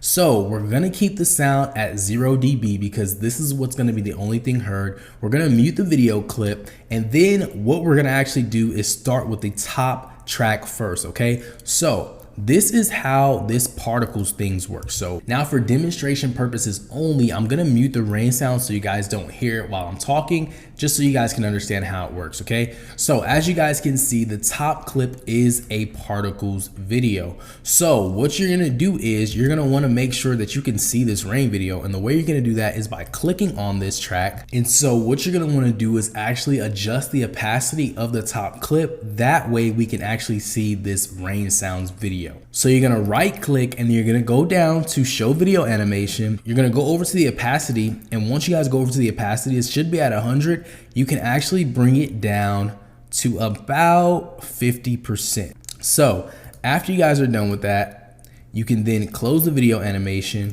and then when you play the video, you should see these small particles going over. Now, if it's still too dark, what you guys can do is you can click back on here, go back over to show video animation. You just wanna have it to where YouTube's bot will detect that there's actually another video on top of this video, and it should be able to because YouTube's bot is pretty smart. So I'm gonna just put it down to like 15%. Then I'm gonna close that off. And then we're gonna play it again. And as you can see, the original video is still intact. If it does have the black sides, as I told you guys in another lecture, all you have to do is just stretch it like that and do that. And then as you guys can see, it does have those particles, but you can't even notice it, which means the viewer won't even notice this, which is really, really good. Now, a lot of you guys are gonna say, okay, how do I make this 10 hours? And it's very, very easy. All you have to do is copy this clip and paste it. That's it. You can paste it as many times as you want. That's the beautiful thing about this. And if you don't want to constantly paste it one by one, you can copy all of these clips at the same time. And then you can come back over here and just start pasting and pasting and pasting again. I would say once you get to like 10 minutes, then you guys can just start grabbing all the clips and pasting them over and over and over again. And once you guys get to the length of time that you want, you can then start to do the sound next, and you can also do the particles on top of the actual rain video, okay? So I'm just gonna make this about 8 minutes just to show you guys an example of what it would look like complete. Keep in mind, if it was 10 hours or 8 hours, it would still look the same as how I'm making it look right now, just a lot longer, so you guys can just get an idea of how it will be. Now, I did want to let you guys know, when you are starting off on these relaxing sound channels, you want to make sure that you're not just uploading 8-hour videos off the start. You want to start with 2-hour videos, and then gradually, as you're growing your audience, you want to go over to 4-hour videos, then to 8-hour videos, and then from there you can go to 10-hour videos. And I believe that's how long they should be. They should never be over 10 hours. So you just want to make sure that when you guys start this out, don't try and give yourself a headache by doing 8-hour videos. You don't have to do that right away. Just make sure you guys start with the 2 hours, because it's going to be a lot easier for you guys to upload those videos. and it's going to be a lot easier for you guys to continue to do them without having to waste too much time. Okay, now some people don't have this video editor. Some people are going to be using a different video editor, and so you guys are going to be asking the question, well, how do I actually upload this video faster? I want to upload this video fast. I know it's very long, it's a lot of memory. How do I actually upload this video faster? And this is a really cool technique I like to use. If you guys can see on my screen right now, it's this software called Handbrake. Okay, I'm gonna put Handbrake in the description below. All you guys have to do is click the link. It'll take you over to the software. It's a very great software to use if you guys are ever having trouble uploading a video fast. All you have to do is take that video,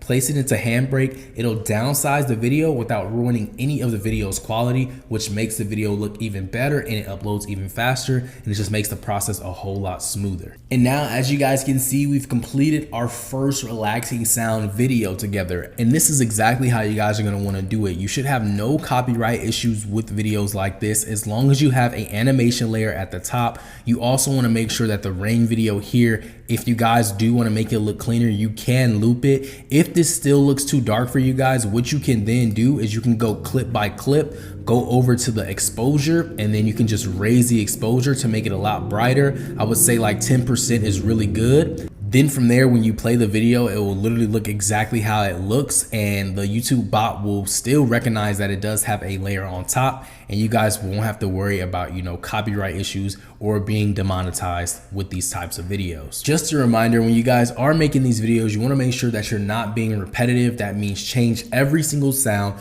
Always change the video clip. You guys can use the top clip. That should be fine if you're doing an animation. That should be perfectly fine. You guys don't need to change that up at all. You just need to make sure that when you guys are actually using the video clips from the sites and using the sounds, you need to switch them up, because YouTube can detect that you're using the same sounds and the same video clips, and it just becomes deemed under reused content, and it's against YouTube's terms of service and policies. Okay, so that is how you guys create your first white noise video. It's pretty simple, pretty straightforward. I'm gonna have all the websites that I spoke about in today's lecture in the description below, so make sure you guys check them out so you guys can create some awesome videos. So when it comes to the snowball effect on YouTube, this is something that's going to happen regardless whether you try to do it or not. But if you know about doing it, you're going to make the most of it and you're going to get the most out of it. Okay, so essentially all the snowball effect is basically, once you start posting videos and you start, you know, just getting those views, getting those subscribers, over time, you want your channel to create a snowball effect. So let's just think about a snowball at the top of the hill.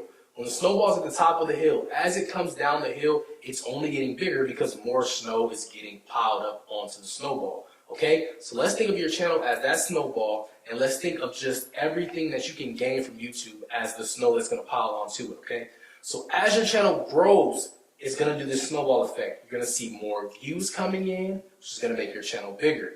You're going to see more subscribers coming, which is going to also add to that actually getting bigger, and of course the revenue on YouTube.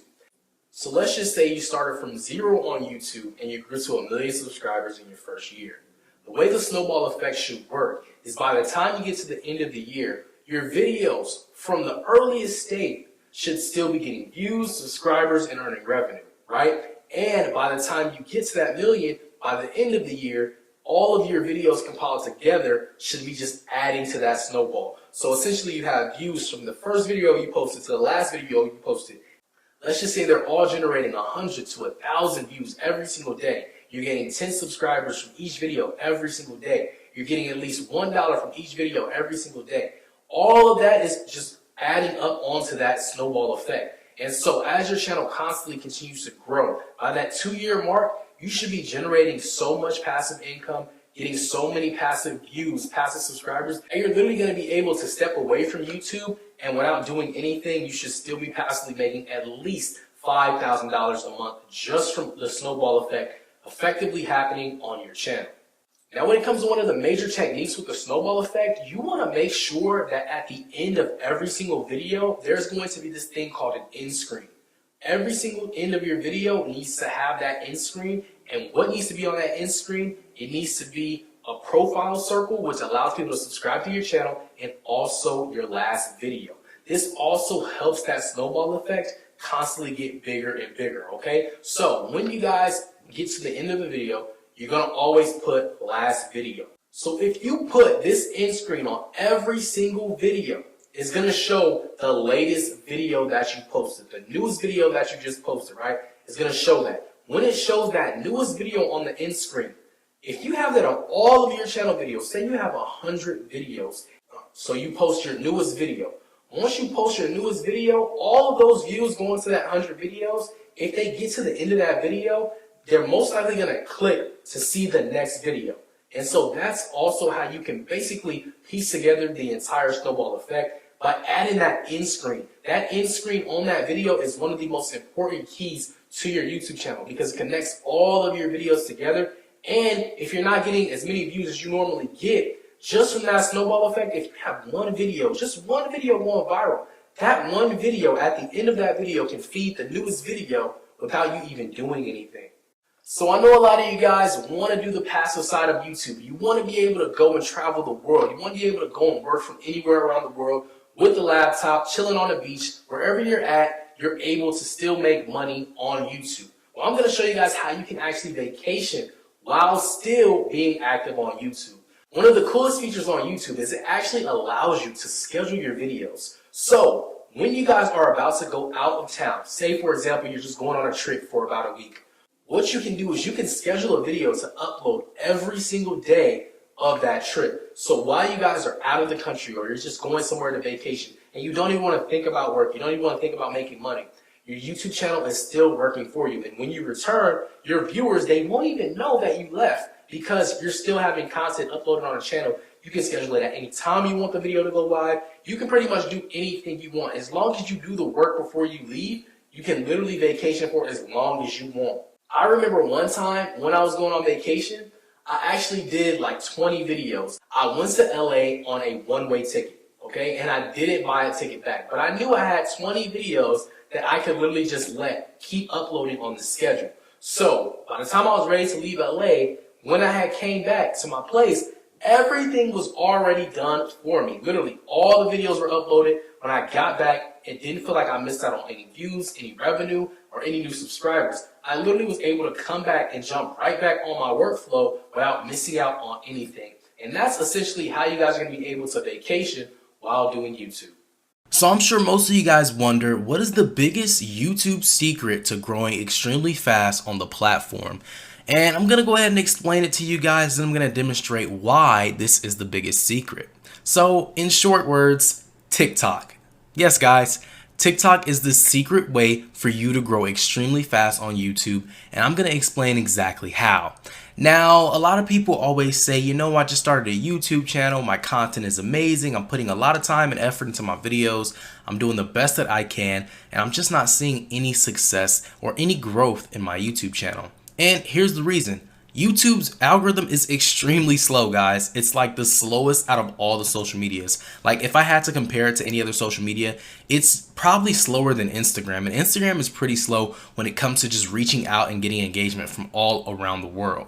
Now, the reason why YouTube's algorithm is really slow is because it could take up to a few months just for your videos to start to show up in search results or to show up in the suggested tab. Now, what usually happens is you put a video up, no matter how good it is, no matter how well it is starting to perform, the traction just isn't fast enough for it to get off the ground for you to start making money and growing in fan base or growing in subscribers and supporters. So TikTok is the fastest way you guys can do that, and here's why. TikTok's algorithm is the fastest social media algorithm in the entire world of social media. If you guys have been on TikTok, I'm pretty sure you've seen people go from 10,000 followers to 1 million in a few days, or even not a few days, let's keep it realistic, a few months. Now, the reason for this is because TikTok's algorithm is extremely fast. You could literally post a TikTok today and it could blow up overnight. YouTube used to be like this, but then the platform got kind of oversaturated and it was a lot harder for you to kind of blow up and go viral overnight unless it's a very trendy topic that nobody's talking about. And now the way YouTube kind of works is you're putting a video out there and you're kind of waiting in line before it blows up because I'm sure somebody else is already doing it and they've been doing it for a while, so they're the first to pop up in the search results. Now, like I said, I'm going to be demonstrating how you guys can literally use TikTok as a tool and a different alternative route to blow up your YouTube channel and start to make money from it. Because let's all be real. Yes, you can make money from TikTok by doing like brand deals, but it's not very much and it takes a very long time before you actually get your first brand deal on TikTok. But on YouTube, that same following, that same spark that you get from TikTok, you can essentially take that and just forward it and funnel it to your YouTube channel and start to make revenue from actually having that type of following. Now, essentially how this works is just the way that TikTok works. And I'm gonna go ahead and demonstrate that for you guys right now. Okay, so this is very, very important. This demonstration is gonna be focused on TikTok and YouTube at the same time. And you guys are gonna understand why we're actually gonna use TikTok to basically leverage followers, subscribers to YouTube, okay? So I'm gonna split this in half right here. This topic right here is gonna be about TikTok.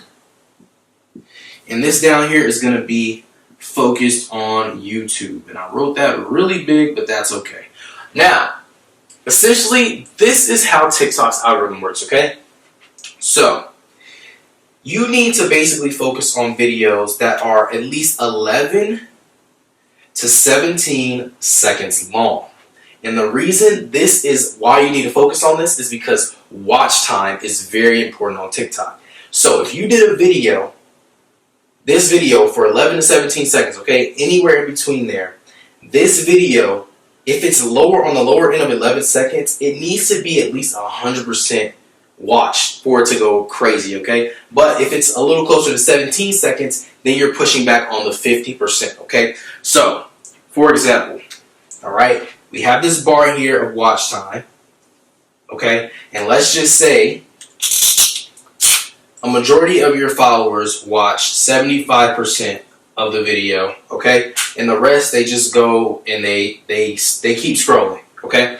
So, the 75% is going to help this video get pushed out to more people, okay? And how this is going to help, how are you going to get people to actually see it without any followers or anything like that, is simple, okay? So, for example, okay, let's go to the YouTube side. Let's just say your niche is the basketball niche. I'm just going to put b-ball, okay? Let's say you're focused on the basketball niche on YouTube. You have 0 subscribers, you have 0 views, nobody's ever watched any of your videos yet. You don't have any following on YouTube, okay? So this is where this is all going to come together. Just stay with me. So, TikTok, you're going to do the same thing. Your channel, you're going to make a identical profile of your channel on your TikTok, okay?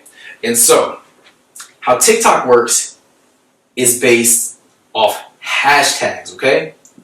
Now, some may disagree with this, but this is a really good way, especially if you're trying to leverage your YouTube channel. This is the best way to go about it, okay? So, the reason why we're going to focus on hashtags is because this is going to allow you to focus your following from your niche, okay? So, that's the connection right here, is the niche. So, a lot of people start YouTube and they just struggle on growing and they're struggling on finding people that enjoy the content that they post. Well, TikTok eliminates that struggle. It eliminates that factor because it allows you to go into a niche that you are on already on YouTube, and you can basically build this following and carry it over. And I'm going to explain exactly why, okay? So, we got our first basketball video on TikTok, okay? This is what you need to do. You need to use these hashtags, okay? So, we're going to go ahead and talk about the hashtags that you're going to be using, okay? I'm going to show you guys the 4 hashtags you need to use. If you're ever posting a TikTok, you don't need any more than 4, and you need at least 2, okay? Now, sometimes you can get away with not using hashtags at all, but that's further down the line once you establish yourself on TikTok, okay? So, hashtags. Let's get into that. All right. So, 1, 2, 3, and 4. The first hashtag you're always going to use is FYP, okay? FYP stands for For You page. This For You page is like the Explore page on Instagram, okay? It's like the home page on YouTube. Everything that pops up on that page literally goes viral. A majority of it goes viral unless the content isn't that great. If you end up on the For You page, you're most likely going to go viral, okay? So, you're going to use this tag right here. This tag, I'm going to just say an example, has 25 billion videos made about it, okay? So, 25B. 25 billion videos. Keep that in mind, okay? Then the next tag you're going to use is the actual For You page spelled out. So you're going to put For You page. And just for example, this one has 10 billion people who actually use this tag on a video, okay?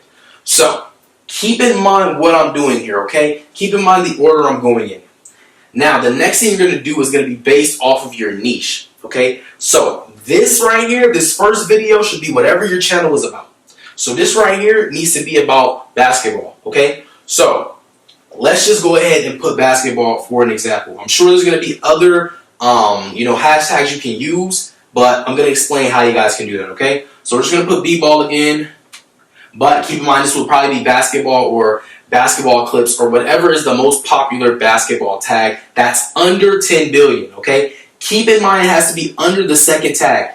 I'm going to go in order and I'm going to keep going lower and lower and lower. You never want to go ahead and get a tag and place it after the next tag with more videos than this tag because it's going to mess you up and it's not going to flow correctly in the algorithm, okay? So let's just say b-ball had 1 billion, okay, videos made about it. That's great. Basketball had 1 billion videos. That's perfect. It's a smaller videos than the For You page and the FYP, and it's in the perfect position, okay? Now the next thing is going to be even more niche type. So you're going to focus, let's just say your videos on your YouTube channel are about basketball, but it's focused on NBA, all right? NBA clips, NBA games, whatever. You're going to go ahead and put this. You're going to just put NBA, all right? And let's just say NBA has 500 million videos made about it.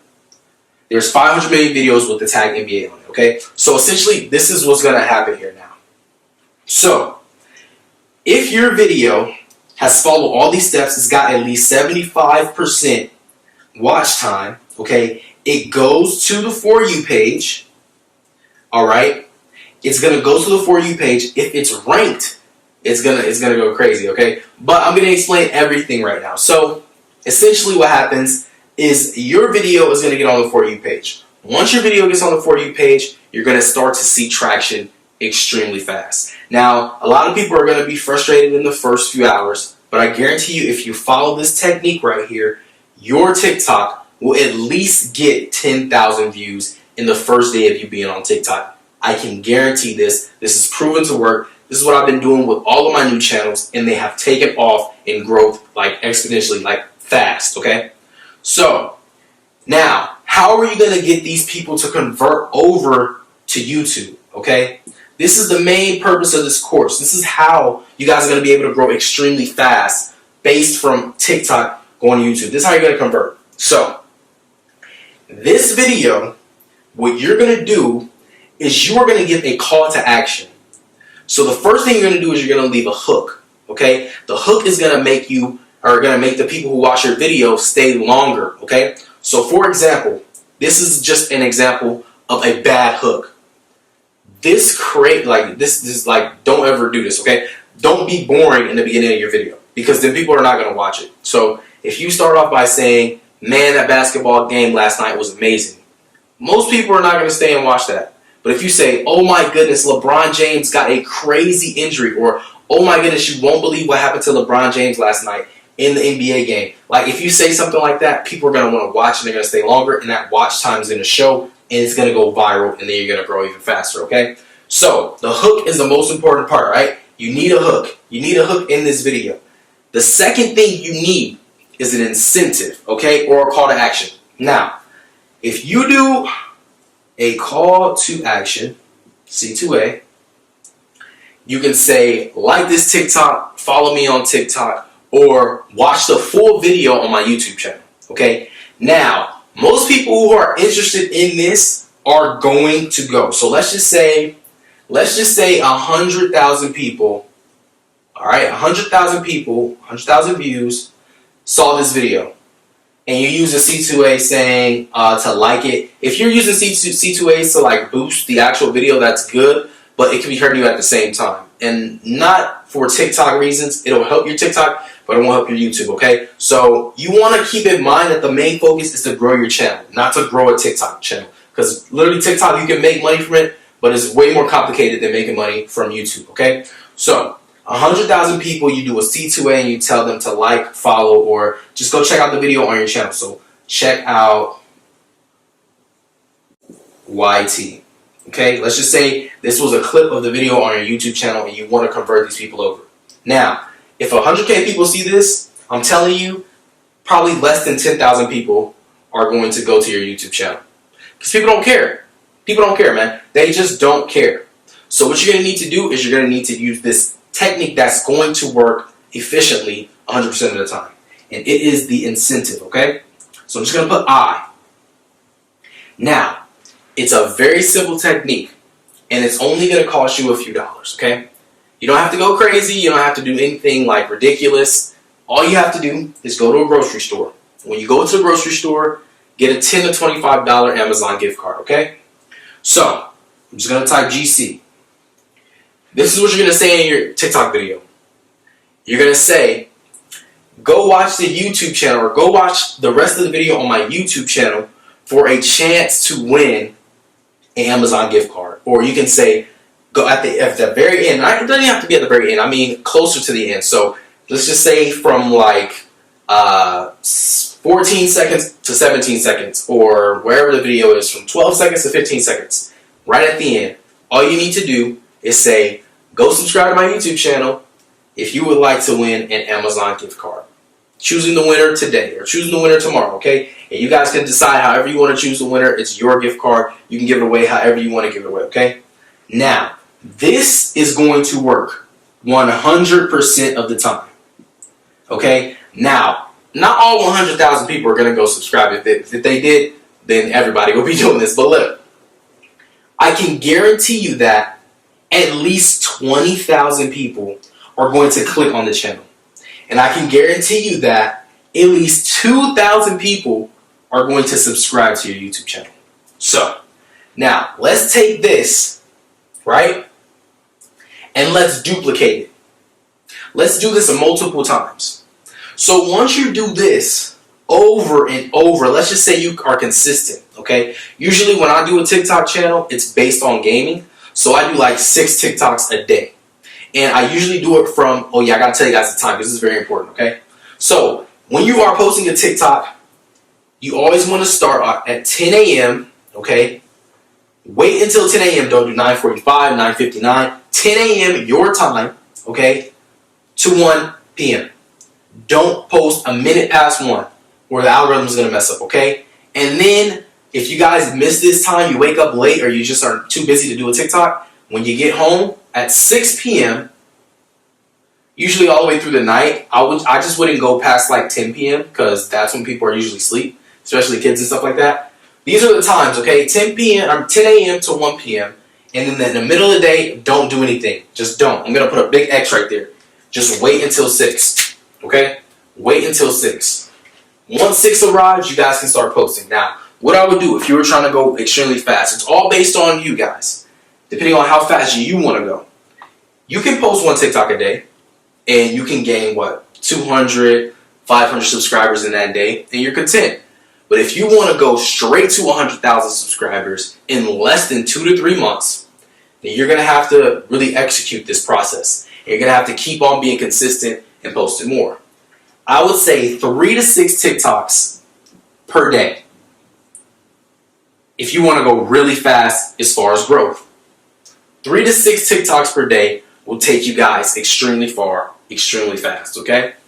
Now, if you use this formula, okay, I'm just going to cancel out the C2A. You can still do the C2A if you're not comfortable with doing giveaways and you don't want to give an incentive. I'm just telling you guys that the days we're living in, people will not care to subscribe to a YouTube channel unless they're incentivized to go ahead and subscribe to the YouTube channel, okay? So, like I said, if you do this 3 to 6 times per day, if you make 3 to 6 videos per day on TikTok, your YouTube channel will reap the benefit of it. You'll literally blow up. Let's say you started from 0, okay? And let's just say your videos on TikTok average from 100K to 500K, okay? Or let's be realistic. Let's just say your TikToks get 10K views to 50K views on average. And then sometimes you get that spark where you get like a 1 million viewed video on TikTok. It's pretty easy. It's not really that hard. Honestly, once you follow this formula, you'll be able to just blow up like that. So let's just say you average in this.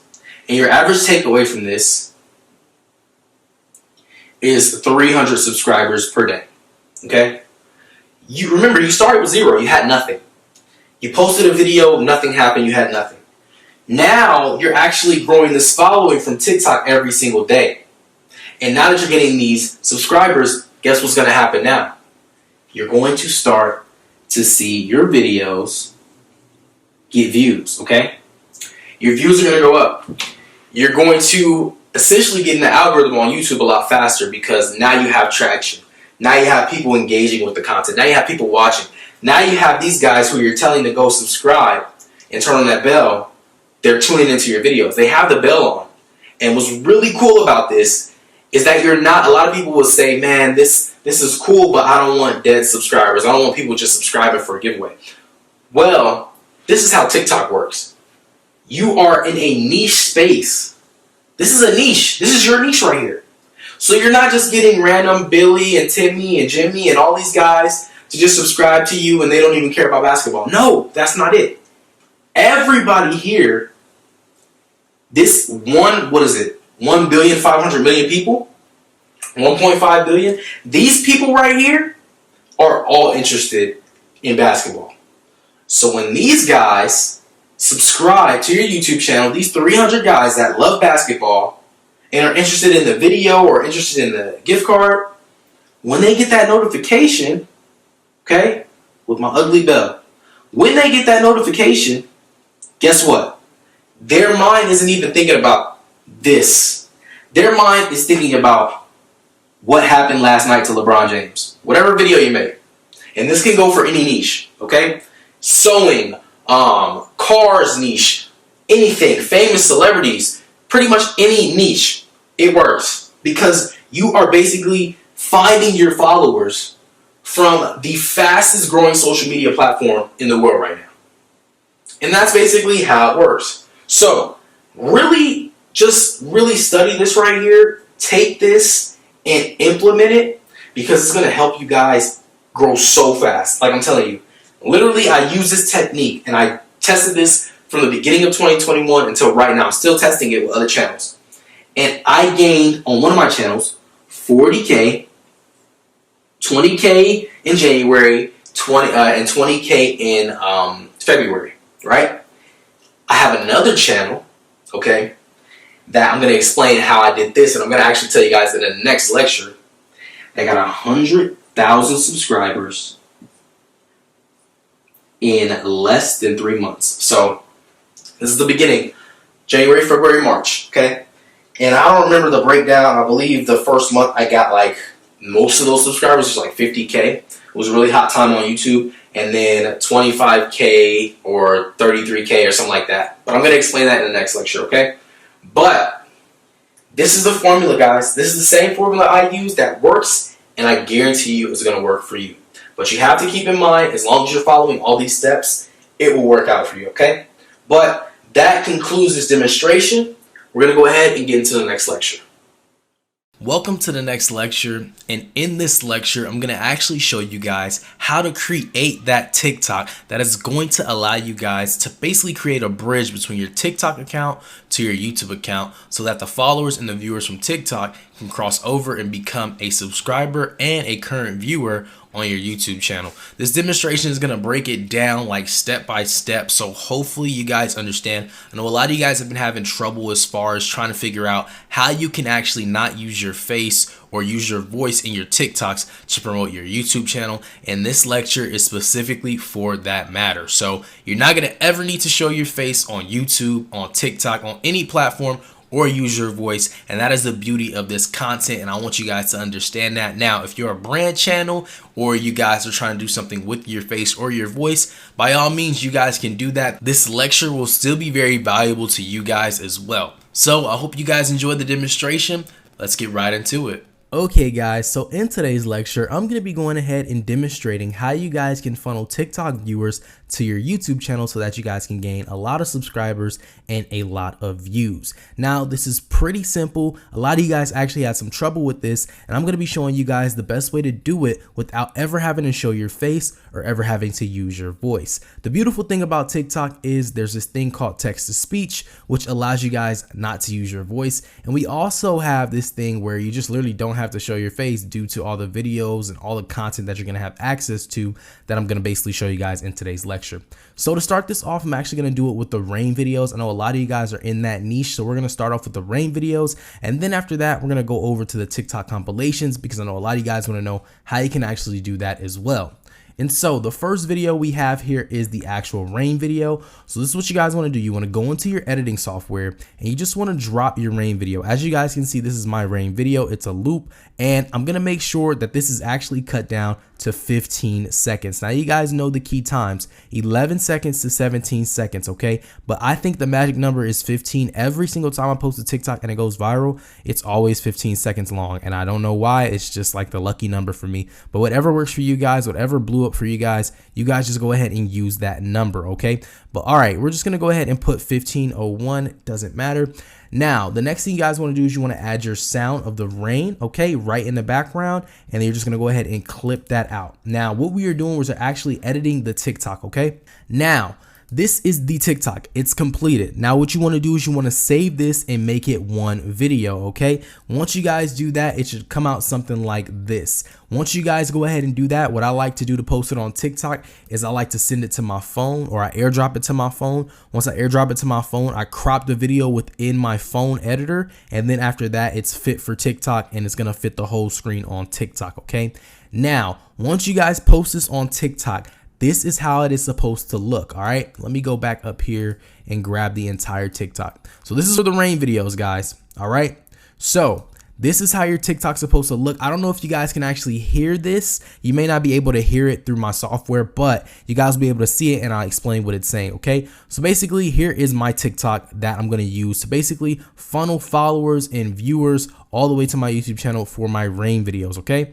This is the best way to do this, guys, especially for those people who are running those rain channels, because the traffic on YouTube for rain videos aren't as high once you guys are starting. But if you guys can jumpstart it with this technique, it's going to help you guys get to those viewers who are already regularly viewing this content, and it's just a ton of people out there doing it. So here's the TikTok. As you guys can see, it says this sound will make you fall asleep. Now, what's really cool about this is TikTok is all about watch time, okay? So I'm going to pause it right there. You guys can see in the beginning, it says this sound will make you fall asleep, and I put text to speech, okay? And it's just that generic lady that talks, and people always hear her and they automatically want to watch the whole TikTok. Now, remember I told you guys it's all about watch time. If you guys tell people this sound will make you fall asleep, it's going to make people want to listen to this sound over and over and over. And once it helps people listen to the sound over and over, it's just going to push your TikTok out into the algorithm just somewhere. And then from there, you guys are basically going to go viral off of just a sound. Now, once you guys go viral, this is the beauty of it, okay? At the end of the TikTok, I add a text to speech, right? This is what's going to get them to cross that bridge to my YouTube channel. I put finish listening to fall asleep, and then after that, I put link in bio, okay? So after I put link in bio, what that's going to do is for the people who are actually going to be doing this, you guys, you're either going to have a link in bio, or you're going to be able to connect your YouTube channel. After you get 1,000 followers on TikTok, you will be able to put video links in your actual description or your bio on TikTok. So don't stress about it right now. Just wait till you get that 1,000 followers, and you will be able to link it in the bio. Now, what's really cool about this technique is once they get to the end of the TikTok, they're either going to do one or two things, or they're going to do both of these things. Most people are going to do both. One, they're going to listen to it over and over and over again because they want to see if it actually works, okay? And I would say post stuff like this towards the end of the night when people are about to go to sleep, because that is going to be the audience that you guys are going to be targeting. You're going to be targeting people who are about to fall asleep, okay? So this is like a late post, like after 7 p.m. I would say is probably the best time to post it in your time zone, okay? So when you guys get to those people, all right, the second thing they're going to do is they're going to click the link in the bio. They're going to go over to your YouTube channel. If they view the video for 5 minutes, 10 minutes, however long, if they just let it play for the entire night, you guys will get those views and you will start to earn that revenue, okay? And it will build up pretty quickly, because once this thing goes viral, you guys know how TikTok works. Once it goes viral, it's going to keep on going on and on and on and on. And this is not against TikTok's policy. So this is a really cool idea to do. Now, what I want you guys to also do when you guys are doing the rain videos is I want you guys to make your actual bio or description box, not bio, your description box of the TikTok. I want you to put something like this. Did it work? Because you guys don't want people to comment, even if they say, oh, this is fake, it doesn't work, this is not real. Do not delete those comments, okay? Comments are crucial on TikTok. It's considered engagement. When TikTok sees there's a lot of people engaging with your content, what does TikTok decide to do? They decide to push it to more people who are going to engage, which is going to make it go even more viral. So if you have 150 comments and 100 of those comments are saying this is fake, and 50 of those comments are saying, oh, I really like the sound of this. Oh, this is so cool. It's cool. It's fine. Nobody's going to ban you from the face of TikTok or anything like that. It's just going to help you guys go more viral. So just ignore the comments if you guys can't take the hate, and you guys will be good and you will be successful. All right. Now, after you guys ask the question, you can do it any kind of way. You can say, did it work for you? Or you can hit them with a CTA where you guys just say, go to the channel and finish the video, or go subscribe to my YouTube channel, or go click the link in the bio to hear the full sound. Whatever you guys want to say, just make sure it's asking the actual viewer something so that they engage with your content. Then you could put hashtag FYP for you page. Some people are saying FYP is saying 0. If it's saying 0, drop FYP, put for you page, and then put the next big hashtag. So for me, the next big hashtag will probably be relax, rain, and then I could put rain videos. But because FYP was working for me, I put FYP, for you page, relax, and then I put hashtag rain. Okay. Now, the reason I did this in order, if you guys paid attention to the first lecture, or not the first one, but the second lecture, you guys would see that my format for hashtags is exactly like this. For you page, let's just say it has 5 billion, right? Or however many, but actually has way more than 5 billion. It's actually like a lot of numbers, bro. So like, let's just say that's the top one.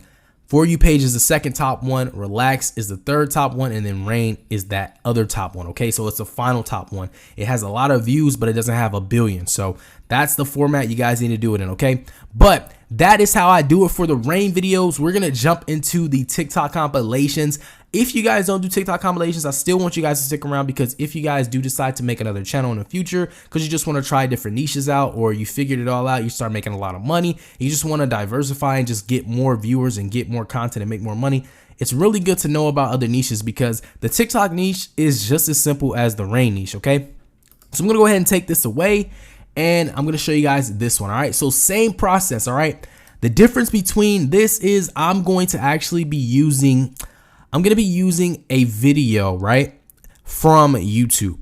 Now, you guys can find the videos from anywhere, okay? You guys can literally find the videos from anywhere. Now, this clip is pretty loud, so I'm going to actually turn it down. But as far as the TikTok compilations, I never grab TikToks, okay? So I know you guys are going to be like, oh, well, how do we promote viral TikToks if we can't get the followers from TikTok? Well, you guys can do it that way, but you have to find the video. You have to source it from YouTube. If you just use somebody else's TikTok, TikTok's going to see that and they're going to be like, okay, you literally just re-uploaded somebody's TikTok. Why am I going to go ahead and follow you on YouTube? Like, that makes no sense, right?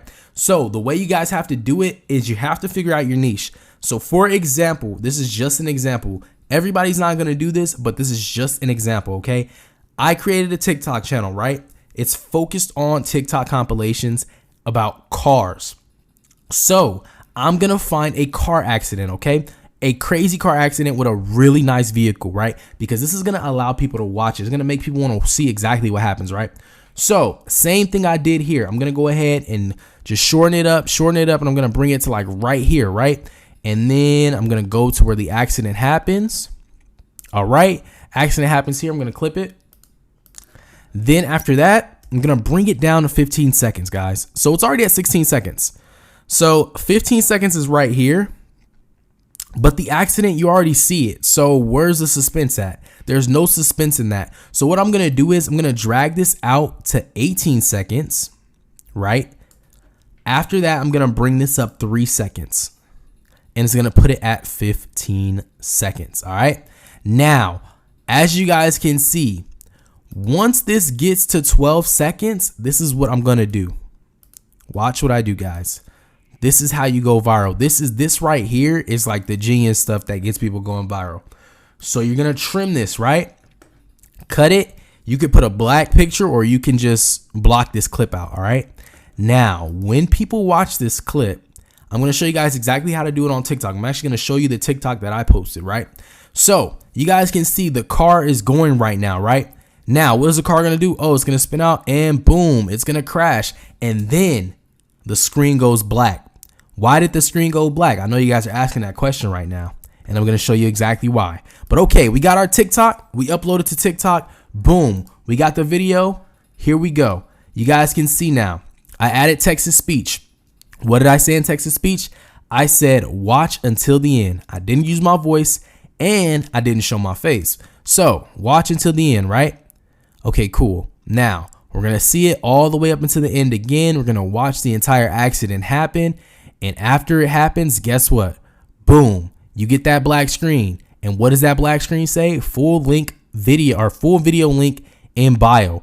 This is going to incentivize people. It's going to make people want to see the entire accident, okay? And so what they're going to do is they're going to click your video link in the bio. Now, this is going to be the same exact format as the rain thing, okay? So as far as the rain videos, it's just the same thing. The link is going to be in your bio. People are going to click it. They're going to go listen to the sound or they're going to go watch this video. Now, the difference between the rain sound and this video is this isn't going to be the only video. This is only a 15-second clip, right? And you guys want to show them an 8-minute video, 8 to 10-minute video so that you can make the most from the video.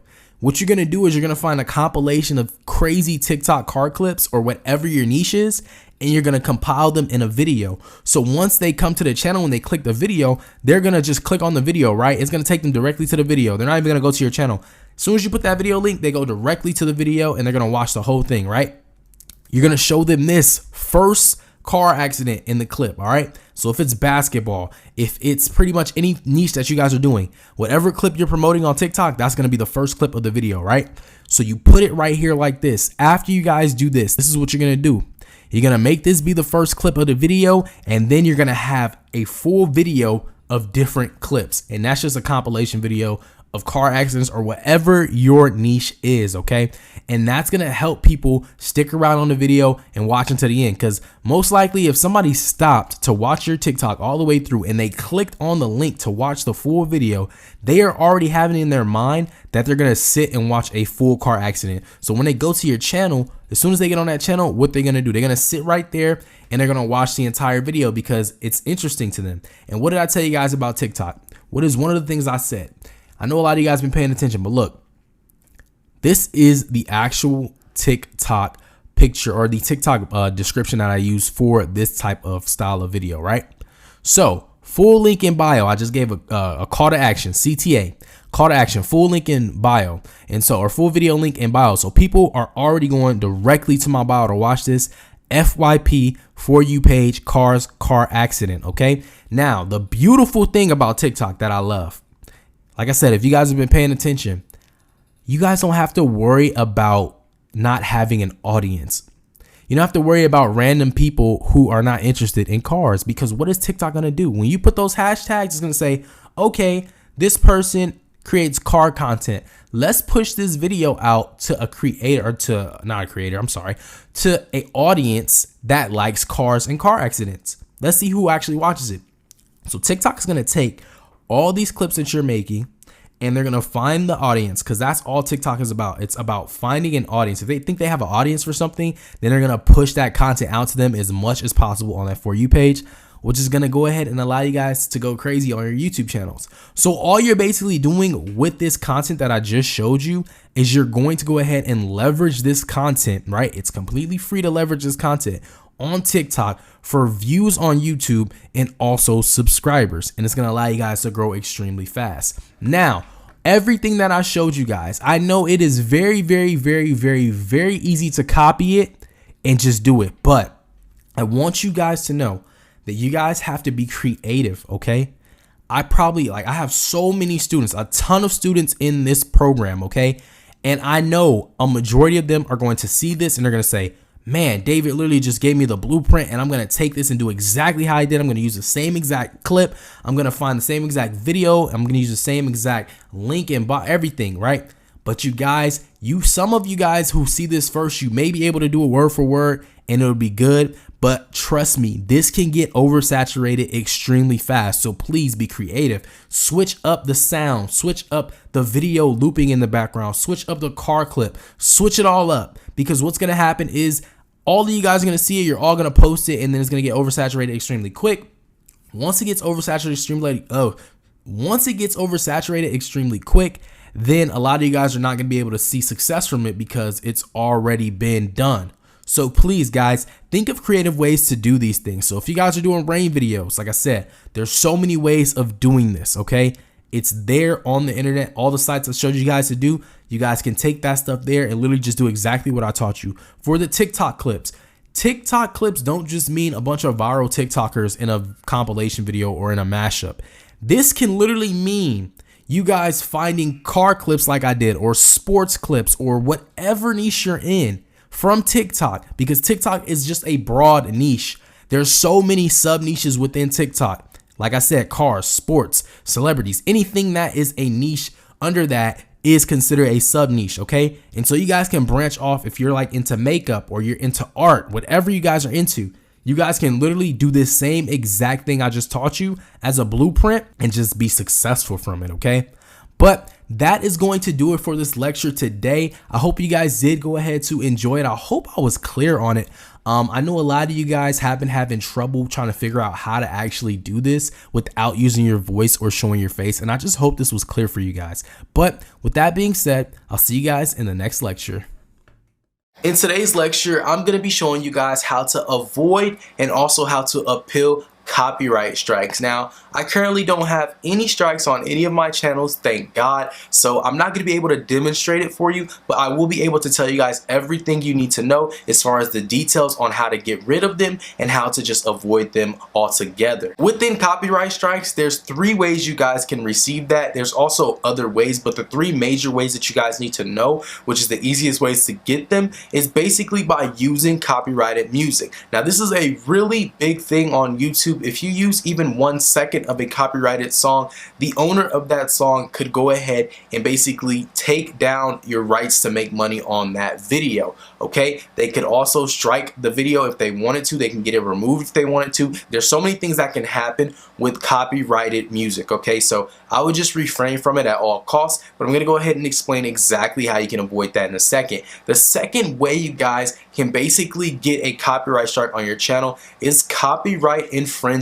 It is one of the biggest ways you guys can get a big copyright strike on your channel, and that's basically from taking somebody else's content from their channel. This can be a thumbnail, this could be something in their video, a clip of their video, it could be 2 seconds of their video.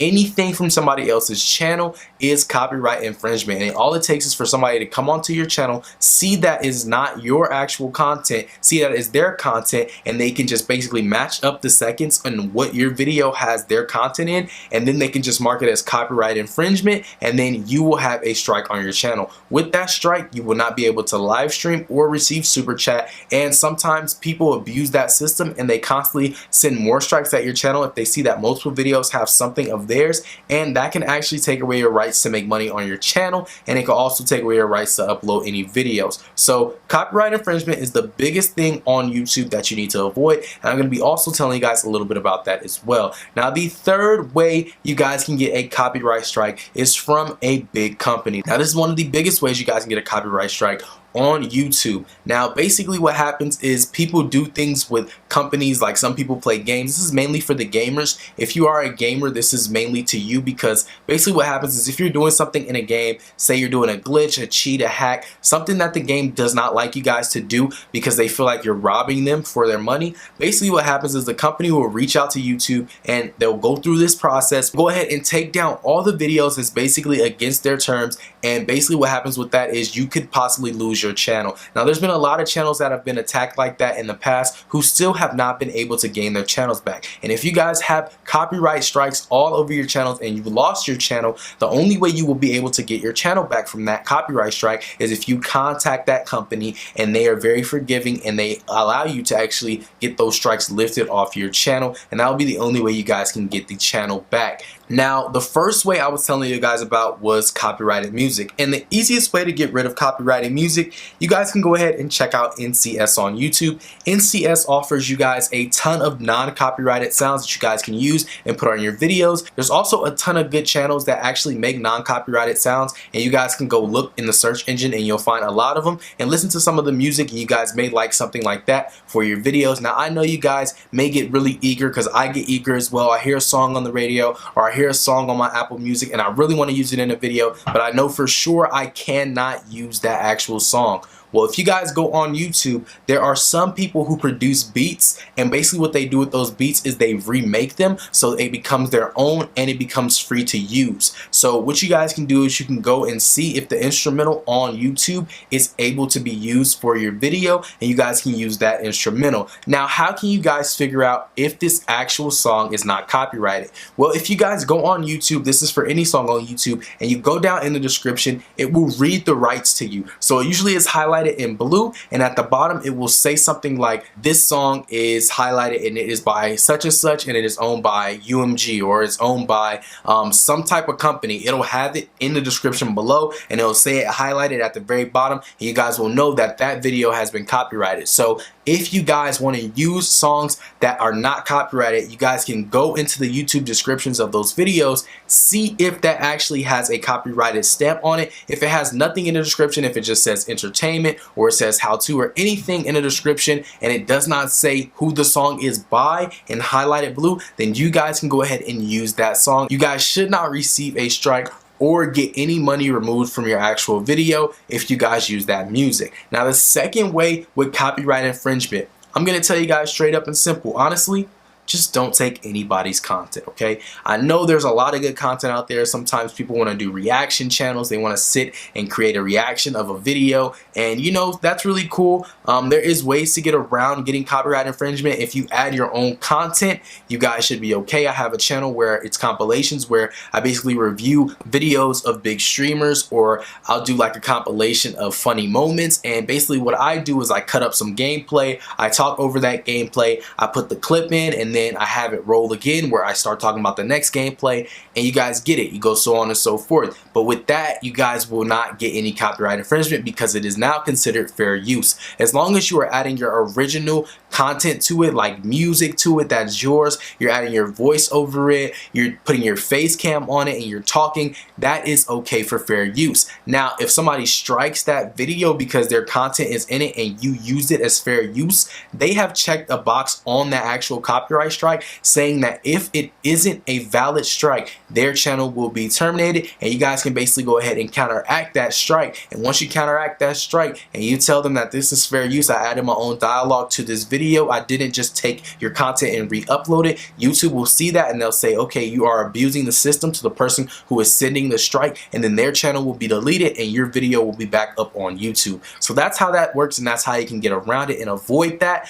But if you guys are just simply taking somebody's thumbnail, tweaking a little bit here, tweaking, no, if it is just anything similar, they can strike your video. If you guys are taking somebody's video and you're re-uploading it and you're not adding any voices to it, you're not adding any like kind of dialogue to it, you're not reviewing the video or anything like that, your channel will be in danger. They can strike that video and they can keep on going if you have multiple videos on your channel that you did not create or make any original content around. So I just want you guys to keep that in mind. If you guys are trying to avoid copyright infringement, the best tips for you guys is just to not use anybody else's content and just create your own, okay? Now, the last and final way you guys can avoid getting copyright strikes. Now, the companies are very, very strict, okay? The best thing you guys can do is put a fair use little copyright description in the bottom of your description box, and it'll basically read out why it is a part of the Fair Use Act, and it'll basically explain that the company cannot strike the video because it is for educational purposes only. You can also put that same paragraph in your video somewhere in the beginning, in the middle, and the end, doesn't matter. As long as it's there, it will protect the video. Now, sometimes people still have that in their videos or in their description and they still get those big company strikes. What you guys can then do is go ahead and email that company, let them know what you did, and explain to that company that your video was not violating any of their terms and it was just demonstrating something for educational purposes only. Usually the company is very lenient. They don't want to take it to court. They don't want to take it any further because that's when money starts to become a part of that situation, and usually these big companies don't like spending extra money on little petty things, so they won't go further with it. So with that, that's how you guys can go ahead and avoid that and just basically appeal that. Now, as far as appealing any of these strikes, Like I said, for the music strikes, there's a way you can do it on YouTube. You can cut out the clip. There's a YouTube video editor. You guys can go and just cut out the clip of that music, and there's also extra music down there for you guys to use. You guys can replace the music if you would like. Now, if you guys have dialogue on the video with music together, then you guys will not be able to change the song. It will still go over your voice and go over the entire video, and basically it will just be playing that music, so it won't make any sense for you to just re-add music. I suggest you guys take out a clip. This is a big issue for people who have intros that are copyrighted songs. So if you guys have an intro with a copyrighted song, the best way to do is basically just cut out that entire intro and let your video just start right away, okay? If you let your video start right away, the video will be safe and they will not be able to strike it or take any money from you because the music is no longer in the video, okay? And like I said, guys, if you guys just want to go ahead and appeal these actual songs on your video, you guys can try and dispute it. You guys can go ahead and email the company and say, hey, may I use a song on my video? I think it's really helping your song get a lot more popular, and just explain to that company that you really do not want the strike on your channel, okay? Or you want the copyright claim to be lifted. Now, mainly with the music, they just do claims. They don't really strike you, but it is possible for a company to strike you for using copyrighted music. Now, the next thing I want to talk about on how to appeal a copyright strike from just another YouTuber. Now, this is where it's really kind of dramatic. There's a lot of drama around this. It actually happens to a lot of people. They used to be able to really abuse the system. Like if you didn't like another YouTuber and you had issues with that YouTuber and you see them using something at least a little bit similar to yours, you could strike them, and basically what happens is you guys get into this big argument and you guys start to like fuss at each other, and then either one of the channels ends up getting terminated or one of the channels gets away with just basically having you have a strike on your channel for 3 months. The best way to avoid that is just be nice, all right? Go ahead and talk to the person, let them know that, hey, you know, I didn't mean to take any of your content. I'm sorry that it may have offended you if I did this. Can you please remove the strike? Usually the problems that you have with that YouTuber usually kind of water down, and you guys can come to an agreement. You guys can basically agree to remove the strike from your channel. Now, this is a big problem as well because, like I said, YouTube doesn't do anything about this. It's all in your hands, okay? It's all in the person who strikes you hands. You have to talk to that person to get them to remove it. YouTube can do nothing about it unless it is an abusive move to basically strike your channel. Like I said, there's a better way for you guys to appeal it. That person has to basically tick a mark, basically saying that their channel will be terminated if the strike is abusive and it's not a valid strike. So you guys shouldn't really have to worry about somebody attacking your channel, because if it is invalid, then they will lose their channel, okay? So like I said, the way to appeal those, though, you guys can go ahead and counteract the strike, and you basically telling YouTube that it is not a real valid strike. You explain to YouTube in the description box why it is not a valid strike, and basically what happens is they'll go ahead and send it back to the person who copyrighted you. Then they will have to look over it, and then they will have to respond to it, and it just goes back and forth from there. If it gets big enough, it will go to court, but I can tell you this, from all of my years of YouTube and all of my experience of having copyright strikes, it never goes to court. The person is literally only trying to harass you, and usually they do not take it that far, is because that's when money becomes involved, okay? Now, the last part is with the companies, how you guys can go ahead and appeal that. Now, the way you guys can appeal that is by basically just contacting their company, writing a really nice statement and letting them know, hey, I did not mean to violate any of your rules. Can you please remove the strike on my channel? I will not ever violate these rules again. Can you please just make this as a warning? And they usually will be very lenient and remove the strike, because like I said, money gets involved and they do not want to take it any further. Now, we're going to get into the next lecture where you guys will learn how to retrieve your channels back if you have been falsely terminated, or you've been terminated for a reason that you do not know why, or you broke a few rules and you need to get your channel back because you know you won't break any of those rules ever again. So yeah, let's get right into how to get your channel back from being terminated.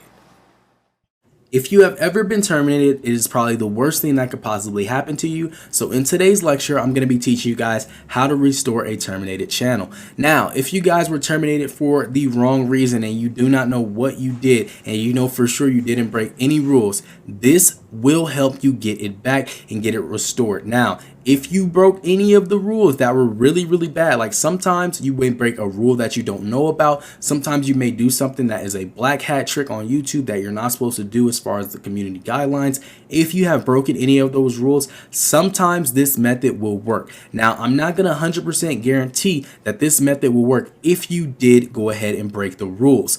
But if you did not break any rules and you know for sure you never broke any rules on your YouTube channel, this will help you get your channel back. Now, this is a page you guys will need to go to. It is called Channel Terminations. It's basically a support Google page. All you guys can type in on Google is retrieve terminated channel on Google, and this should come up after you search it up. Now you guys can see here it says channel terminations, community guideline terminations, and copyright terminations. Copyright terminations I'm not going to talk too much about because like I said, if you guys want to go ahead and get your channel back from a copyright termination, you need to contact the company who striked you and make sure you guys can basically get into an agreement with them to help them remove those strikes from your channel. Then you will go ahead and basically appeal. Now, what I'm going to be talking about is the community guideline terminations, which is one of the biggest terminations that happens to a lot of people, and sometimes it randomly happens to channels who do not know what they did. So basically what you guys are going to go ahead and do is you're going to go over here to the community guideline terminations. It's going to say repeated violations of the community guidelines or terms of services, a single case of severe abuse. It's going to just basically tell you everything about how you could have been terminated. Now, if you believe that your channel has been terminated by mistake, you can appeal by using this form. So you're going to go ahead and click this form. This is the most important part. You're going to go ahead and put your full name here. You're going to go ahead and put your email here. You're going to go ahead and put your actual channel URL here. It will be in the email that you were terminated in. You can copy that URL and you can paste it here. Now, this box is the most important box of this entire lecture, okay? Of this entire page. What you put in this box will determine if you get your channel back or not, okay? So this is what I put in my box if I am terminated, and I usually get my channel restored within the next 20 minutes. So I put this: I've been falsely terminated for well over a year and I didn't violate any guidelines. I'd like for YouTube to grant reinstatement to show that I won't violate the guidelines, okay? Simple. There's 1,000 characters. We only use less than 200 characters. Now, everybody's situation is different. Some of you guys were terminated 3 years ago. Some of you guys were terminated this week. Some of you guys were terminated yesterday. What you guys put is you guys could just put when you were terminated here, and then you guys just say that you did not violate any guidelines, okay? After that, you guys will say something like this: I'd like for YouTube to grant reinstatement to show that I won't violate any of the guidelines, okay? So that is something simple you guys can put in this box, and usually you guys will be granted your channel back within less than an hour. So as you guys can see, this is the email I got when I went ahead and I basically appealed for my terminated channel. I appealed for this terminated channel that was terminated back in 2017, and it was on December 28th. Now, I had appealed back then and I never knew how to appeal. I always would beg in my appeals. I always would ask them just please to give it back in emails, and they never gave it back. But I knew for sure that I never broke any of the community guidelines, so I kept on trying. Well, eventually I lost hope. So after I lost hope, I went ahead and I basically just gave up and never appealed again. Now, 2 years down the line, I said, you know what? I have figured out a way to help people get their channels back. I'm sure I can get this channel back 100%. So as you guys can see, it says right here, hello, we have received your account appeal and we'll get back to you as soon as possible. This was on Sunday, September 1st, 8:59 p.m. As you guys can see, they emailed me back saying, hello, we have re-reviewed your account and have concluded that it is not in violation of terms of service. Therefore, we have unsuspended your account. This means your account is once again active and operational and in good standing. If you have forgotten your password, please visit this link to reset it. Please do not respond to this email. Replies to this email will not be processed. Please refer to our help center for more information. So you guys can see here, in less than 1 hour, in less than 30 minutes, I was able to get this channel reinstated. And you guys will be able to do the same if you use that same exact appeal message. I did it on a Sunday at 8:59 p.m. Maybe you guys can try this time. I don't really think the time matters, but you guys can see right here that I was able to get my channel back in less than 30 minutes. And I had this channel terminated for 2 years. So that's basically how you guys can go ahead and restore your terminated channel. I'll see you guys in the next lecture for channel techniques. Congratulations. You've all made it to the end of the YouTube Mastery Program, and I'm so proud of each and every single one of you guys, and I cannot wait for you guys to start your YouTube journeys. But now here's the next step. You guys have to go onto YouTube, create your YouTube channel, and set it up to your liking and start uploading videos. I want to leave you guys off with some really great tips that helped me keep going and never giving up. Number one, when you guys start on YouTube, you have to understand that you have to stay consistent, okay? Consistency is the key. It is the most powerful tool you have to actually help you grow on YouTube. The more consistent you are, the faster you will grow. If you post one video every week, your YouTube channel will grow. If you post 3 videos every week, your YouTube channel will grow even faster. If you post one video every single day, your YouTube channel will grow even faster. I also want you guys to be extremely confident about your content. You guys need to start. I know when you guys start, you may feel like you don't have the equipment. You may feel like you don't have everything put together to actually make the best, perfect YouTube channel in the world. But I want to tell you guys that you do not have to worry about having all the equipment and all the nice things to make your YouTube channel look very nice. When I first started, I literally had channel art I found on Google, right? I also had an Xbox pre-owned, right, where I was recording my videos. I had a TV, and I also had a MacBook that I traded some sneakers for, right? So remember I told you guys I was into sneakers. I traded sneakers for an old 2012 MacBook. And so everything I pretty much had was free. I was recording my voice on my iPhone back then. And so with just that, I was able to literally make $10,000. And I didn't have anything special. So you guys can do the same. All you have to do is just stay confident and understand that if you're consistent, things will happen for you. All right. Now, the final thing you guys have to have is patience. Okay. With patience comes good things. Everything you're doing is not going to happen overnight. It didn't happen overnight for me. And for the majority of people, it does not happen overnight. Okay. You want to keep on posting those videos. Okay. Post to at least 30 videos and then go back and look at all your videos. Review the analytics. Understand what is going on. Understand why it's not growing or understand why it is growing. Okay. Even if your videos are not doing good, you want to look at the last 30. If your videos are doing outstanding, you want to look at the last 30 videos, okay? Your first 30 videos, you want to just stop and kind of do like a 90-day recap and just really see where your channel's performance is, okay?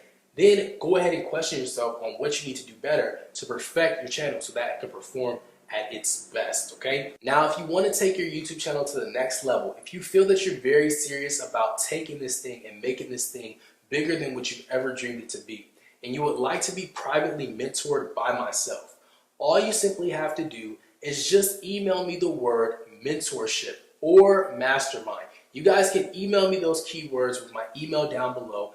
Email me that if you would like to be privately mentored or coached by me, and I will gladly tell you guys more information about how I can become your private coach.